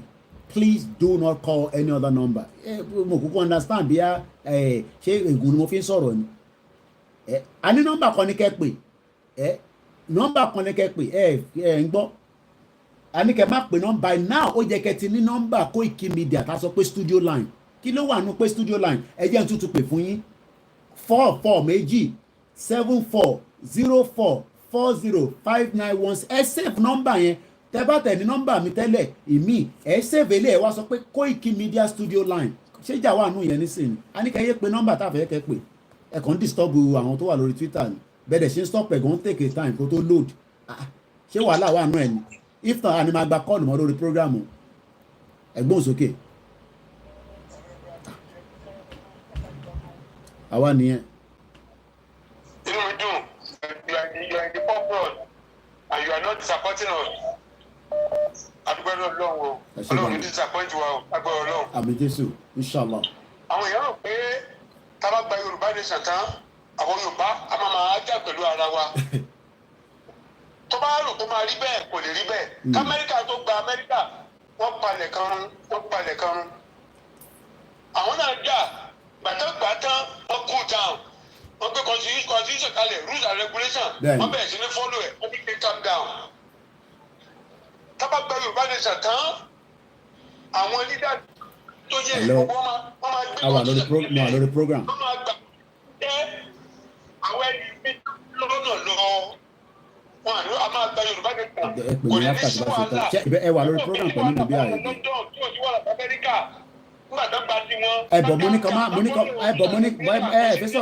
Ẹni sọ̀rọ̀ ẹ̀gbọ́n mi ẹ fẹ́ sọ̀rọ̀ lórí program but ẹ ń fi kọ́ọ̀lù yẹn fi ń disturb program yìí ẹ fẹ́ sọ̀rọ̀ bọ̀ kò mátà kò ń ṣe kò ti bá sọ ṣé nísìnyí mo wá fẹ́ pick nígbà tí mo wà lórí program nísìn ṣé ó make sense nísìn mo wà lórí live show ẹ náà fẹ́ sọ̀rọ̀ ẹ dẹ̀ ń pè mí ẹ ń pè léraléra ẹ ń disturb program ẹ dẹ̀ ní ẹ ti pè mí ẹ̀yin nìkan kọ́ lẹ́ ń pè mí náà. Ẹ kò mátà tó bá it doesn't matter ẹ jẹ́ kí n ṣe program tán ẹ ń pè lórí live show ẹ ń disturb program ẹ̀yin nìkan kọ́ lẹ́ ń pè náà. We have about over 10,000 people that are watching. Ó ṣe jẹ́ nísìnyí tí mo ṣe program lẹ́wọ́n fi disturb ẹ̀ ń ṣọmọ kékeré náà. Àwọn ọmọ ọdún alẹ́ kọ́ máa ṣe nǹkan tẹ̀yìn ṣe yìí náà. Ẹ wá pè mí lórí show gangan kò make sense náà yín náà mọ̀ pé kó wrong now. Ó wrong now. Sókèlè fẹ́ sọ̀rọ̀ gan lórí show tẹ́wọ́ fẹ́ sọ̀rọ̀ ní sinmi àtẹ̀tù wá fi sórí show ẹni after tá a bá ṣe program tán. Ẹ tó bó ṣe ń ṣe lọ jàre. Kí ni gbogbo nonsense yìí náà? A wà lórí show ẹ pè sórí show ẹ pè sórí show ẹ ń disturb program wa. Ẹ̀gbọ́n sókè ẹ̀gbọ́n mi. So all rules and regulations our constitution a máa follow ẹ̀ tábà ti gba Yorùbá nation everything will calm down àlejà láàrin ara wa. Bẹ́ẹ̀ni. Kí ni máa wà náà igun àì òfófó máa wà náà. Bẹ́ẹ̀ni. Báwọn kan máa kọ́ sọ́kà. Àtẹ̀túmọ̀ aláwọn tó máa àtẹ̀túmọ̀ aláwọn ṣèbí lamẹ́ríkà léde nísìn. Ní Amẹ́ríkà léni kò tẹ́ ń ṣe gbogbo yẹn gan ló fẹ́ lísìn sófin Amẹ́ríkà. So ń fa contradiction but wọ́n sì máa bá wọn fa wàhálà yẹn. So kò ń ṣe gbogbo yẹn. Why the game underground train ní Chicago underground jail wà bẹ́ẹ̀ Chicago underground jail máa ń fọ́ nìṣó. àkókò kó ogun níbẹ̀ náà èyí tẹ fẹ́ fà wàhálà pẹ̀lú Yorùbá nation tẹ́ ẹ fẹ́ fọ́lọ́ wa tẹ́ tábà ti gbà tán ẹ máa lọ́nu jẹ́ẹ̀lì. jẹ́ẹ̀lì máa pọ̀ ní ẹ̀kọ́ sí ẹ̀ máa wà náà. bẹ́ẹ̀ni everything will calm down ní bọ́lá wa jà. kò tẹ à ń fi fóònù yẹn ṣe Twitter ni òun ni mo fi ń ṣe Twitter yìí so any call tó bá wá èmi lè monitor ẹ̀ látòrí laptop but call tó bá wá ó ń disturb Twitter transmission yẹn because phone ni mo fi ń ṣe Twitter ó wà live lórí Twitter báyìí nísìn so if anybody call on it so it's not about flight mode call it's about I'm using that phone for my Twitter ẹ má bínú ẹ Alhaji mo tẹ ẹ gbọ́ ẹ má sọ̀rọ̀ tí ń lọ ní ìjà àtẹ ìgbádùn àjẹkọ̀ ìjẹkẹ́ ń gbádùn ọ̀rọ̀ yín láàárọ̀ tó sùn rẹpẹtẹ táwọn èèyàn àwọn èèyàn lè wà ní prison báyìí ẹ ṣẹlẹ̀ ọ̀rọ̀ tẹ́ ń sọ yìí lánàá Alhaji ẹ̀yin ti gbé lábúrọ̀dì rí ẹ ti gbé lamẹ́ríkà rí lánàá tí mò ń lọ sí Central London fún rally ṣe mọ̀ pé nígbà tí mo dé train station mi tí mo fẹ́ èmi fẹ́ wọlé èmi sì ń púlù báàgì mi gẹ́ẹ̀kan dẹ̀ kọjá báyìí kò tẹ ó kàn gbá kíní àwọn lẹ̀kùn yẹn ó kàn gbọ́kànṣe ó kàn lọ́ntì ẹni mo wá ń sọ fún attendant yẹn mo ní government property ló ń lọ yẹn ẹ̀mọ́ tí bàbá yẹn sọ ó ní wọ́n ti gbàgbàkúgbà nílùú ìjù ó ní wọ́n ti gbàgbàkúgbà nílùú ì ẹ̀gbọ́n sókè. so ẹ máa bẹ́tò lọ we are going to follow rules and regulations in Yorùbá nation Yorùbá land. bẹ́ẹ̀ni. àdìbọ́n ọlọ́pàá ló máa wà DSS kan máa wà fún Yorùbá nation. so lágbára Ọlọ́run ẹ máa bẹ́tò lọ Ọlọ́run tó ṣe Ọlọ́run ọba tó jẹ́ kó jà fún Amẹ́ríkà tó jẹ́ kó bá fún London tó fi rí iṣẹ́ àwọn náà pẹ́ tán they are managing themselves àwọn náà máa manage ara wa we will tolerate ourselves we will tolerate ourselves. bẹ́ẹ̀ni. àwọn tó bá ní ọmọ ẹ̀fọ́ àwọn tí ò ní àwọn ọmọ tó bá ti gà wọn. bẹ́ẹ̀ni. volunteer máa pọ̀ lọ́ndẹ̀ pa àwọn sí junction. àwọn yẹn máa wà ń bẹ̀ tó máa rú kọ̀ọ̀tù mọ́tò wọ́n dúró àti bẹ̀rẹ̀ lu ìbáraẹ̀sàn. bẹ́ẹ̀ni.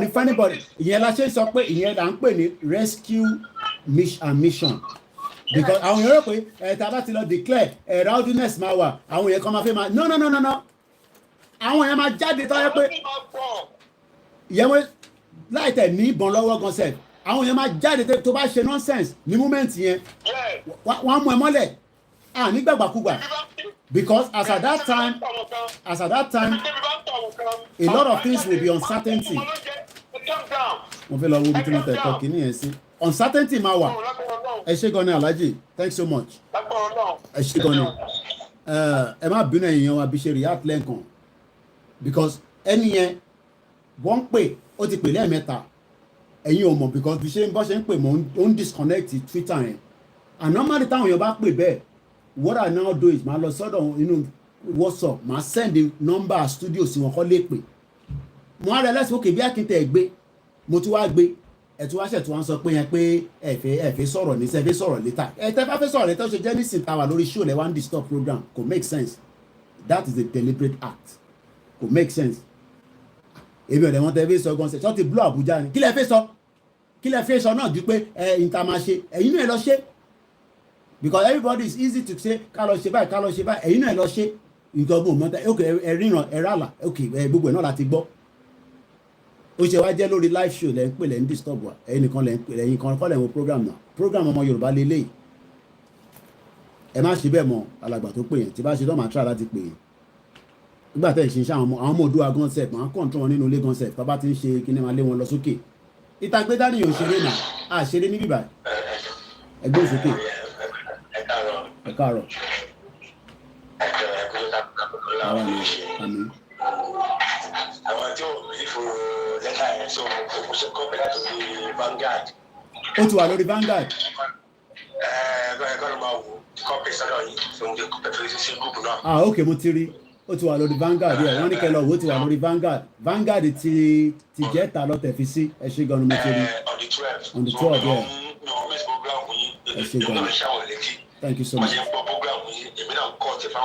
ṣé gan-an ẹ ṣé gan-an. àwọn ajálóṣèlú yẹn ìrìnbá ọ̀tọ̀ everyday ìgbà tí wọ́n máa ń fa àìfà lánàá wọ́n ní solution yẹn politician. àti èdè yìí tàn yẹn ló ṣe wọ́n. a fẹ́ àwa gan fẹ́ ran politician lọ́wọ́ ní nǹkan tó wà nílẹ̀ nísìn politician ti wà stuck wọ́n ti wà stuck already àwa la fẹ́ ràn wọ́n lọ́wọ́. wọ́n máa ń tọrọ lọ́wọ́ bẹ̀ máa ń fọ́ lówó. lọ́wọ́ bí fúnra kí wọ́n ẹni kò ní ìyẹn. mo jẹ́ kí n máa yé wọn pé ẹ̀rù ìgbàgbé ẹ̀. mo sọ fún kọ̀ọ̀rẹ́ mi ó ní kò sí nǹkan lẹ̀ mo ní ẹjù mi lọ ọ̀tún tèmi mọ̀ mo ní èyí ò mọ̀ mo ní ẹ má wọ̀ rí ìlú náà and December ẹ rí i pé ojoojọ́ máa sùn. bẹ́ẹ̀ni. ọjọ́ máa yé wọn nìyẹn wọ́n lè gbà wọ́n gbà sí lẹ́nu ọkọ̀ àtìpítọ̀ ẹ máa bẹ́ẹ̀ tó. bẹ́ẹ̀ni ẹ ṣe gan ni thank you so much. ṣe rí àbá Yorùbá politician kankan jà let's get this fact right. bọ̀ pé àwọn Yorùbá máa sọ pé ṣé àwọn ṣé tẹ̀rí statement yẹn ṣé ẹ̀jẹ̀ ń gbé direct call yìí ṣé àwọn politician máa jẹ́ kó ṣeé ṣe àwọn wo ni politician yìí náà àwọn wo ni politician tẹ̀ ń sọ̀rọ̀ ẹ̀ ṣé àwọn politician máa jẹ́ kó ṣeé ṣe wàá ṣeré jàre Jàkólú Ṣọlá mo kí gbogbo yín tẹ́ ti wọnú ilé àlè máa kí gbogbo yín lẹ́ẹ̀kọ̀ọ̀kan díẹ̀ nìsín ẹ má bínú tàbá dárúkọ látàrọ ṣé àwọn ṣé kí lẹ mí báyìí ṣé àwọn politician yìí máa jẹ́ kó ṣeé ṣe ẹ rò pé àwọn politician yìí àwa lísìn sí wọn ni politician àwọn politician jẹkuru jẹgẹdẹ àwọn ṣé politician làwọn yẹn àwọn politician tẹ́ ní access sí ẹ ló kọ́là láti direct fóònù gan àtẹ̀wọ́n ti ń tètè lọ́lẹ́jẹ́ lọ mú power bank jáde mo ń gbọ́ yín jàre ṣé àwọn politician máa jẹ́ kó ṣeé ṣe ètò ní ẹ bàbá ṣe ṣe fún gbogbo wa. lágbára Ọlọ́run gbogbo àná lájọ gbé dání ṣé mi nìkan. ẹgbẹ́ àyẹ̀sà. ok. bẹ́ẹ̀ni.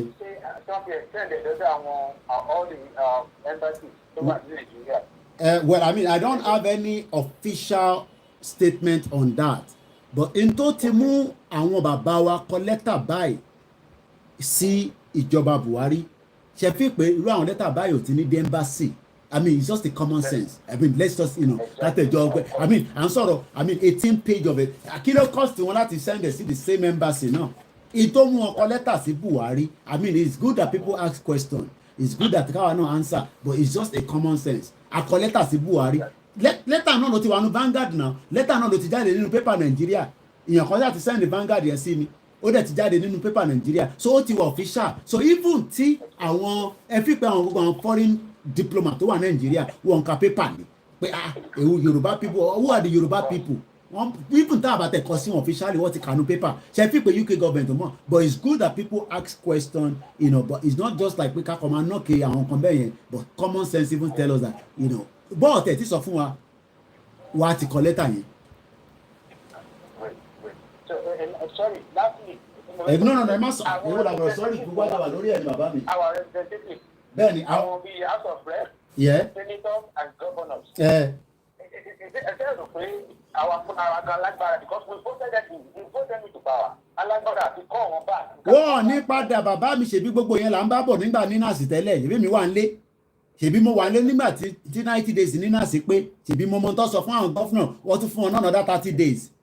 Wọ́n ní listen animal àwọn politician yẹn làwọn Yorùbá tó wà léṣe sọ pé ṣáwọn leader wa tí àwọn oní leader yín leader wọn wo tí ọ̀run yà bọ̀ ní ọ̀rọ̀ tó wà ńlẹ̀ yìí èyí la máa kọ́kọ́ fi gbé a máa forí fàgbọ́n ó kù díẹ̀ ni ọmọlúàbí tá a ṣe ń ṣe nítorí pé a believe pé indigenous kan náà ni gbogbo wa èwo la bọ̀dọ̀ máa bára wa jà bọ̀kẹ́ wa máa sọ fún wa pé ṣáwọn leaders wa máa àwọn oní leader àwọn oní leader yín àwọn onídìrí yín so already daddy ẹ má bínú pé mo tún interject yín àwọn èèyàn máa ní kó èkìkí ń jẹ́ káwọn èèyàn sọ̀rọ̀ màá dẹ̀ fún yín láyè kẹ́ sọ̀rọ̀ dáadáa ìyí tí mò ń sọ ni pé ṣé officially ṣé kò jẹ́ káwọn àwọn house of reps wa kọ́ máa debate pé bá ṣe máa lọ ni ọ̀rọ̀ táwọn fa kò jẹ́ kó tó yẹn nà. bẹ́ẹ̀ni ọkọ máa sọ lọ́wọ́lọ́wọ́ sí ní nǹkan táwọn èèyàn wá sọ lélẹ́yìn because àwa tí wọ́n represent the law so and now that we are saying that we are no longer comfortable with government of Nigeria and want to go our separate way. So it should be the talk of the town. Oh. Come on, because come on, so last call I saw this as I said, embassy. Then our representatives too should be called back home. What? So that by the time they withdraw from the House of Reps, from the House of Senate, and by the time each state governors don't let alone okay, this is what my people are saying. But daddy, between me and you, because I can tell from the voice, between me and you, Shefi Pamadawa alone. Mute tẹ́ ń gbọ́ ní background yẹn, ẹ jẹ́ kó lọ́lẹ̀ parapata, orí fóònù ẹni ká jọ dúró lé lórí, ẹ slow yẹn parapata, orí fóònù yẹn la jọ ń gbára wa, ẹ má gọra inú. Ṣe fi pé wọ́n máa dá wa lóhùn, èmi ń bi yín dádì. But ó dáa pé ká sọ fún wọn, in tó fi mú wa kọ lẹ́tà sí Buhari, Karo, which is 18 page. Definitely, bó àtẹ̀ tí kò sáwọn politicians wa, gbogbo ìta tí ń sọ fún wọn, etí ń dùn wọn ni, àwọn fẹ́ kíìpù Nàìjíríà. Kọ́dẹ̀ máa ṣàgùn síra wọn tó máa jẹ senator tó máa jẹ house of rep kí pẹ́pẹ́ tó wà ní Ondo kó máa bára tiẹ̀ pẹ́pẹ́ kí gbogbo máa sábọ́ṣe kí ìjì tó sá kúrò láàrin mọ́ṣọ́ ó lé ní gbogbo àwọn yẹn. So they are not going to listen, but ìtò ń bẹ̀rù àwọn èèyàn wa nílé ni pé ṣé àwọn politician èmi dẹ̀ ń bèrè pé àwọn mélòó ni politician yẹn because ẹ gbọ́dọ̀ fún mi because ìtò máa wá fún lẹ́tà fún Buhari pa fẹ́ lọ àwọn wo ni politician tẹ́ ń sọ ṣé politician yẹn àwọn òṣèlú yẹn ṣé wọ́n rẹ́dì láti bá wa jà ṣá ìbéèrè ni o torí pé àfẹ́jà ìbọn ṣé wọ́n rẹ́dì láti bá wa jà tẹ́ a bá bínú tán because tó bá sọ pé àwọn máa bá wa jà pé bóyá wọ́n ti fún wọn ní kúkú dè kó tó gbé sábẹ́ ẹ̀mọ̀ pé Yorùbá làwọn náà because lọ́kàn ara wọn náà ni pé àwọn máa bá wa jà nítorí máa fi bá wa jà ni pé it is not that politician àwọn thugs wọn lọ́ fẹ́ lò adẹ̀ ń sọ fáwọn thugs wọn pé ìtagbédá ní nǹkan tó máa support gbogbo ọmọ Yorùbá nílé àti lóko ni so ẹ jẹ́ kẹ́ tẹ́tí yín dáadáa ọ̀rọ̀ tó wà lẹ́yìn ṣẹ́rí ọ̀rọ̀ tó wà lẹ́yìn kò ń ṣọ̀rọ̀ ìbọn ọ̀rọ̀ tó wà lẹ́yìn ni pé Yorùbá fẹ́ dá dúró àṣẹ Nàìjíríà mọ́ àti kọ lẹ́tà sí Buhari a fẹ́ máa lọ so politician tó ní wọn ò tí ì gbọ́ kó lọ kà nínú Vanguard newspaper à ń lọ ọ̀rọ̀ tó wà lẹ́yìn sí nìyẹn àwa ni ká lọ máa prepare mind wa for whatever is about to happen so èyí táwọn èèyàn dẹ̀ ń sọ̀rọ̀ ni pé Koiki okay I understand tí wàhálà bá dé báwo lọ̀rọ̀ oúnjẹ ṣe máa ṣẹlẹ̀ ó dà pé ẹ mọ̀ pé àwọn ìlú kan wà dẹ́ pé tá bá fún ọ lówó nísìn wàá di àní temporary base ni mo tẹ̀ ń sọ ká má tẹ̀sọ́ pé ibi ò lè pa wá dádì ẹ má yẹ ká mú yẹn kúrò kọ̀ọ̀ká tó gbìn nǹkan kó tó wù ó máa pẹ́ à ń sọ pé ready made food máa délẹ̀ Yorùbá tó sì máa last wa fún bí i 1 year ẹ forget ẹ ṣe rí tí wàhálà ìbá dípò dé gbìrìgbìrìgbìrì ready made food máa délẹ̀ Yorùbá because a máa ní relationship pẹ̀lú Benin Republic so border wọn a sì lè lo border wọn a sì lè lo border tó súnmọ́ wọn láti fi gbóúnjẹ wọlé tàbádẹ̀ ti gbá pé lọ àwọn alá ní port wa ọ̀rọ̀ pé port máa operate kò ní operate but ó sì máa operate to the benefit of Yorùbá fáwọn kan tó bá máa wọlé ní kíákíá bó ṣe máa wọlé láti air ló máa wọlé by sea ọ̀rọ̀ tó wà lẹ́yìn ọ̀rọ̀ tó lé gidi ní ọ̀rọ̀ tá à ń fà yìí ọ̀rọ̀ tó lé bí ṣe máa ń sọ ọ̀rọ̀ tó lé lágbé dání a fẹ́ lọ dádì ẹ bá mi ṣàlàyé fáwọn èèyàn ọ̀rọ̀ yìí ò ń ṣọ̀rọ̀ kékeré o so bó ṣe jẹ́ nìyẹn bọ́tà bá ní ká máa fà ká máa lọ àfi tó bá pẹ́ ẹ̀ fẹ́ lọ dádì sẹ́yìn fẹ́ ká lọ àbẹ́ ká máa lọ ẹ sọ fún mi ẹ ṣé kó má jẹ́ pé ẹ kàn ń parọ́ fún wa ṣe fẹ́ ká lọ so bó ṣe jẹ́ nìyẹn ẹ wo analysis Dr. Ali Solana.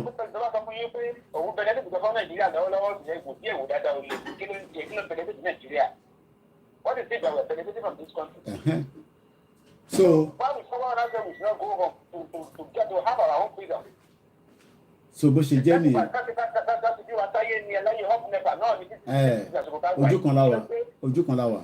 So it is time for us to go. No problem. And we have to go. We have to go. God bless you, sir. Ẹ ṣé gan ni dádì mo máa kí gbogbo ẹ̀yin bàbá alálùbáríkà gbogbo yín pátápátá là ń kí ẹ jọ̀ọ́ gbogbo ẹni tó bá fẹ́ pè nọ́mbà kan péré lẹ máa pè tó máa gbé wọnú ètò kò ṣe nọ́mbà tẹ́ bá ti mọ̀ tẹ́lẹ̀ nọ́mbà kan péré which is the studio line tá bá ti sọ pé nǹkan studio line ó ní reason tá a ṣe pè ní studio line.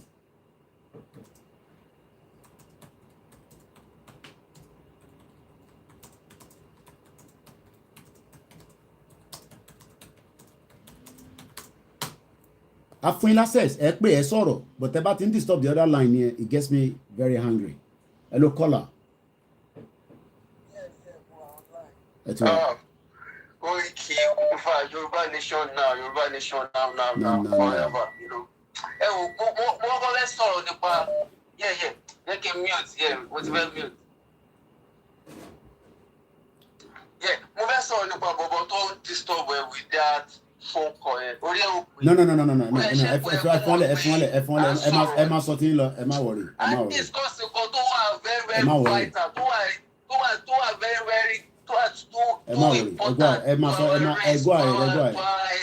a lè má rí rẹ̀ fi kù. Ẹ má worry. Mo ní kí n fún jẹ ní okay. So mo wẹ́ sọ̀rọ̀ nípa àwọn idiot tó ń sọ̀rọ̀ pé ṣé àní lọ gba ààyè ọ̀ ṣé àwọn politician. Àwọn òṣèlú ẹ bá ń ṣàlàyé fún ẹ̀gbọ́n mi ẹ̀jẹ̀. No, okay. So but I need them more. Honestly, I can fa ọ̀rọ̀ gan ni. All the blueprint to were already in front of us. Because Oyetola kò dédé já kúrò ní Ọ̀ṣun state for no reason. Tá a bá farabalẹ̀ ká a máa rí gbogbo nǹkan tó ń ṣẹlẹ̀ pé is connected to this Yoruba nation. Kò má jí guy tó pèrè ní Jagaba, ó kàn dédé lose the whole state. Just like that, ó gbé fáwọn PDP. Tí mo pé is a game. Ọmọ nǹkan pé is a clear blueprint pé there's something tó yẹ pé nation kan bọ̀. Àwọn ọmọ tí wọ́n ló ń gbáradì pé àwọn fẹ́ wọnú ẹ̀ with a pure mind pé káwọn náà kọ́ rí àwọn bí èèyàn. So that's why omi ní parọ́ àwọn tó sọ pé tó bá bẹ́lẹ̀ pé tí kinní kan bá bẹ́lẹ̀ pé àwọn pé báwo la ṣe máa ro jẹjẹ ṣé tá a bá declare Yorùbá nation ṣé àní ní access to our own state. Ti Lagos mo tẹ mi sọ̀rọ̀ ti àwọn ìtọ́ ẹni outskirt àwọn ti connect pẹ̀lú Benin. Who have access to it, who collect it with ease. Kò ní sí pé èèyàn kan yìnbọn fún wa. In case tó bá tẹ̀ wá yìí, a máa pa anybody rẹ̀, a máa kí òun, a máa pa ó dànù. But mo tún fẹ́ bring out one point tí ẹ máa ṣe ní rally England. Ó yẹ kí ẹ máa sọ fún àwọn òyìnbó tẹ̀rí tó ń kọjá ẹ pé olórí burúkú England ló bà ayé wa jẹ́. Because àwọn àkọlé máa sọ̀rọ̀ sáwọn ìjọba gọ́ọ̀mẹ̀ntì Nàìjíríà láìsí pé a gbé source of our problem. England is source of our problem. Ẹgbẹ́ mo sọ síta ní àtúrò ṣe bí ìlú òyìnbó mo wà tó dẹ̀ ń kọ́ ìta àsọ English tó dẹ̀ mọ̀ ọkọ tó ń jó ìbò. Ẹ̀gbọ́n ọmọ ni. Tó bá ti wọ́n pé èmi máa win. Tó bá ti wọ́n pé orí òjò lulẹ̀ wa. Àwọn náà máa ń dìbò lọ ni o. Ayé ti máa tó àṣírí àwọn. Wọ́n máa ń dìbò lọ ni tó bá ti fẹ́ òfin tọ́jà ní. Táwọn òfin fi win. Thank you so much. No. Akí gbogbo àwọn baálẹ̀ kankan ní gbogbo bí kí ẹ bá wà. Ẹ káàbọ̀ sórí ètò bàbá wa. Ẹ káàárọ̀ sà. Ẹ ti wà lórí ètò. Ẹ káàbọ̀. Àmì sáàdì. Bẹ́ẹ̀ni sà. Ẹ má jẹ́ káwọn èèyàn máa ti ọwọ́ bọ̀ yín lẹ́nu láti gbọ́ opinion yín lórí nǹkan tẹ́ tó wà secretly. Ó yé mi. Àgbọ̀yé dáde. Nítorí ẹ máa mọ ibi tí ẹ fẹ́ nǹkan tí yóò bá ti gbé lọ́fẹ́ gbé ṣe tí nǹkan yẹn bá ṣẹlẹ̀ ó fẹ́ mọ̀ ẹ tí ò bá fẹ́ mọ̀ kó má mọ̀ nǹkan tó bá wà fáìdì láti ṣe ni kó ṣe kó má sọ̀pọ̀ kó filẹ̀ bẹ́ẹ̀ ni ẹ ṣé gan ni dáde àgbáyé adalẹ̀ ẹ ṣé gan ni thank you so much. ẹ bá wo bí ọ̀rọ̀ yẹn ṣe ká yín lára láti bá yín má fi fàwọn sọ ọmọ ṣe rán. ẹ ṣé gan ni oríṣiríṣi ìrìnnà máa ń rán wà gbogbo ẹ̀ láti mọ̀ kódà àfàyẹ́dì gan bó ṣe lówó tó ó fún yàn kan lówó nílùú ìlẹ́ǹpì pé kó bá wọn béèrè ìbéèrè ní parliament so kò sí tẹ mo tó máa ń da tẹ́rẹ̀ àwọn bàbá bá kú bàbá ẹ̀ tẹ́ ń caution wa ẹ ṣé gan ni thank you so much ẹ ṣé gan ni mo sọ kò ní gbé ọ̀dàlẹ̀ mo sọ fún yín pé àwọn ọba kọ̀ọ̀kan wò wá àtàwọn baálẹ̀ àti àwọn second class first class third class àti gbogbo àwọn ìjòyè àwọn òjòyè wọ́n lè wé ìpè kílẹ̀ Yorùbá kó dúró ká transform gbogbo ọba wọn kó máa tanná 24/7 káwọn èèyàn máa béèrè pé what king is in this particular location baálẹ̀ wo ló wà níbí báyìí it is doable but àwọn tí wọ́n fẹ́ jẹ́ kẹ́ lọ àwọn politician àwọn jẹ̀lú àmàlà ni wédú politician ẹgbọ́n òsókè ẹ̀gbọ́n mi. ẹ káàárọ̀ káàbọ̀ sórí ètò ẹjọ́ mẹ́ta ọjọ́ kan pẹ̀lú. mo ní òwe Yorùbá kan ló sọ pé àgùntàn orí bíìsù kó tó gbà sọ owó ẹ̀jẹ̀ àwọn olùsèlú wá nílé pé ẹ̀tọ́ wa kọ́ ni pé a gbọ́dọ̀ fún wa níṣẹ́ wọn ò believe ìmùsẹ̀ ẹlòmíì believe pé kóhùn ṣépè fọmọ ẹ̀ tí ò bá sẹ́ni owó sóhun gbogbo responsibility àwọn olóṣèlú wa ya ti sọ́lẹ̀ àwa ń kanra mọ́ àwọn tí ò yẹ ká mọ̀ kanra mọ́ ní ìlú tá a wà jẹ́ bàbá ẹ lọ yunifásitì every 3 months kan ló ń fún lówó ni.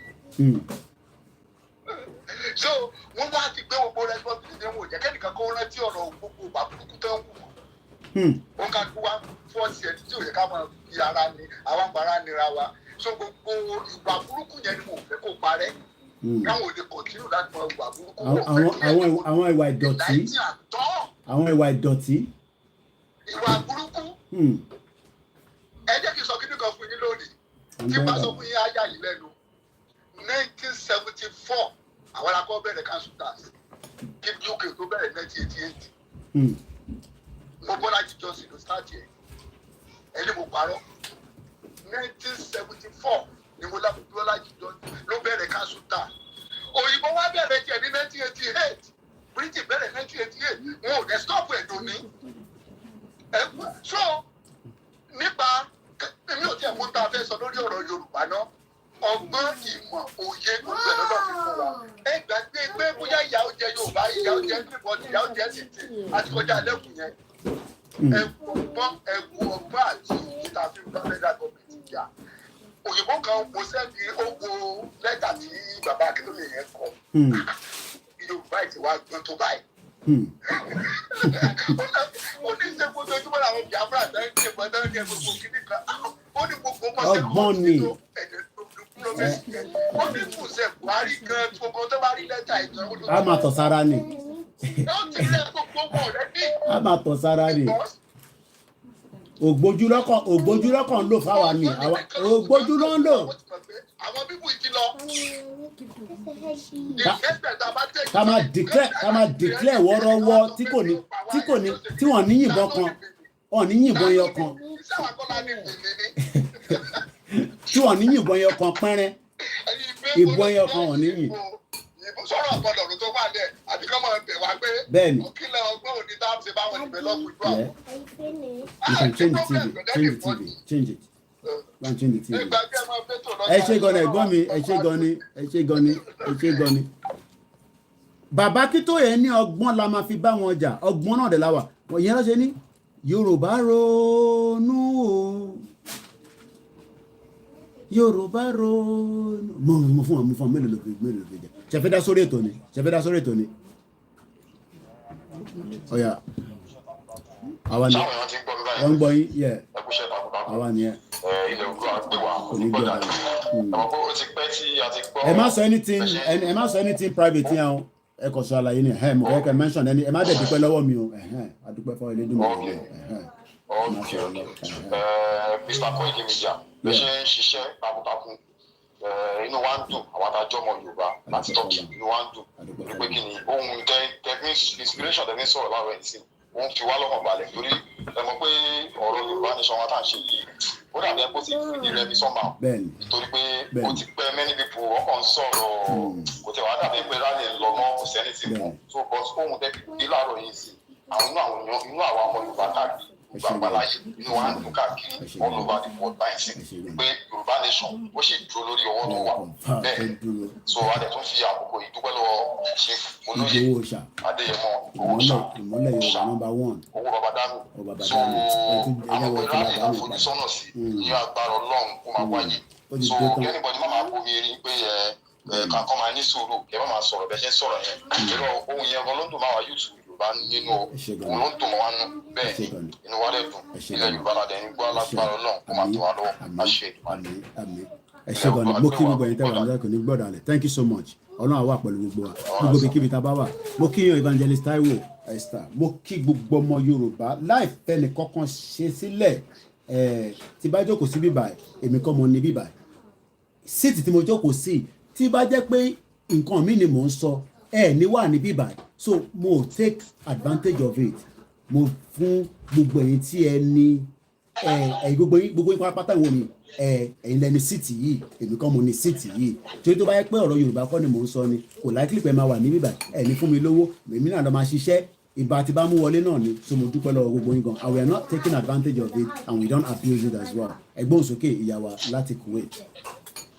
ẹ ká sì fẹ́ pé tòṣà Ọlọ́run ti balẹ̀ wá fún alágbára Ọlọ́run àjàyè la máa jà bí ọ̀tá fẹ́ bí ọ̀tá pọ̀ a máa gbalẹ̀ wa because àwa náà fẹ́ padà lọ a fẹ́ kúrò nílùú káwa náà lè develop ìlú wa àwọn tó ń sọ pé kí ni nǹkan tá a máa jẹ wo ilẹ̀ Yorùbá wo nǹkan tá a lè jẹ ó wà dáadáa tó yẹ pé tá a bá nǹkan ọ̀gbìn tá a bá da omi tòmẹ́tòsì gan lásán sílẹ̀ gan ìṣọwọ́ tó máa fi wò ó máa ní agbára nǹkan lára àwọn ọmọ sàlángà ní alẹ́ àná ó dé síbi ó wọ́n sọ fún mi pé president àwọn pé wọ́n ti lè lọ bí ó ní China bí wo ló wà ó ní òun gan wà lára àwọn tó wà ń ta tí wọ́n dáná tó ń ṣe gbogbo ó ní wọ́n sì wà ń ta ó ní àwọn United Nations tó ní wọ́n ti wà lọ́dọ̀ àwọn tó ti ń sọ̀rọ̀. ìyẹn àwọn Sri Lanka lẹ́ ń sọ yẹn àbí yá mi.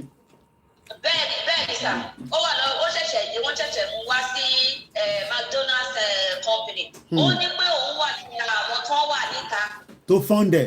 fún tán bẹ́ẹ̀ ni ó ní wọ́n wà ó tán fọ́ndẹ̀ ó ní òun wà lára wọn kó òun wà lára ìyẹn létí obìnrin. ó yé mi. ó ní òun wà lára wọn mo ní pé ó ní kíkí ni ó ní president olúwọ̀n mi tó gbà sá lọ. ó ti sá lọ mọ́ránmọ́mọ́ Sri Lanka ni yàrá ń sọ. ó ní òun ọ̀pọ̀ mi tó gbà sá lọ mania ó ní tòótọ́ ni ó ní wọ́n sì wà ń tà sí ó ní wọ́n ti wọlé ó ní wọ́n dáná wọ́n jẹun kò sí gọ́ọ̀mẹ̀ntì mọ́ sẹ́ẹ̀ everything ti wà paralyzed. ó ní àwọn gọ́fúnà wọ̀nyẹn ó ní wọ́n wíkẹ́ẹ̀dì ó ní wọ́n ti wíkẹ́ẹ̀dì jù ó ní wọ́n máa kówó níbo ni wọ́n kówó lónìí wọ́n tọ́jú àwọn citizen àwọn. nínú tí mo wà yìí sà ibi mo ṣe ń sọ̀rọ̀ yìí àwọn citizen Kuwait wọ́n sùn lọ́wọ́ ẹ̀ẹ́dẹ̀ ni wọ́n mọ̀ ọ́ ṣiṣẹ́ iṣẹ́ lọ́ fi ṣe ìbẹ́ẹ̀ lẹ́nu ẹ̀ wáṣẹ́ wá síbẹ̀ ẹ̀yin tẹ́ wáṣẹ́ síbẹ̀ lẹ́ máa ṣiṣẹ́ iṣẹ́ lẹ́fẹ́ kọ́ ọmọ Kuwait máa ṣe. bẹ́ẹ̀ni wọ́n á ṣiṣẹ́ wọ́n á sùn wọ́n á rojọ́ wọ́n á mu kọfí wọ́n á mu gbogbo tó bá ti di 2 òru 1 o'clock wọ́n máa lọ sùn wọ́n máa jáde wọ́n máa ra nǹkan oríṣiríṣi kan wọ́n á ra nǹkan wọ́n á jáde wọ́n á ṣeré jáde nítorí pé wọ́n ní rest of mind. bẹ́ẹ̀ni. wọ́n gba sálárì wọn ronú mélòó ni gbogbo wọn. ìmọ̀ bùdí ìlú tẹ sọ yẹ ìlú tẹ sọ ó sì tóbi ju Kuwait lọ kékeré ni wọ́n ní Kuwait náà wọ́n gbádùn ọwọ́ wọn àwọn náà wọ́n jà nílùú ìní wọ́n jà kan tó ti fáwọn náà di òmìnira wọn gan jà èdè Kuwait ò lè papọ̀ mọ́ ti Dubai kò papọ̀ mọ́ ti títí Saudi èdè wọn yàtọ̀ wọ́n kàn jẹ́ aráàlú èdè wọn yàtọ̀ èdè wọn papọ̀ wọn ṣiṣẹ́ nílùú ìní ní táìpù kòrónà yẹn ni wọ́n ṣẹ̀ṣẹ̀ kọ̀ọ̀pọ̀ṣì wọn pé kó ṣẹ̀ṣẹ̀ fara hàn kí àkókò àwọn kọ̀ọ̀kan pé kó ṣẹ̀ṣẹ̀ lọ wá ṣẹ̀ṣẹ̀ nínú wọn ṣiṣẹ́. ọdẹ tóbi ọmọ tóbi bẹ̀m̀bẹ̀m̀bẹ̀m ni wọ́n jẹ ṣúgà ju kíló dálẹ̀ lọ. ju kan tó dálẹ̀ lọ tẹ́bá lọ́mọ ìkéré wọn bẹ́ẹ̀ ọmọ 15 years ọmọ 40 years ọmọ 30 years wọ́n ti lo mọ́tò ńlá tẹ́ máa wò mẹ́ẹ̀ bí bá tó bá wá jíìmù wá bẹ́ẹ̀ máa wò gbogbo náà ṣe bá rí mọ́tò tó ń lò báyìí máa ní abẹ́rẹ́ ìbáyọ̀ lọ. ẹ lè rí Samsung lọ́wọ́ wọn iPhone ní gbogbo wọn lò iPhone ẹlòmí lè ní méjì ó lè lẹ́yọ̀ kan iPhone ni wọ́n lò. so kí wọ́n lọ wá ń sọ ìlú Nàìjíríà ìfàtì ìlú yẹn mo sì bá yàn kan sọ̀rọ̀ lónìí ní Nàìjíríà ní Èkó yẹn.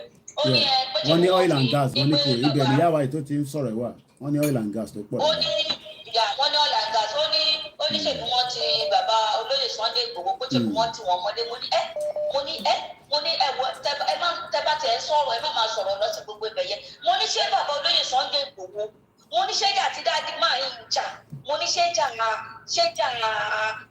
àwọn ni wọ́n jà ní mo ní mi ò láìkí bẹ́ẹ̀ ṣe máa ń sọ̀rọ̀ mo ní bàbá olóyè kò lè wá sí Nàìjíríà ipe kò lè wá ipe bẹ́ẹ̀ ni mo ní ta ló sọ bẹ́ẹ̀ fún yín mo ní ṣé torí pé bàbá lẹ́lò bàbá ò sọ̀rọ̀ ó ní tó bá ṣe ń jàjà òmìnira ó ní bọ́n ṣe máa ń jà wọ́n máa fi ọgbọ́n jà. báwo la ṣe ń jà ọgbọ́n ọlọ́ fi ń jà ok ẹ sọ fún wọn ẹni sùúrù yá mi ẹjẹ bá yín parí bẹ́ẹ̀ ẹni àti kọ lẹ́tà sí Buhari àti fún ní notice ó tán ẹ má sọ̀rọ̀ Sunday Igboho mọ́ ẹ sọ pé bàbá Akintoye ti kọ lẹ́tà yẹn ló wà wájú mi àti kọ lẹ́tà sí Buhari pé àṣemọ́ so bá a ṣe fẹ́ jà náà nìyẹn èyí tó kù àfi sábẹ́ kù àfi tó sábẹ́ kù.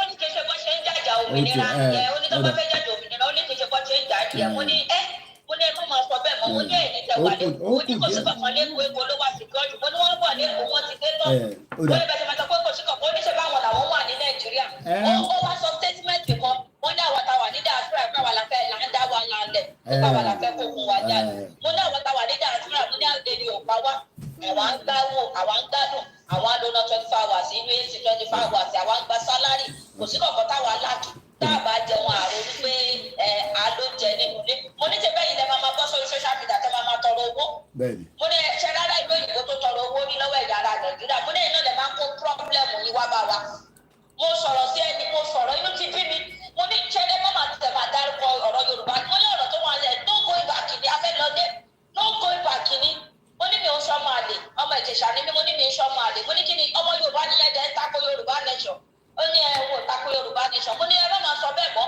mo ní bàbá olóyè Sunday Igboho mo ní wọn ṣe anything ṣèbí ibi táwọn ọmọ mi gbé ẹ̀yìn lè bàbá olóyè Sunday Igboho ibẹ̀ làwọn ọmọ mi gbé lè gbọ́ pé ó lè jà ládùúgbò yẹn rí lè gbọ́ pé ó lè jà ládùúgbò yẹn ibi táwọn ọmọ mi gbé kò jìnnà sí ọ̀dọ̀ olóyè bàbá olóyè Sunday Igboho nígbà tí mo lọ Nàìjíríà kan mo máa ń gbọ́ ọ̀nà ilé wọn kọjá ti bá lọ sí inside the channel lè gbọ́ ibi ó lè jà ní àdúgbò yẹn rí ibi tí àdúgbò yẹn tó wá sí kí ọ̀dẹ́ ọ̀nà bàbá yẹn làwọn èèyàn jẹ ládùúgbò yẹn náà ọ̀nà bàbá yẹn làwọn èèyàn jẹ ládùúgbò yẹn tí bàbá yẹn ti wà kó bá dà àwọn èèyàn lè máa jàǹfààní wọn mi ní bàbá yẹn ní bọ̀dún náà bí mo ṣe ń gbọ́ wípé bàbá yẹn wọ̀n fún wọn láì ti ṣí tì mo wọ̀n pé lọ́lọ́lọ́lọ́lọ́ so ẹ máa bẹ́ tó pọ̀ ọlọ́run ti balẹ̀ wá fún agbègbè ẹnikẹ́ni tó bá sọ pé káwọn àgbà lẹ̀ Yorùbá àgbà lẹ́yìn wọn kókò ti jẹ́ tọ́ náà ẹ máa bẹ́ tó pọ̀ sà. tó adúpẹ́ lọ́wọ́ gbogbo wa let me just quickly fanfare ẹ̀yìn tí ẹ darapọ̀ láàrin méjì so also this is part of the letter that we read. I'm not going to do analysis, I'm just going to read it straight away. Mr. President, the Yoruba Self-Determination Movement now serves you notice of the decision of the Yoruba people. Ẹjọ́ ẹni tó ń pè wá lórí wrong number yẹn ẹ má pè lórí wrong number yẹn studio line nìkan là ń pè and I'm reading the rephrase of this letter now ẹ máa ṣe sùúrù díẹ̀ fún mi. Studio line nìkan ni a máa ń gbà tí a bá ti ń ṣe program nígbé any other number. Mr. President, the Yoruba Self-Determination Movement now serves you notice of the decision of the Yoruba people to assert their right to self-determination, which right of self-determination is inalienable and unquestionable right of every indigenous nation in the world, and which right is enshrined in many international instruments that provide for the system of order of modern world. Upon asserting this right of self-determination, we, Yoruba nation, shall be free to determine our political status, pursue our economic and social and cultural development according to the policies chosen independently by us, and to live under the government independently chosen and ordered by us. In short, in the light of the worsening and painful plight of our Yoruba people in Nigeria, an overwhelming majority of the coalition of Yoruba social, cultural community, and non-governmental organizations have resolved to pursue self-determination for a sovereign Yoruba nation. In further pursuit of the decision, over 5 million members of our Yoruba adult population have within a short time signed the petition to affirm without equivocation their support for creating an independent Yoruba state. Consequently, Mr. President, this letter on behalf of all Yoruba people, number one, formally gives you notice of the decision of the overwhelming majority of Yoruba nation and people to exercise our right to self-determination, to have our independent and sovereign country separated from the country of Nigeria. Number two, formally informs you that we desire to commence this process of self-determination officially so as to establish our independent and sovereign country as soon as possible, hopefully in constructive dialogue with the government of Nigeria. Number three, The Yoruba self-determination movement is committed to a peaceful approach to achieving our objectives through negotiation with the government of Nigeria. We hope this process will lead to the establishment of the sovereign Yoruba nation state expeditiously and lead to a mutually agreed and peaceful outcome. Gbogbo ẹ̀yin tí ẹ bá wà ní UK, ẹ bá wa fi lẹ́tà yìí, ẹ bá wa send ẹ̀ sí member of parliament yìí. Ẹ̀yin tí ẹ bá wà ní gbogbo ìlú tó kù náà, ẹ bá print ẹ̀ àbí kẹ́ send ẹ̀ as an email, as an attached document. Ẹ jẹ́ kí lẹ́tà yìí kó pọ̀ káàkiri ní gbogbo àwọn tó jẹ́ gbogbo ìlú tí a bá wà. Ẹ jẹ́ ká fi ṣe àtẹ̀jíṣẹ́, ká fi ṣe fún wọn. Aago 12:00 la máa parí ètò. Aago 3 ọ̀sán ẹ̀ní ẹ máa pàdé mi ní ọ̀dọ̀ ìyá wa Ṣóyẹ kó rí bẹ́ẹ̀. Way forward la máa discuss. Tó bá di aago 8 alẹ́ tèní, ẹ pé ẹ máa pàdé wa lórí ètò mi live transmission rather, Baba Heritage and the Ijile and the rest of the media that will connect, where Chief Mrs. Modupe Onitiri will be coming live to speak with us in near 8:00. So I'm going to pick the transmission, so like others as well. But ní aago 3 máa wà lórí show pẹ̀lú ìyàwó Ṣóyẹ kó rí bẹ́ẹ̀. So tó bá di aago 12, a máa gbé ètò yìí wá sílẹ̀. Ẹni tó bá fẹ́ lẹ́tà yìí, ẹ kàn send WhatsApp sí mi pé letter to Buhari, dead or alive, ẹ lè fi náà sí. One thing is, this is now a process that the Yoruba are leaving Nigeria this year. The next line after this letter, the letter, ibita kade, tó bá tún di ọ̀la, màá tún gbé, or anytime tí bá ṣe program, mo fẹ́ dissect it títí dé page 18. But 30th of September, òun ni wọ́n fún government láti respond. Is the government going to respond? No. I don't know.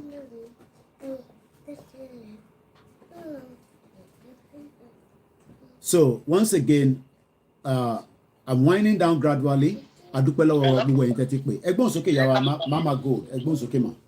Ẹ káàsán sà. Ẹ káàsán lọ́dọ̀ tí wọ́n ètò náà nìyẹn. Ẹ kú ètò iṣẹ́ agbára Ọlọ́run bá mú adílẹ̀ ìbímọ. Mo wo program kan ní. Ẹ má fi nọ́mbà yín sórí ẹni sùúrù yá mi, ẹ̀yin tẹ́ ń fi nọ́mbà yín sórí comment section. Ẹ gbọ́dọ̀ send message sí mi ni. Most especially using my second line, because already animated to send it to me, or even this one, I think she is studio line. I both get my benefit for interrupting again, Yawa. Woman kan tí wọ́n pè ní Adébùhárí bí ọkọ. Ẹ má worry. Mo ti gbọ́ ẹ má stress ara yín lórí àwọn dọ́tí àwọn. These are pigs, these are animals. Ẹlẹ́dẹ̀ làwọn yẹn. So ẹlẹ́dẹ̀ làwọn yẹn. So. Nǹkan tí mo fẹ́ yọ ni pé wá ní lára àwọn ọmọ Nàìjíríà kan pé òun pé ọmọ yẹn ni wà ní Arab country wá pé òun pé àwọn ní problem wọ́n sọ pé kò sí nǹkan kan tó kàn ó torí pé wọ́n ti pariwo wọn gbọ́dọ̀ lọ sí Arab country. Wọ́n á sọ pé òkè ṣé ẹ̀yin tẹ́ fẹ́ ṣèjọba àwọn tẹ́ fẹ́ ṣèjọba lé lórí tán ń pè yín fún ìrànlọ́wọ́ tẹ́ lè ṣe. Àwọn tó dẹ̀ dúró láti sọ pé kí orílẹ̀-èdè Yorùbá kó dára fẹ́ kán ṣe. Ẹ wá bẹ̀rẹ̀ sí ní sọ̀rọ̀ nígbà tí àwọn Arab country tó ń pè yín fún pò ní problem tẹ́lẹ̀ ẹ̀pẹ̀ tẹ́níyàn ọkàn yín torí pé wọn gbọ́rọ̀. Ṣé wọn mọye tán ń sọ ní sálárì fáwọn tó wà ní Arab country? Graduate mélòó ló ń gba irú owó táwọn yẹn ń gbà? Ẹni tó bá gbowó kéré jù ní Arab country ló máa gba $250 kán lọ ṣẹ oní $500 gbà oní $400 gbà oní $700 gbà. Ṣé tí ìlú bá ga kí làwọn èèyàn wá lọ sí Arab country? Wúlò fún nǹkan kan. Wọn kàn wúlò fún anything rárá. So mo kàn wọ́n èmi comment síbẹ̀ mo kúrò ń bẹ̀ ṣùgbọ́n mi mọ̀ pé lágbára Ọlọ́run máa. Àmì Ọlọ́run àmì ẹ ṣé gan ni. Gbogbo ọmọ Yorùbá ló ní right láti disagree pẹ̀lú wa. In tó bá dẹ̀ wọ́n lọ lè sọ. But in that one sọ ni pé àwa ní right to override tiwọn because Yorùbá kingdom ti ń bẹ kó tó di pé Nàìjíríà wá sáyé. So it doesn't matter èèyàn kan jókòó òun náà sọ̀rọ̀ ó ní kò ní dá fún wa tó bá òun kò sọ right ti ẹ̀ ni àdẹ̀ lè sọ pé kó má sọ but right tiwa ó ti override tiwọn. Reason tó dẹ̀ ṣe override wọn ni pé òyìnbó tó kó wa papọ̀ gan mọ̀ pé ẹ̀tọ́ wa la fi gbà padà à ń reclaim ẹ̀ ni. So I'm not going to take any more calls as we speak right now. I'm doing my closing remarks. Letter yẹn ó wà straightforward. Ẹ lọ sórí Koiki Media. Tẹ́ bá tètè rí message mi bí ẹ send message sí mi reply.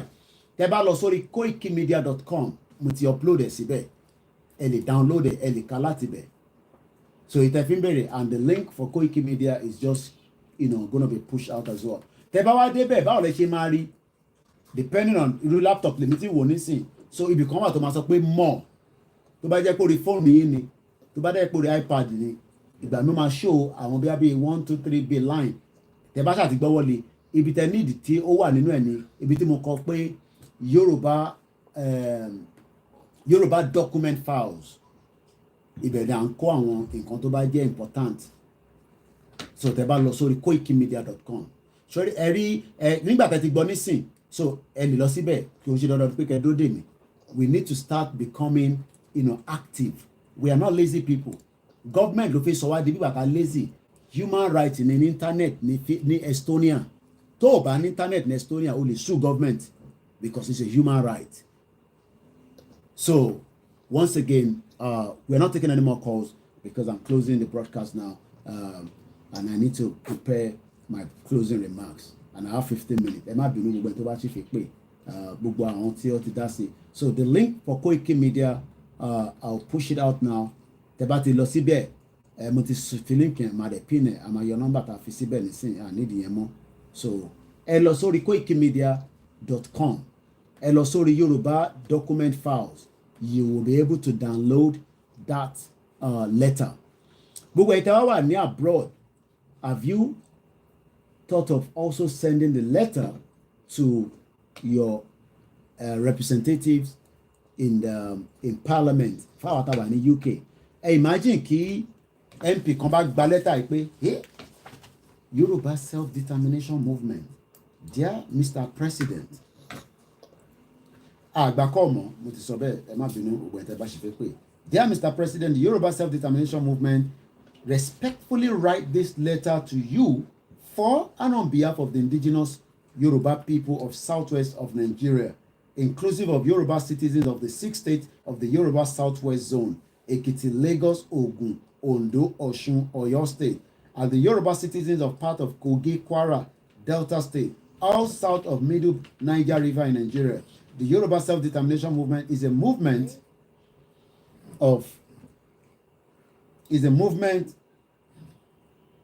comprising well over 100 Yoruba self-determination. Ó dà pé nǹkan tí mo sọ lẹ́ǹkan tẹ́nìkan ní bóyá mo ní 100,000 ní gbogbo Yorùbá.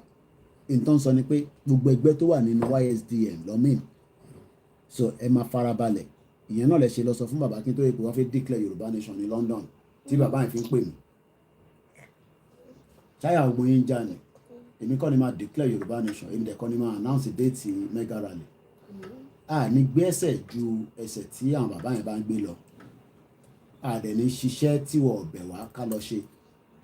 So I don't know why some of you are worried. Yorùbá kúkú máa dá lọ gẹ́gẹ́ bí orílẹ̀-èdè. So just a refresher. Èèyàn mélòó ló ti dáwó láàárọ̀ yìí sórí GoFundMe? Owó yàn tẹ̀tí wọ $19,000. GoFundMe.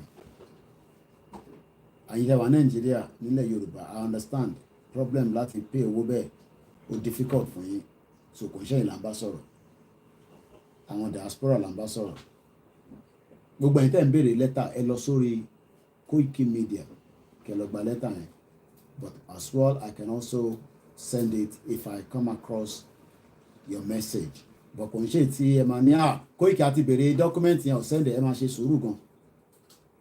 Because kí mi náà send ẹ sórí Koiki studio line láti bíbá. Okay, àwọn kan náà wà ní meeting lọ ṣe ń pè mí. The government already know if anybody like me have money, I will scatter things, blah blah blah. Ẹ má pè nọ́mbà ẹ̀ mọ́, àgbà call kankan mọ́. We have done with our call today. So èmi náà fẹ́ send the letter sí bíbá so that alẹ́ easy fún mi láti máa forward ẹ̀ fáwọn tó ń béèrè láti bíbá. But ẹni tó bá need ẹ lọ sórí koikimedia.com. Letter yẹn wà níbẹ̀ kẹ́ lọ mú níbẹ̀. So I have got the letter from your website, Sherry. We have to become very techy so that kí n kàn lè convenient fún gbogbo wa náà ni. Ìrìn àjò Yorùbá nation yìí gbogbo alájọ ní kò sí lọ́wọ́ Koiki nìkan. Ẹ ṣé gan ni gbogbo ẹ̀yin tẹ́ ń gbọ́ wa láti Manchester, gbogbo ibikíbi tí ẹ bá ti ń gbọ́ wa, lọ́mọdé lọ́kùnrin lágbàlagbà, àkí gbogbo èèyàn oníṣẹ̀ṣe, àkí ẹ̀yin bàbá wa, ẹ̀yin ìyá wa. Òmìnira Yorùbá òun náà là ń wò níwájú wa yìí.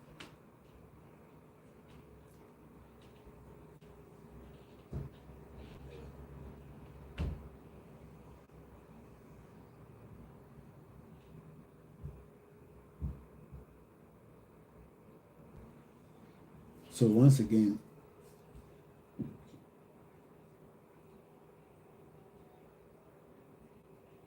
a dúpẹ́ lọ́wọ́ gbogbo ọmọ Yorùbá níbikíbi tí gbogbo yín bá wà.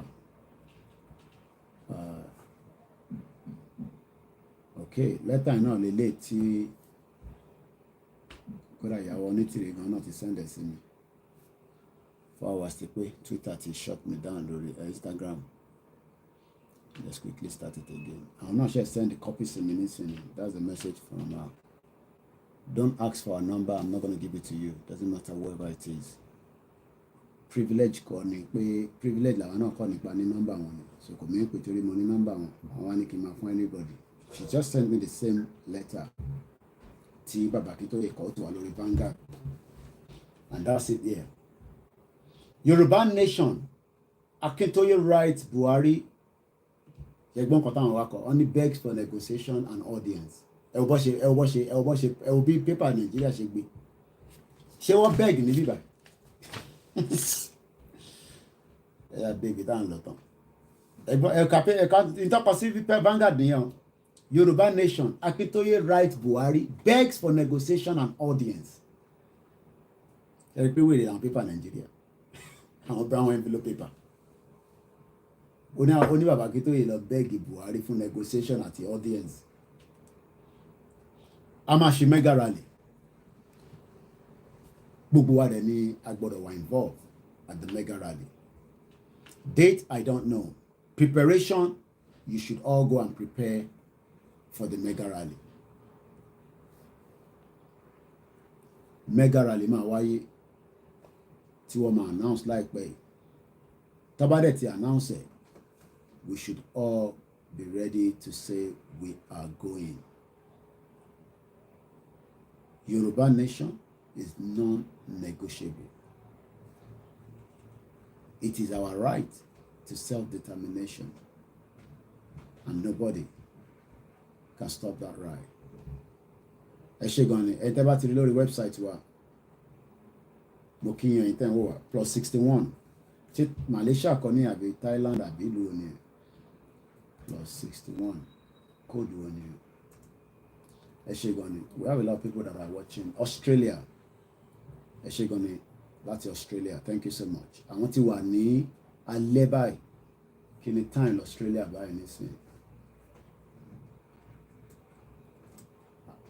Tàbá lọ wo time báyìí nísìnyí, Australia ti wà ní, wọ́n ti wà lọ́wọ́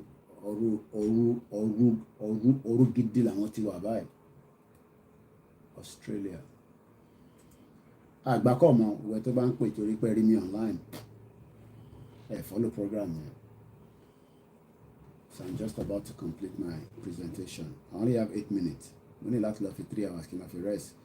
Ó ṣe kò ṣe àtúnṣe bí i 2 hours lórí ṣe ẹ̀kọ́ rí bẹ́ẹ̀, depending on how quick we. Àwọn ti wà ní 9 o'clock, 9 p.m. ni wọ́n wà ní Australia nísìn. London wà ní 12 ìlọ́lù, Yorùbá wà ní 12 ìlọ́lù. Ẹ má yẹ kí èèyàn kan sọ fún yín pé ìran Yorùbá ò lè dá dúró. Mo sọ fún yín pé 18 countries wà láyé lénìí. Ayé tẹ̀ ń wò yìí. Ayé yìí tó wò yìí. 18 countries. They are running their government with or without United Nations.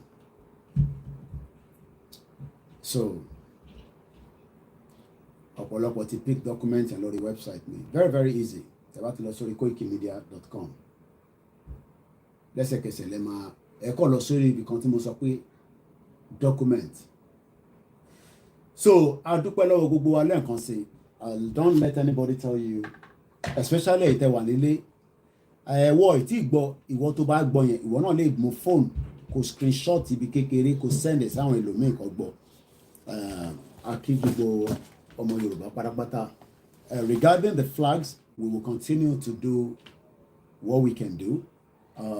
Like I said, the first lot is ready. The second lot is in the process.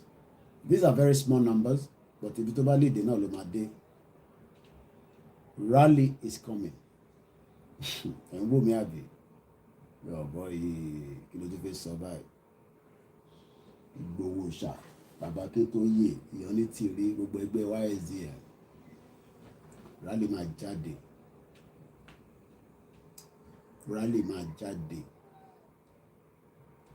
ẹ lọ fọkànbalẹ̀. Àwọn olóṣèlú mọ̀ pé interfaith yìí is the final straw.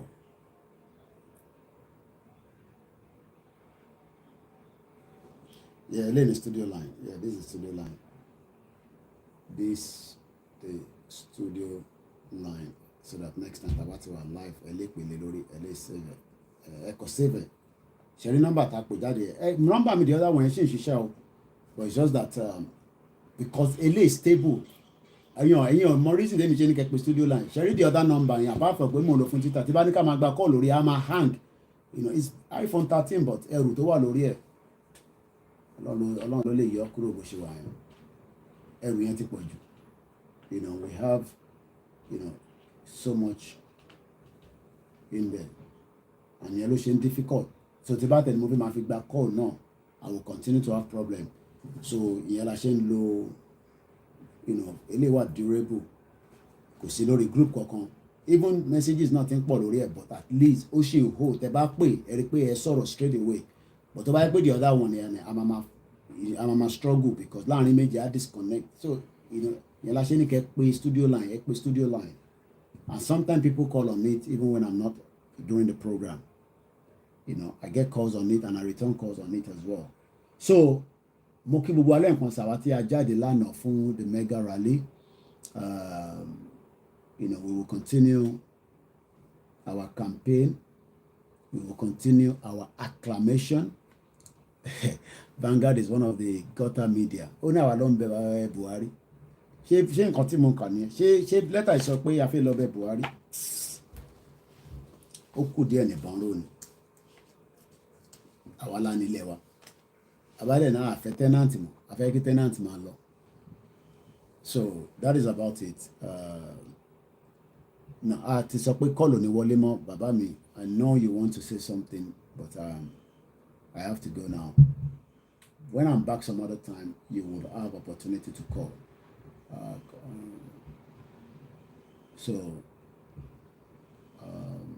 Ẹ lè pè mí lẹ́yìn. Sometimes I get people call me and give me advice and all that. Kò ní lọ lórí broadcast mi. But I won't take any more call right now because I've said that already. So I'm gonna play kan ní kí n jọ pé ká máa play Yorùbá anthem wa kí tó máa parí program. Mo lè sọ fẹ́ ni ẹ pé we will make sure we do that. So anytime tí a bá ṣe program bí for reason tí n bá rántí ẹ má bínú. But somebody said it is important that we also play it. We play it during the beginning, but the person also advised that we play it. I do take feedback. Àwọn ní sex kìíní ètùtù wọlé. Àrí tí wọ́n fi kù. Bá ṣe ń blọ́ọ̀kì wọn lọ́tún wọlé. So máa rí wọn náà lórí ìjìnlẹ̀. Máa rí wọn lórí heritage lẹ́ǹkọ̀ọ̀kan náà. Àwọn dé sex whatever. So on that note, I'll be on at 3 o'clock with Koribe. And then I say thank you so much. We should not be concerned. We should be prepared to go. 1991, bó ṣe ń lọ náà nìyẹn. Kó tó di pé 15 countries came out of Soviet Union. So process yẹn náà làwọn náà wà lẹ́nu ẹ̀ báyìí. And that process will be completed. And that's all I'm gonna say. I will continue our campaign, our awareness using our media, just as all the other medias are doing as well, where a lot of people we'll get to know something at some point. So, Osejeni Eleni, Bogu Apapata Moki without mentioning anybody's name. I've said thank you so much, everyone. Wherever you are, play your own role. Convince one person, 3 person, 4 person, and eventually people will get the message. No, we haven't done anything until we have to get to Yoruba land. About the Yoruba nation, we will take all the accolades. About to declare Yoruba nation, I should the stage con that they make sure I defend the level. So what we are still doing now is what anybody would do, even if I'm not the one doing it. Somebody else will do it. So it's just that unfortunately I am the one doing it, and we appreciate every one of you. Okay, Vanguard is afraid. Okay, all right. Buhari. No problem. So, account wow, the number keeps growing. 11 people are listening. Thank you so much. After 4 hours, 8 minutes. Thank you very much. So, I know there's a lot of program today. Sunday. On at 3 o'clock. I will leave about 10:10. And maybe some other ones as well that I don't know. So, but lale, 8 o'clock. So I need you very low. Bye for now. So let's play the anthem and close the broadcast. If you have not been able to get into the program for one reason or the other, please do not get angry. Any program, Tebawo Lori Wo TV, is just a repeated program, and I would really appreciate him for what he's doing for us as well. Let's go.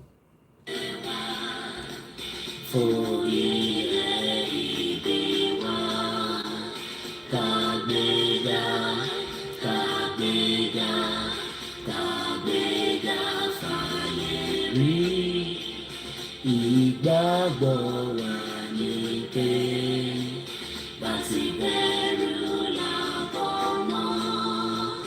Ká ṣiṣẹ́, ká ṣiṣẹ́, ká ṣiṣẹ́, ká jọlá. Ìṣọ̀kan tó ìlera, ìkẹ́jẹ́ ká máa lépa. Tẹ̀síwájú. Fọ̀pọ̀ ire àtòwò tó dára, ọmọ Oòduà dìde, bọ́ sí ipò ẹ̀tọ́ rẹ, ìwọ ni ìmọ́lẹ̀ gbogbo adúláwọ̀. Ìwọ ni